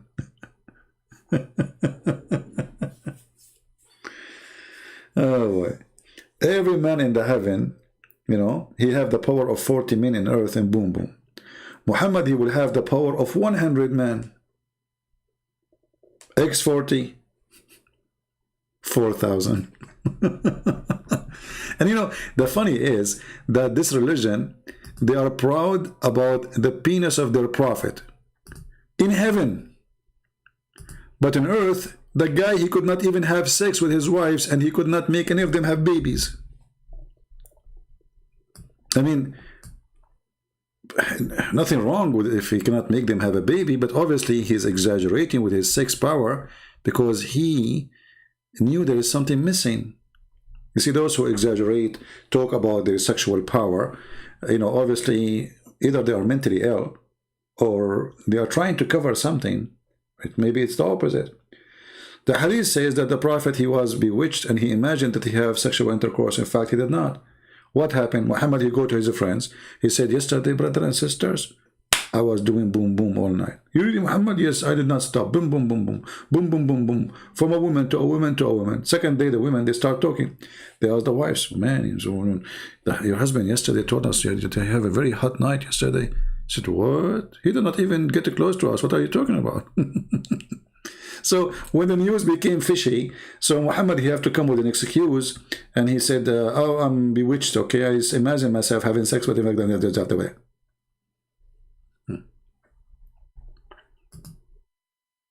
I mean, name one thing for me about this man is not stupid. How in the world this guy, he imagined himself having sex? You see, you might say, okay, this guy is sleeping. This is not in the sleeping time. This is in the daytime. That's why they are saying bewitched. Otherwise, all of us, we see dreams.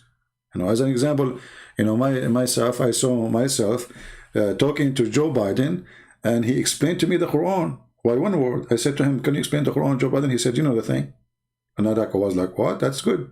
Perfect. You know, that's it. No complaint. I mean, that what you can say. That's it. You know the thing.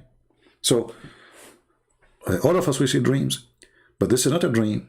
It says he was bewitched, and this is during daytime, and yet he is not living reality. To the point, even his sex is fake. Even his sex, they have no witnesses. This guy, he see an angel, there's no witness. This guy, he go to seven heaven, there's no witness. This guy, he speak to the tree, there's no witness. That Muhammad wanna do poo-poo. The trees move to keep him under the shade. Okay, how many hours Muhammad was doing poo-poo? You see, the shade don't move after 2 minutes if you sit under the tree. Not even 15 minutes. Not even 1 hour. In order the shade to go, you have to be doing poo-poo for 10 hours. And why? I mean, these miracles, all of them, they are shitty miracles. You know, the prophet, he wanted to do poo-poo, and there's nobody, because he don't want anyone to see his ass, so the trees move, and they surrounded him, and true story. You know, while Jesus was making the blind see, Muhammad the miracle, Allah wanna cover the ass of Muhammad, making trees move. And then Muhammad, he saw 2 trees from far away. He said to them, come here, and the trees, they came creeping in their belly. And he asked them to say Shahada, and they convert to Islam, and they went back. So how come the Quran keeps saying he have no miracles, he have no miracles? The people keep saying, how come he have no miracles? Because it sounds like he have a lot of miracles. I mean, the guy, he have tons of miracles based on the hadith. But in the Quran, they keep saying, if you remember chapter 13, which is supposed to be at the end of the Quran, even though they call it 13, it says, if just one, the people around them, they are wishing just one ayah, one miracle, one sign, just one, and still Muhammad cannot provide any. This is at the end of the Quran. You see here, because you might say this is chapter 13, but this is reality. This is the end of the Quran. The believer says, if only just one sign from Allah sent to him, one. So all those hadith are fabrication, obviously, because the Quran is saying is they wishing they are just one.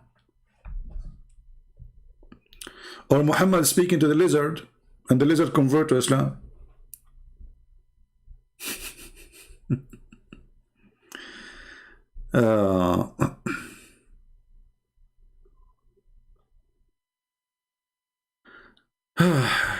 All right, anything else? Actually, my eyes is hurting now. You believe it or not, I said to myself, let me go for 15 minutes and make a video about this topic and go back. Unbelievable. And now it's 4 hours. Do you see how much I hate you?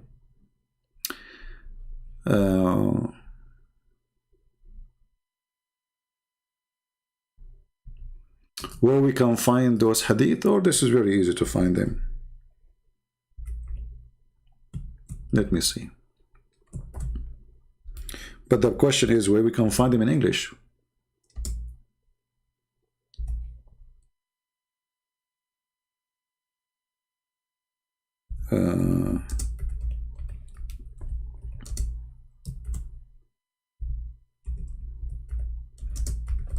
Let's see.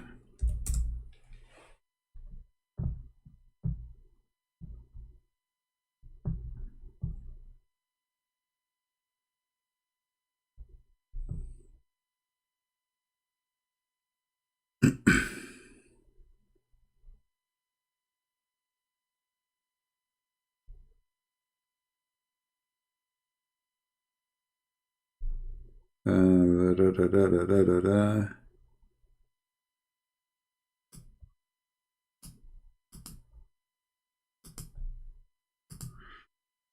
Let us see this one.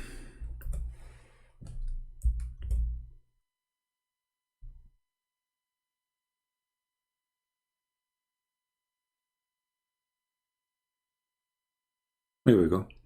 So this is Sirat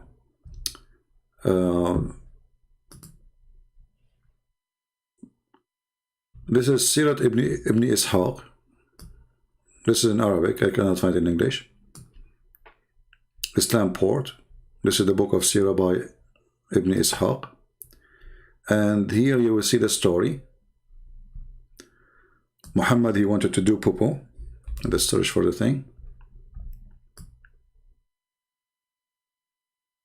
When the Prophet who want to do shit, he keep a distance, so none of us can see him.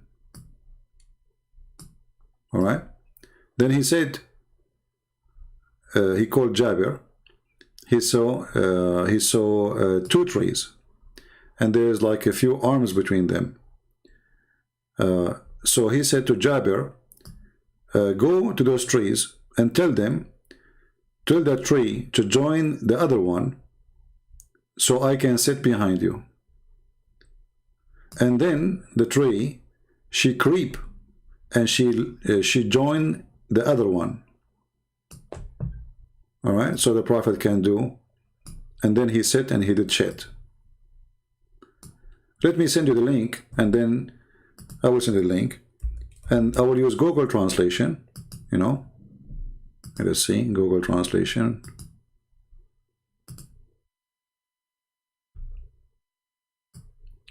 Let us see. To find it fast, we look for the word tree.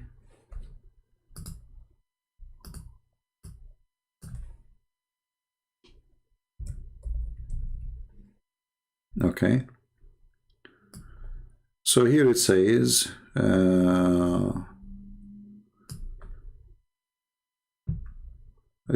here, blah, blah, blah, blah, blah, blah.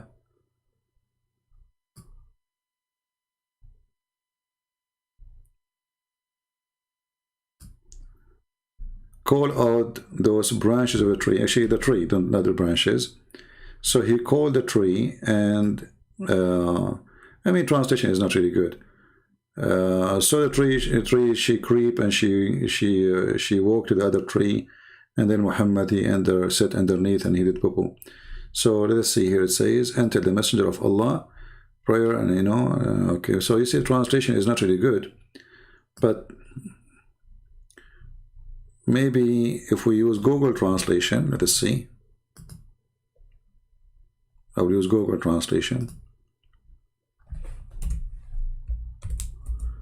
which means I will copy the text, not the whole page. So if we go here, let me zoom out so you can see all the text.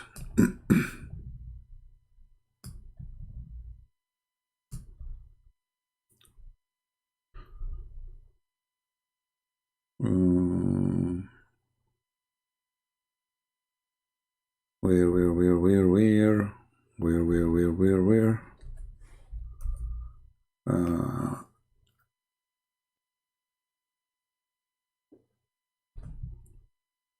Here we go. Actually, maybe here we did not see it. Let me go back. Grant him peace between two walls and partition. Messenger of Allah, grant him. He said, okay.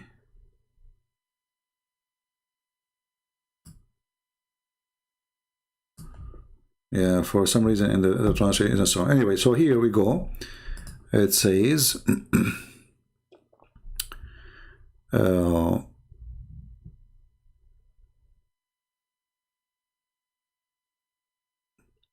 from Jabir, we went, me and the Prophet, in a trip, and if he wanted to have a shit, excuse my language, he stay away so nobody can see him from far distance in the ground.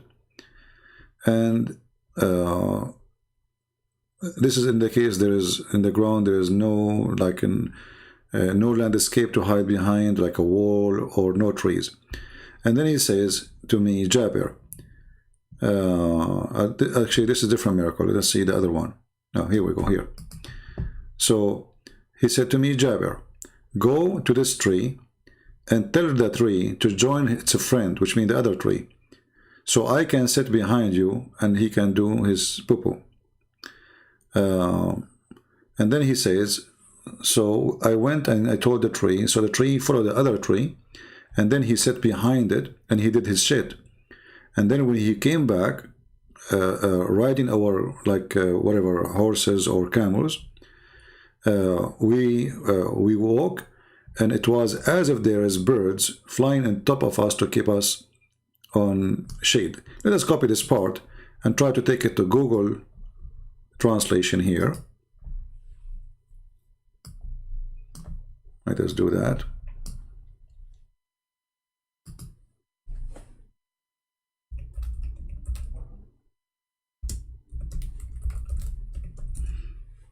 Always it's better if you if you copy like a little amount of text, not the whole text, not the whole page.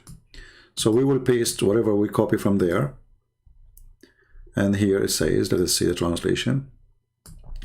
So he said, oh Jabir, say to this tree to follow your friend, which means the other tree, so I can sit behind it, and the tree did the crowd until, you know, cut to the other tree. And translation is not really good. And then he sat behind them until he relieved himself. Then we came back in the road, and then as if there is like birds, and as I said to you. So let me give you the link. So this is the miracle of Muhammad, asking two trees to join so he can shit behind them. You can say this is like a shitty hadith. And this is the reference. If you, in case you are a Muslim, you don't believe me, here we go. And this is your Muslim website, and this is volume number 1, page number 257.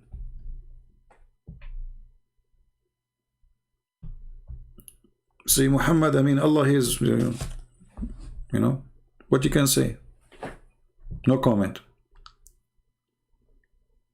I did that many times. You know, I go and I say to the trees, go, I want to do poo-poo, right? Yeah.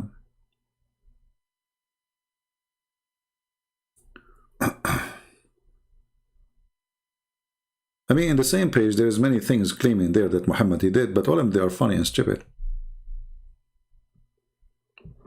Even the miracle of Muhammad is about poo-poo. Can you in the future make a series videos of Islam stories by time-based order? Well, this is impossible mission, my friend, because Muslims themselves, they don't know about what is the time order. There's no proof, you see. This is one of the earliest books about Muhammad. But this person himself, he is copying from Ibn Ishaq. And Ibn Ishaq, he made it clear that he dropped tons of his story which is not suitable for Muhammad. And you will notice that the date and the reference about things, all of them, they don't make sense.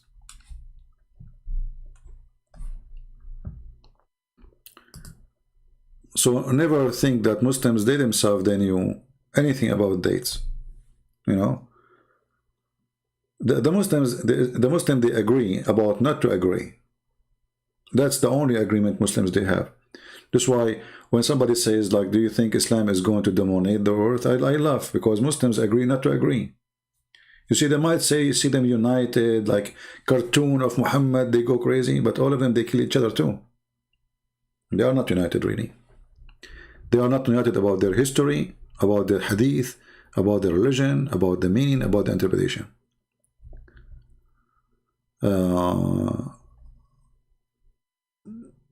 Misread her comment, please unblock her. Captain Hood. Well, she can come with different name if she is a female or a male, I don't care. Make a new name and come back.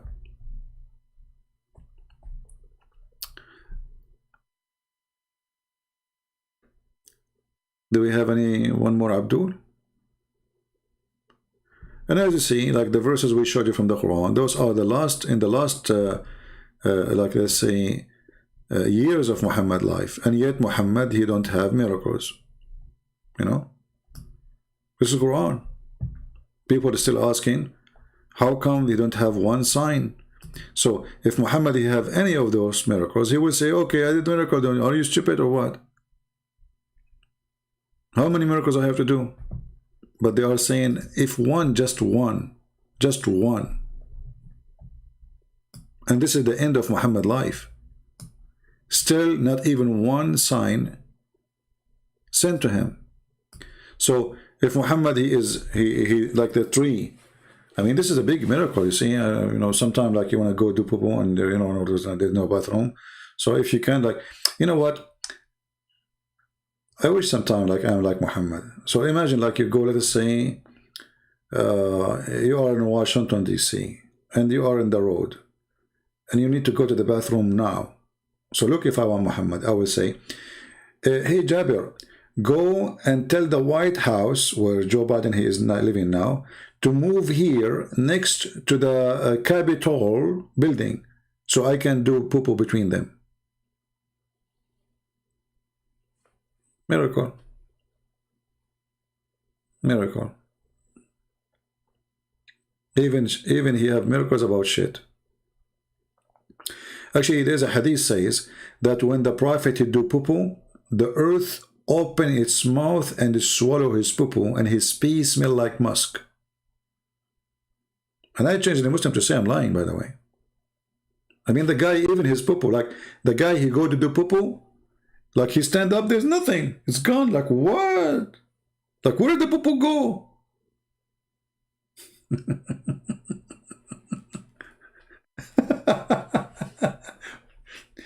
You know, like Muhammad is doing poo, and Muhammad is set for 10 hours. So you expect that Muhammad, when he stand up, he will find like a mountain of poo. No, brother, no. The earth will like yummy, yummy, yummy, yummy. Like the earth cannot even wait. Like the guy, he is dripping and the earth is eating. There's any Muslim can say I'm making things up? Challenge me. Just to challenge me. All what it take you is just to challenge me. Very easy. Shish kebab. You know?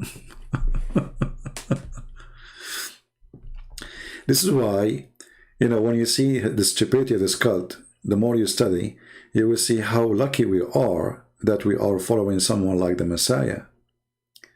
You see, you might find like there's bad names. The Bible mentions stories about bad people, right?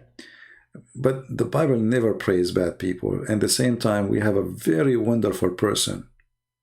And this person, even though he is between us as a human, but he was holy always.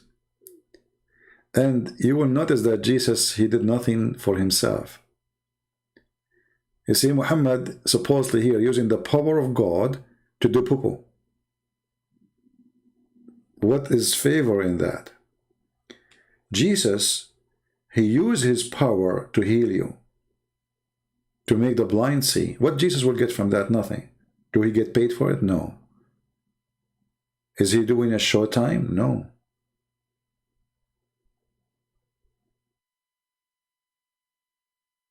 So we have a person who was serving us, literally. We have a person who said, if you don't let me wash your feet, you don't belong to me. Jesus did not come because he needs you to wash his feet. He did not come to be your king. He came to serve you. And this is what makes Jesus so beautiful. And when we use the word beautiful, it's not about a look. We use the word beautiful because languages cannot describe such a beauty. That there is a person who has such a power over death, over life, giving life, resurrecting people from death. Imagine if any of us, we have little power like this. We will be so proud and kings will bow down to us. Because everybody will die or will die. One word from this person can bring you back to life. He can forgive sin. All of us, we suffer from sin. So instead of using his power to make us his slaves, that's I'm God and go down, you are nothing, he was washing our feet. While Muhammad was seeking sex and women to sleep with him, making verses saying that Allah told him any woman she want to give herself to the Prophet. What is the purpose of this verse? If we can quote a verse, why God want to say any woman she can give herself to Muhammad to sleep with her? What that would do to religion? That's what all cult leaders they share. Jesus, he never seek any pleasure, yet he have a body of a human. He never seek money. He never seek power. He never even own a donkey. And even when he ride a donkey. Very humble. So the people, they say, oh, this is the king? This will be the king of the Jews? How he is the king of the Jews, but he is so humble? How he is the king of the Jews, but he is so poor? Where is his palaces? Where is his gold? Where is his silver? Look who is his disciples. While Muhammad was associating himself with the rich people only. If you remember, there's a chapter in the Quran, it's called the Abasa wa Tawalla, or Abasa. When a blind man, he came to Muhammad, he kicked the man away from his house.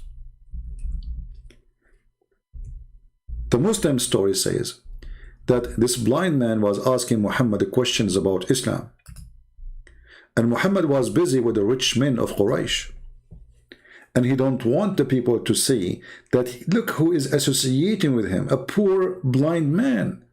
So he don't want him. Jesus did the opposite.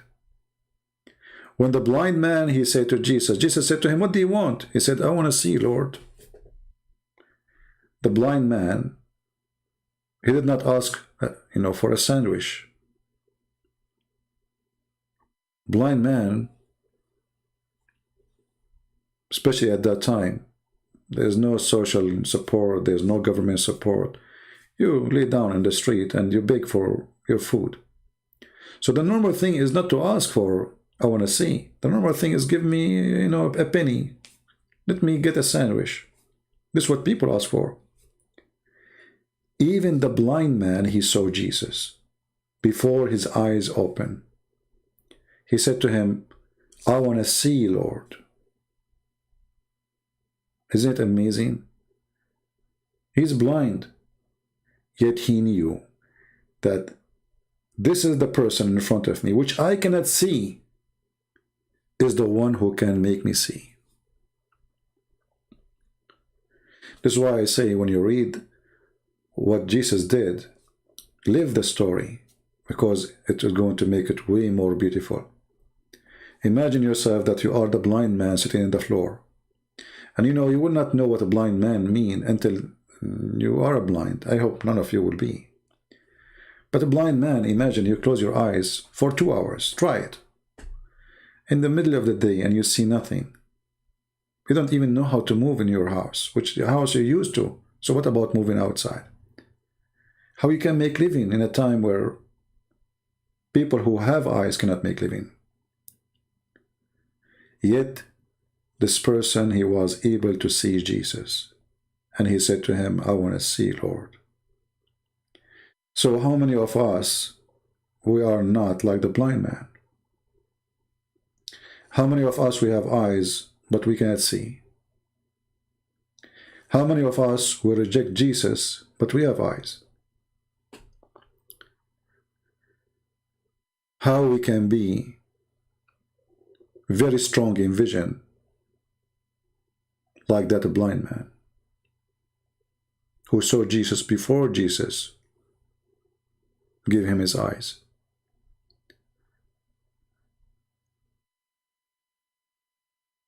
So always it's wonderful to read and live the story and go deep in it. It's not a story, it's a life. It's not a tale, it is an experience. And then if you're able to live the story, then you will become the blind man who can see. And sadly, most of us, we are still blind. So we pray that we will have eyes who can see, as that blind man was able to see Jesus before even he recovered his eyes. That is not easy to accomplish.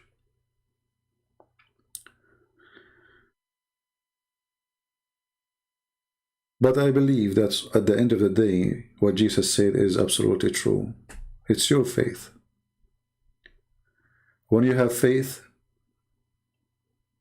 you will know Jesus, even if you are blind.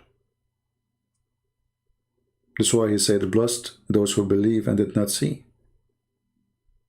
And that blind man, he believed in Jesus, that he is the Lord, before he got his eyes. So we pray that all of us, we will be able to do what that blind man was able to do. He had no vision, but he understood. He had no eyes, but he saw what people around did not see. Even the disciple of Jesus, they said to him, why you don't show us the Father and that's it? They have eyes. They are the disciples. Jesus said to them, I am with you all this time and you do not know me. The blind man, he called him Lord. He knew it is him. And he was not one of the disciples. So this story can tell me that there's many disciples, their name is not mentioned by name, but they were disciples. And they were maybe more strong than the disciple of Christ in their faith. And this is one of them. So I want to say thank you for being here. I hope today we have a good time. And feel free to download my videos, share them with your friends. And for sure you can cut them pieces because they are long. Try to make them short, but it's not easy. So anyway, we pray that the Lord will open the eyes of the Muslims and to open the eyes of the Christians too, so they can see how lucky they are. For many of us do not notice. And always, all of us, we don't notice what we have until we lose it. A person who has teeth, he don't notice how priceless his teeth until he start losing them one after one. A person who can walk, he don't notice how priceless his feet and his legs until he start feeling he cannot walk no more. A person who have eyes, he don't even think about how lucky I am to have eyes until he loses his vision. This is how the human being is. He appreciates not what he have. But time will come, and what you've been given will be taken away from you. You will be stripped from your eyes, from your feet, from your health. And then you will remember to appreciate. So you better appreciate now before it is too late. Thank you. God bless you and see you soon again. Christ is Lord. Amen to that.